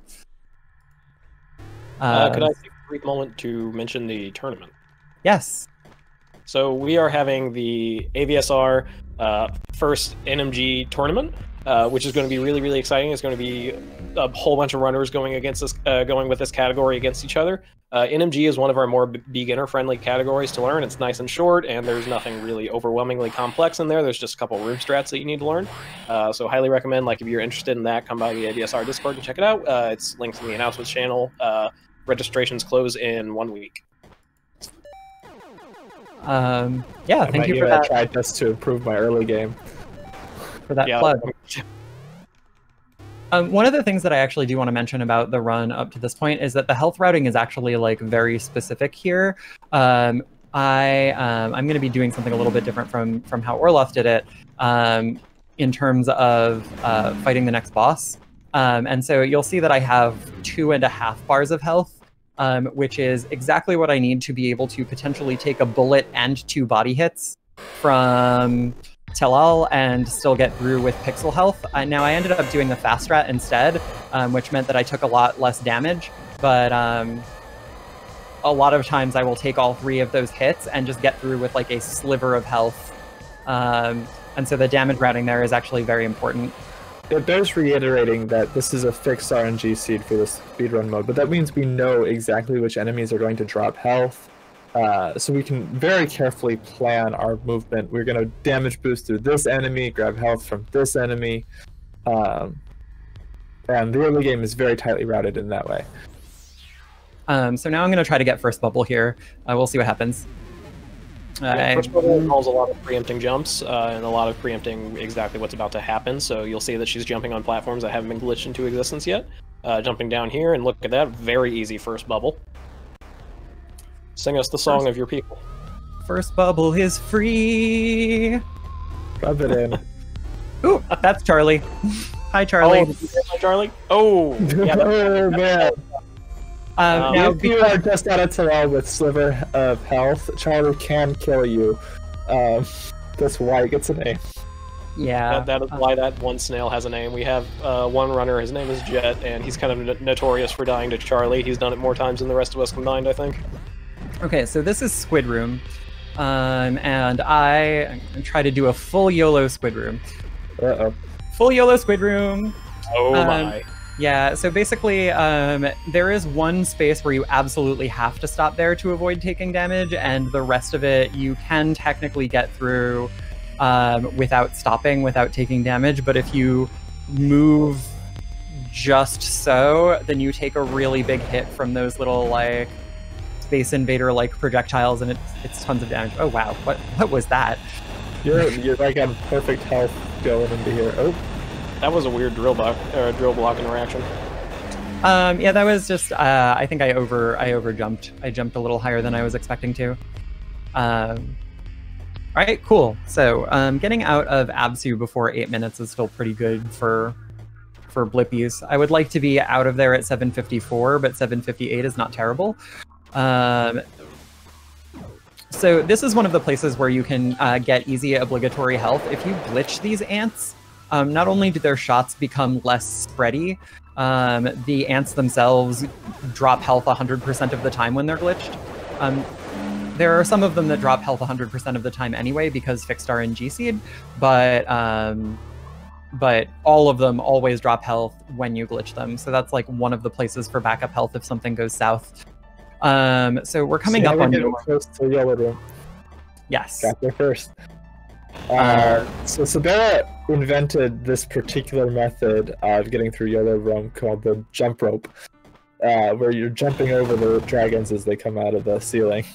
I don't actually do the jump rope as such anymore. So I jump rope on that first one, but I don't do the jump rope on this one anymore because it's not reliable enough. I just take a damage boost off of that. And then I'm going to kill it because I have plenty of health, and then we're just going to walk out there. And that's YOLO. The spiders actually deal less damage than the dragons, and Trace does have invulnerability time. So if you need to take damage from something, you'll bump into a spider and then walk through the dragon. Yeah, it was mentioned before, the spiders deal like next to no damage, especially body shots on them as opposed to projectiles. There's that good old-fashioned coral RNG there, but excellent copy from it. Nope. Oh, all the way down, so that's good. Well, not all the way down, just like some of the way down. Like okay, two platforms. This is the first major divergence, so Orloth saved here. I am not going to do that. I'm going to climb Mission Impossible without saving. Any save Let's change the cycle. Is pretty much a soft lock. Like if she saves at any point, then she is unable to continue with the route as planned, and she has to go get grapple, and that just loses a bunch of time. It should be noted that for learning this category, it is perfectly acceptable to glitch one of these guys and go into the vent. Oh yeah, there is a little like wall route that you can take. If you glitch them, their lasers will bust open a secret passageway that you can't bust open with your drill, and you can go inside the wall. And according to Willow, inside the wall saves 37 years. Only on Mission Impossible 2. On Mission Impossible 1, it is slower. Okay, that's fair. When you have high jump, you can do those jumps easy. It's definitely slower, but it's easier for new runners, and I definitely did like the easy strat in a lot of these rooms for a long time.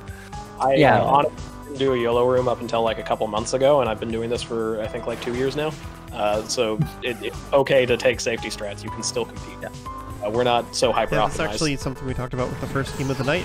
We had Celeste on, which is another game where, you know, there's a lot of strats you can take that save a little bit of time, but you can do safer strats if you want, you know. Yeah, I actually used to run Celeste any % as my main speed game before I came to Axiom Verge. And I credit that actually with a lot of my development as a speedrunner. Like the 2 games that I had before this were Shovel Knight low %, which is more similar to Axiom Verge in that the movement is slower, and Celeste for the just the precision of motion. It's been, I love Celeste so much. You had Flygon on here, right? Yeah, I love her. She's great. I don't think I've ever heard somebody say a negative word against Frozen Flygon. She's just fantastic. Yeah. Okay, I'm gonna try to zombie jump. Zombie jump. Zombie jump. All right, 2 out of 3 ain't bad. That's what Meatloaf said. Tonight is incredible though, because that's a really hard jump. It's a pixel jump, and like you have to use coyote time for it. Yeah, I like that you get coyote time in this game though, which is another thing that I really learned how to use from Celeste. For those who don't know, coyote time is when you are on a platform and running off the edge, and the game will still let you jump even though you're off the edge. It's kind of named after the Looney Tunes thing where Wile E. Coyote takes a while to realize that he's run off a cliff and then falls to his comedic doom. We have 3 coyote time jumps that save just a tiny little bit of time, but... Okay. I think Blue is the one that saves the most. Yeah, that one's one in a second. Anytime. Yes. Zombie jump saves the most, right? Yeah, Zombie jump saves the most. Swag jump only saves time if you go for swag jump and you don't get it. If you don't go for swag jump, it doesn't save any time. So it doesn't save any time is what you're saying. It is a potential time loss, but... Yes. It's the worst strat in that capacity. But we go for it. If I were somebody who was trying to PB, I would only take this if I was going for sub 36. Even though you can technically sub 36 and still take that health node, but it costs 11 seconds in no major glitches and only in no major glitches. If you are doing yes major glitches or a yes major glitches adjacent route like the new 100% routes, then it costs over 30 seconds because you normally would not go back out to that room. You would just save warp after getting white coat. But in NMG, I'm just passing by it, so I might as well get it. There are a couple of other health nodes that I will pick up for safety, including some that we don't normally take as safety nodes, and I will also be taking 1 safety power node in this run, I think, that we don't normally take. Yeah, so the way I do safety NMG, I'm going to be saving before temple because key room can go really badly. And so because of that, because I have to climb down, it's really easy to go and get the Eden power node and the Eden health node. Oh, you're right. And then just like come back out here and proceed toward the end of the game. Now we're on to drone climb. There is a fast strat here that I have been succeeding at like all the time, but I'm not going to do it because it would end my run. It is literally like either you save 2 or 3 seconds on a cycle of the armadillos or you die. Those are your choices. So I'm going to not save the... I'm going to opt to not try to save that time in the interest of not dying. Like to make a shout out to Jet, who we previously bagged on, who lives in some terrifying part of the country where to him those do not look like armadillos, they look like mice. What? What kind of mice are around there? Oh my goodness. That's what I said. Like, if your mice look like that, you need to flee. Yeah. Unlike in the glitch adjacent route, we're not going to be save warping here. So we need a different way out of this room, and that's the way we go out of the room. We just abuse coyote time. Alright, that saves the most time, my bad. Oh yeah. That one saves a good 30 seconds. Over going around through the intended learn how to use the drone room, yeah. Go back and then jump up and then back around, yeah. That saves a good 30 seconds. That's a great point. That is also the only one that is not done for swag. That's a sequence break. Yes. But yeah, because she's still conserving that save from the very beginning of the game, she has to go back through all of these rooms. She doesn't get to reset her health like I do. If she dies at the point, it is nearly a 7-minute time loss. But the good news, pretty much the hard part is over. Like upper Kerr is the most dangerous bit. Yeah, so at this point, I'm basically in the clear. There is nothing in this room that can kill me, and this is the room that has a Dress Disruptor too. So here I am, just navigating my drone through this tunnel, and abusing zombie AI, and just trying to recall my drone as fast as possible after it hits the switches. So when you fire the drone's little laser out there, it will finish its animation for a full cycle, even if you call the drone back. So basically you just want to make sure that it fires, and then like once it's gone off, you can call it back, it'll still hit the switch, and that saves you a little bit of time. And that's the gauntlet. So at 17 minutes and 31 seconds, I warped back all the way to the beginning of the game, and this is where I would have gone had I died anywhere during that time.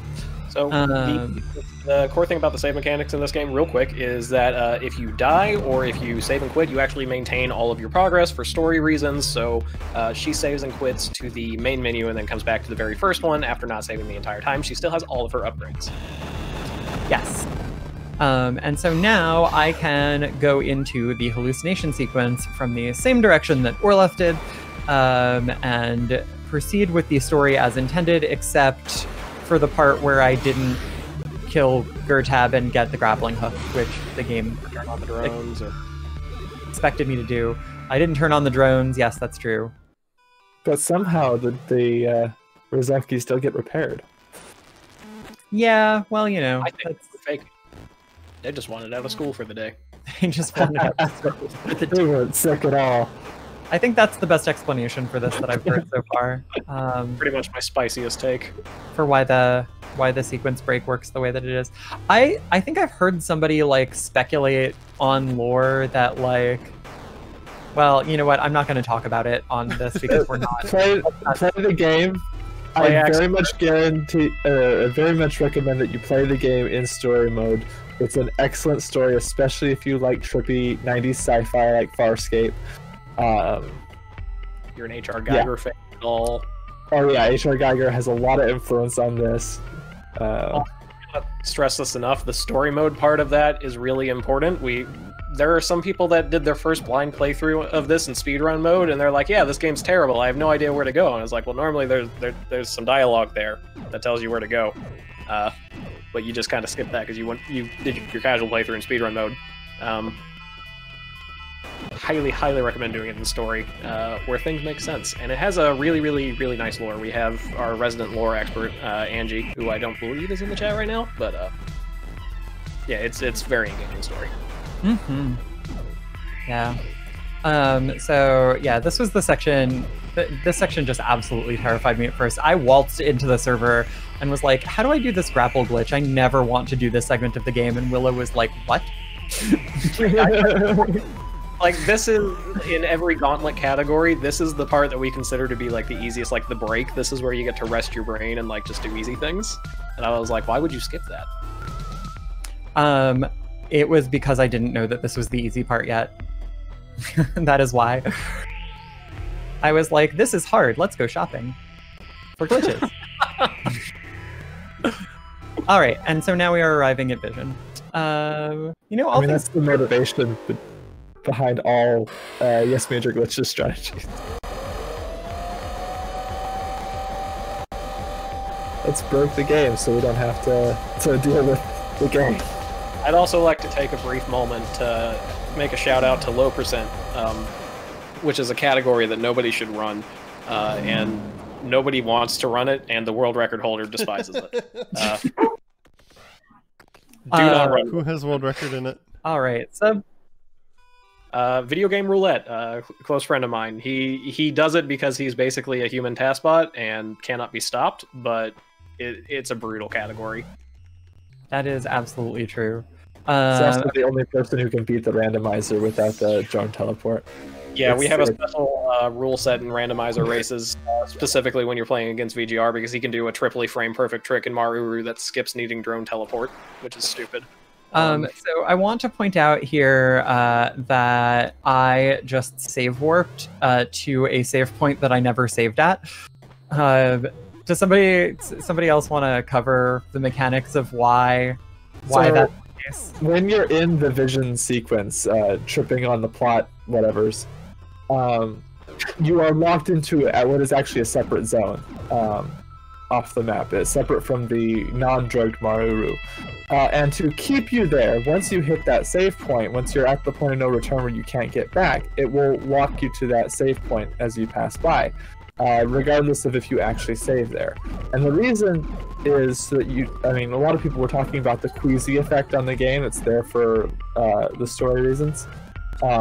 If you save somewhere else and that wasn't true, you would get that queasy effect in other parts of the world. And you'd be stuck there until you could get back to Maruru with the queasy effect. So, yeah, it auto-saves you to here. If you are doing it without any glitches to bypass it, you pretty much have to pass through this save point in order to get up the rest of Maruru.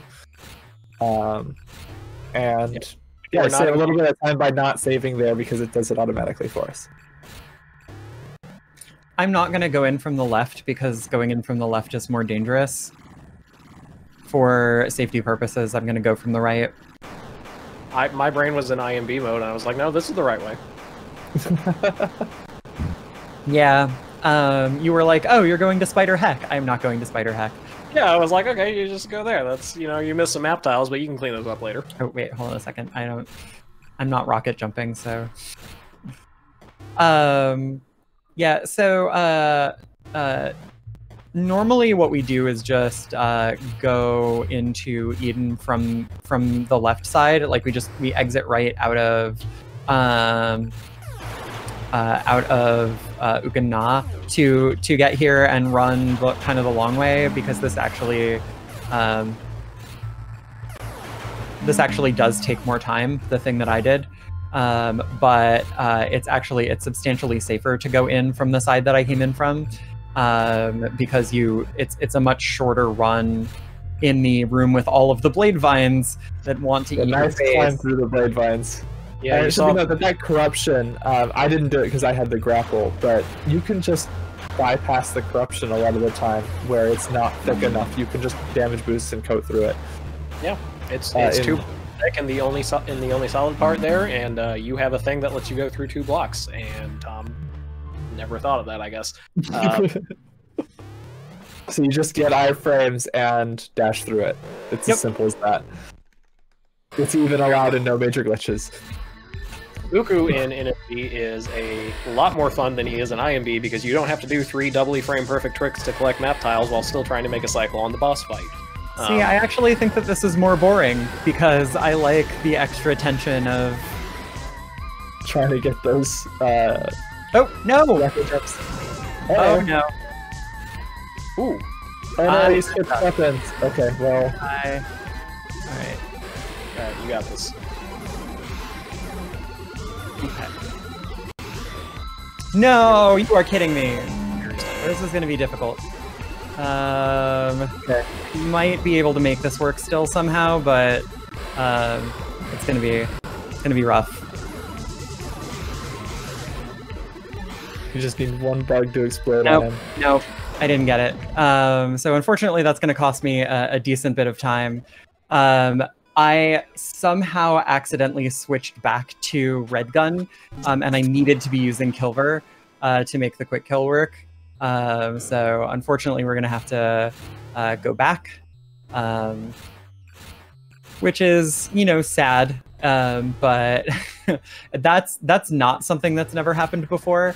Well, okay, switching weapons is not something that's never happened before, but flubbing that quick kill, even for experienced players, is like, it just happens sometimes.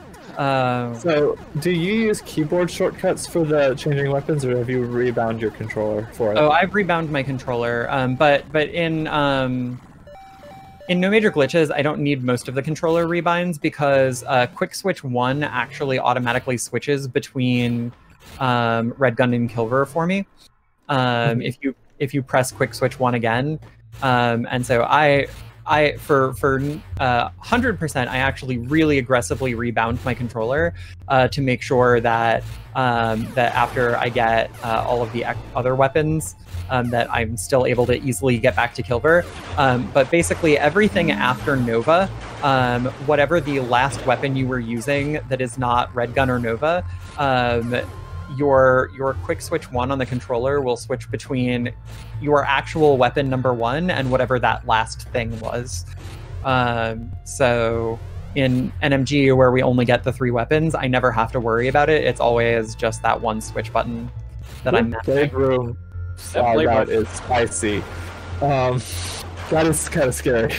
Just watching. Yeah, I mean, I have a couple health nodes of extra health more than I normally would, so I can just kind of bowl that one. But normally, actually, what I'm trying to do is bait that second blade bind down. And sometimes it works and sometimes it doesn't. And I've just kind of learned to roll with the punches. Nice. Or the cuts, as it were. Because I started learning this in YMG, where you actually want to take a death. That you need to be able to get to the top of this and take a death. There. I deeply wish that I had that excuse as to why I take deaths there sometimes. You know, these things happen. I gave an estimate of 40 minutes, even though my PB is like 35-20, because stuff like this can happen. It's like not even nerves. It's just like the act of trying to talk.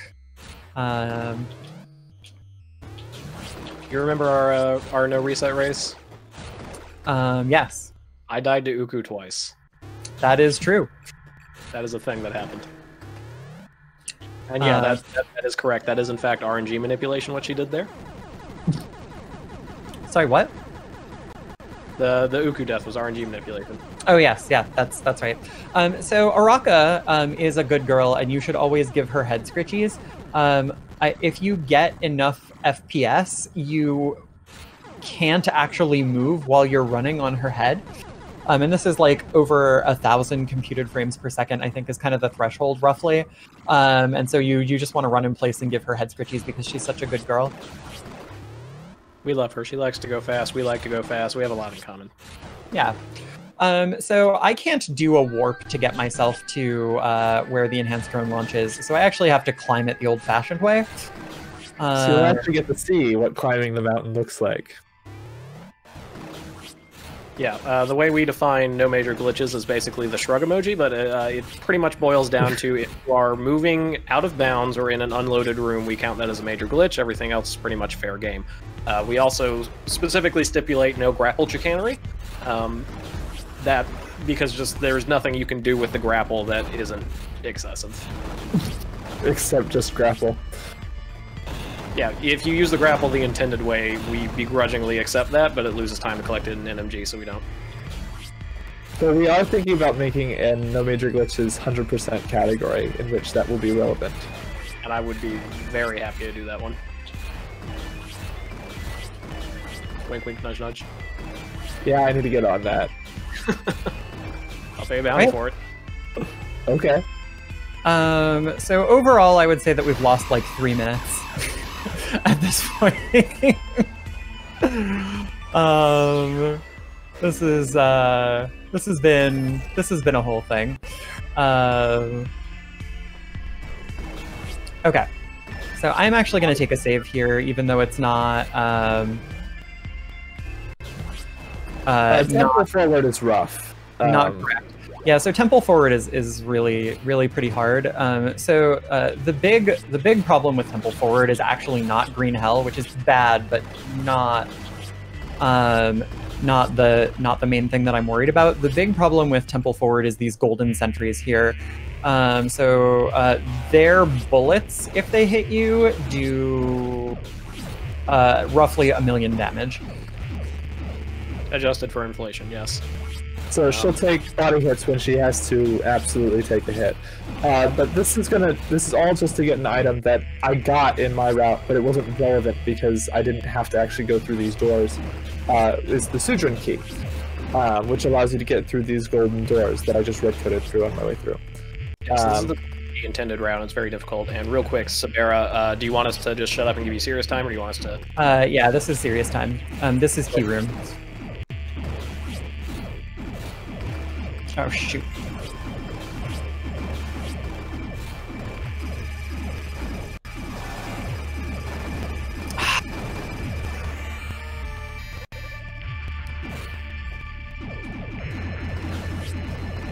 Okay, there we go. All right, now we're cool. So this is key room. This is a big run ender because of how much damage those things do. I have surprisingly only taken body shots with trace from them and have managed to only have one drone detonation over the course of this room, which is alarmingly good. Yeah, I'd like to take a brief moment to just appreciate how obscenely good that recovery was when you had the drone death. Like that, you shouldn't have gotten out of there alive by any stretch, and you just made it look easy. And you're out, and You're making very the drone beautifully climbing look done. easy, which is ridiculous. So explain what's a second. I had a few weeks where I was between jobs while I was learning to speedrun this game, and that is probably the like weird thing to which I attribute most of my success in speedrunning was just like I had days where I could spend 8 hours trying to speedrun this game. I am going to take some safety health that I probably don't strictly speaking need to take, but I wanna, and that's it. It doesn't take that long to get it, but I would rather have full health coming in here than not. Even though Green Hell is the less likely to kill a run of the two big rooms, TM and Temple, it's still very, very hard. Like, there's a reason that it got its name, and it's still very risky to go through it. So, like, as much health as you can possibly get going in there, because unlike in 100%, you don't have the benefit of skipping it, or in 100% NMG, you don't have the benefit of being overpowered. Yeah. Now, a fun thing about this particular area is that we get to basically hurl the drone generally downwards, and the launch downwards benefits from gravity, which is, it's just a lot of fun. Okay, so this is Green Hell going forward.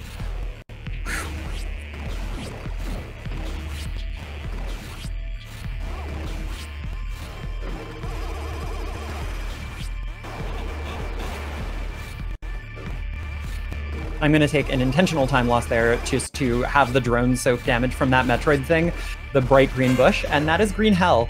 That was a really nice. And my drone is at beep health, but it's okay, it doesn't matter because we made it to Red Coat Chamber. Okay. All right. All right, that's run killer like 2 out of 5 gone. So yeah. Red Coat is the only thing that's, well, Red Coat and Drone Teleport are the only things that are stopping you from getting to the boss zone after you've done the drug sequence. So, yeah, that's where we're going next. So in a playthrough where I was being less cagey and safe about things, I would have save warped all the way back to Maruru and it would be go time. But because I saved here in the interests of making sure that my run didn't unceremoniously die with a death in Key Room or in, God forbid, Green Hell, we are going to have to climb our way back down Kerr. And I never remember where this door is. Here it is. Yeah, that was one of the biggest things of like I've made it as a speedrunner is I know where the down doors in Kerr are because they do not line up well with the map. Yeah, and once again I forgot where the door was. That's fine. Bang. And this one. Okay, now like I said, I am going to go a little bit out of my way here and take a little bit of a safety. So basically we're going to go up here. This is something that Orloff did in her run. And she came in here. Now she clipped her way out of here. We're gonna out and back the normal way. But there is an easy to get power node and an easy to get health node in here, and we're just gonna take those for extra super duper super safety. Yeah, while the third to last boss and second to last boss are technically skippable, doing the last boss with very few damage nodes and very few health nodes is actually pretty scary. It was trivial with everything, but yeah. And the can't even do the meme of getting outside the boss chamber because you don't have the grapple, right? That is Right. correct. And it's against the rules because it would be grapple shenanigans. Well, no, grapple coding is allowed. Oh, right, because of the... Yeah. Grapple coding is the one grapple shenanigan that is allowed. It is allowed, but we count the area outside of the boss chamber as out of bounds, so you're not allowed to do that. Firing in front of her is head scritchies. Is firing behind giving a speed boost? Oh, no. It's not the firing that's head scritchy. Running in place is what the head scritchies is. And me shooting my gun is just me playing defense. I'm protecting Araka. Yeah, when you hit 1200 FPS in this game, collision with moving platforms gets a little questionable. If you rewind the VOD a lot and check when she was on first bubble there, you actually can't move on those either. So if you need to do a position adjustment, you have to jump and then land. Okay, so coming up is actually a pretty fun thing to watch. Because we can't do drug skip to get to the top of this area, and we're not doing item cleanup, we have kind of a very special way of getting up here, and it takes advantage of the fact that we can do coat swaps. Oops, So this is supposed to be down only, but I'm just gonna launch myself up here. This is my favorite NMG sequence break. And that's the elevator shaft. Oh, excellent through the roof there. That is a lot harder than it looks, and that's the thing that trips up a lot of new runners, is being able to get through the roof with those dashes is remarkably precise. Yeah, getting through one tile lines with that code is a very weird timing. It takes a while to get used to. Right. We are now entering the final area. So I am going to be fighting Sentinel in much the same way that Orloff did, except instead of Flamethrower, I'm going to be using Kilver. It's the same general idea, basically just dash into its face repeatedly and use Red Coat for most of your damage. The big trick is that I have to get through this area without taking a ton of damage from these lasers. Yeah, the difference between this and 100% is your health matters here. Ooh, excellent save. Oh my god, that was scary. Yeah, I keep holding my breath like, she's for in a good spot. many portions of this run. Yeah, NMG is a real nail biter in a lot of parts, in ways that 100% is just not, and 100i is not. Yeah, it seems like 100% is like a lot more glitches and nonsense, and this one's just anxiety-inducing. Right? Yeah, 100% basically only became that way over the past couple months. Like, it went from pretty much like NMG plus a Void Warp plus Temple Skip to absolute tomfoolery, which I apologize for nothing. It was all there. I didn't invent any of the tricks. I just added them. There is one trick in here that is unnamed that Severa actually did earlier, which is the room strat to get up through the breakable blocks from Ukana into Maruru. The room strat where you drone swap up vertically through that is the only other strat I have invented in this game, and we have not named it. Hardest boss in the game. Hi, Zetterhul. Bye, Zetterhul. Yeah, he's weak to leaving the room. Yeah. Oh, you took a little damage. I hate that they can hit you while you're going through the door.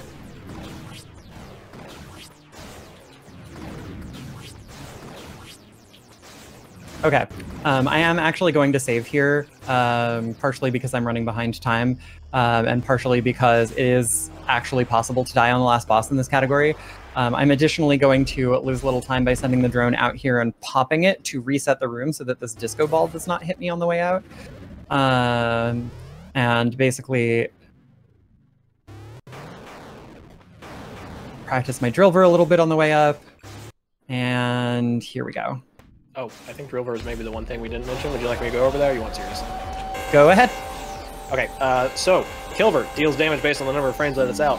Drill also does that. We have control over how long Drill is out. We do not have control over how long Kilver is out. However, controls return to us after firing Kilver pretty quickly. So if you fire Kilver followed immediately by Drill, you deal a like a like an imperial ton of damage, not necessarily a metric ton, but it like definitely helps your damage output, and an NMG that counts for a lot, especially in this fight, because the faster that you get that gym gone and dealt with, and the faster you get the donuts dealt with, the more likely you are to survive. Missing The fastest damage.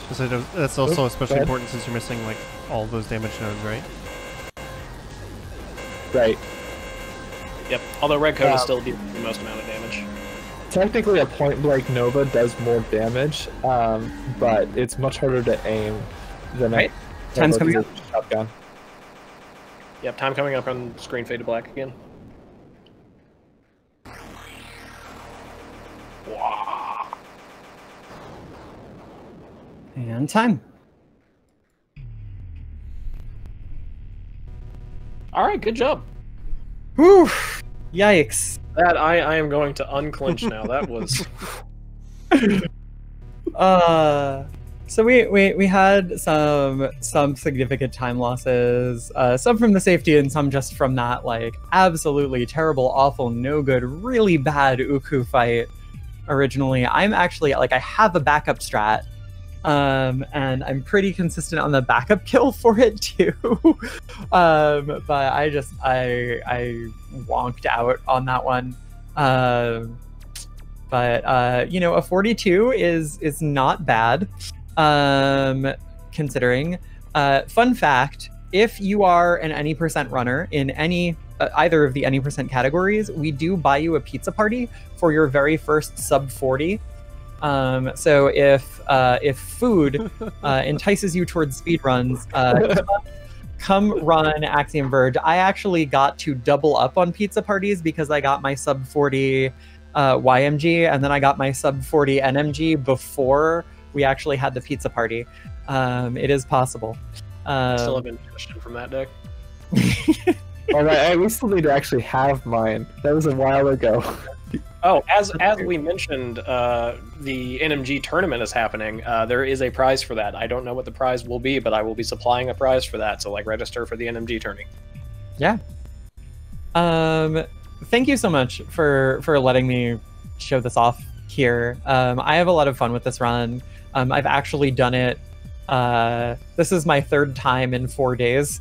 But I think the first time doing anything for anything GDQ at all. So this has been really cool. I really appreciate you inviting us on here. It's been great. Thanks for being on and for helping out with the commentary for Orla's run. Do you have any shoutouts before we wrap things up? Yeah, I mean, obviously I want to give Orloff a big shout out.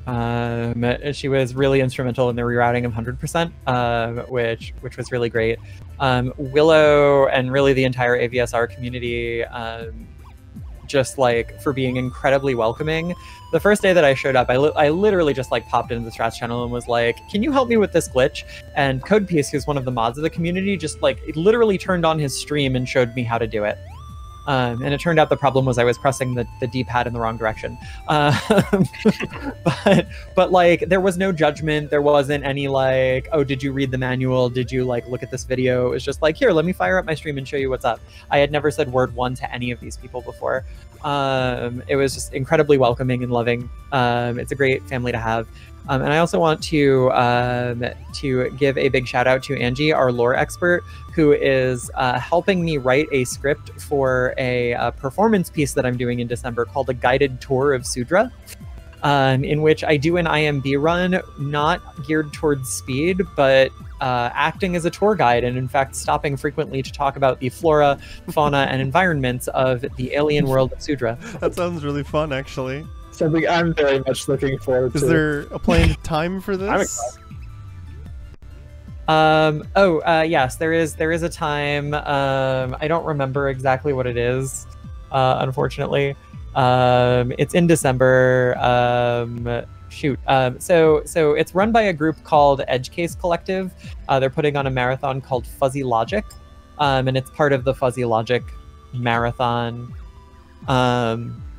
And so if you look that up, that you should find the run schedule for Fuzzy Logic. Yeah, sounds I think. good. I can Not only say good things about the Edge Case Collective. They're a good group of people. So definitely looking forward to that. That sounds like a lot of fun. The other question is, where can people find you? And I think we already covered how to get into Axiom Verge speedrunning. Yeah, so you can find me at twitch.tv/Saberamacia. That is the username that you see on the screen for me. It is kind of long. I apologize for it. It is 2 Crystallis references jammed together. And that is because Crystallis is my favorite game, kind of regardless of its various flaws from when I was a kid. My entire channel is Crystallis themed. If you like it, hop on over. We'd love to see you. And I do a lot of retro speedrunning, as well as Axiom Verge. In fact, my current project is Star Tropics. So if you like Star Tropics, come on by. All right. Thanks a lot for being on, and of course, everybody else who was on the show today. This was a promotion for Fleet Fatales, just to remind people that it's coming up. It's starting this Sunday, 4 p.m. Eastern, every day of that week, starting 4 p.m. Eastern, running until around 1 a.m., a little bit after on some days. Make sure you tune in. It's going to be a lot of fun, a lot of lovely ladies going to be showing off their speedruns, a lot of wonderful people, and it's benefiting a wonderful organization that is the Malala Fund. So make sure you tune in, gamesdonequick.com/framefatales for more information on that. And of course, tune in tomorrow. Smooth Operative is going to be running Time Capsule, I think the year's 2014. It's a show where they go over speedruns of games that were released in the same year. So they're going to be doing speedruns from games that were released in 2014. That'll be starting at 8 p.m. Eastern. If you've never seen that show, it's definitely worth a watch. It's a lot of fun. But we're going to cut there for tonight. We're going to go take a quick break, play a few ads, and then we're going to raid somebody. I'm looking at one of the Frame Fatale runners that's doing some practicing right now. So, you know, maybe we'll raid over that way. Cheer them on, wish them best of luck in learning a new speed run, and we'll see you tomorrow.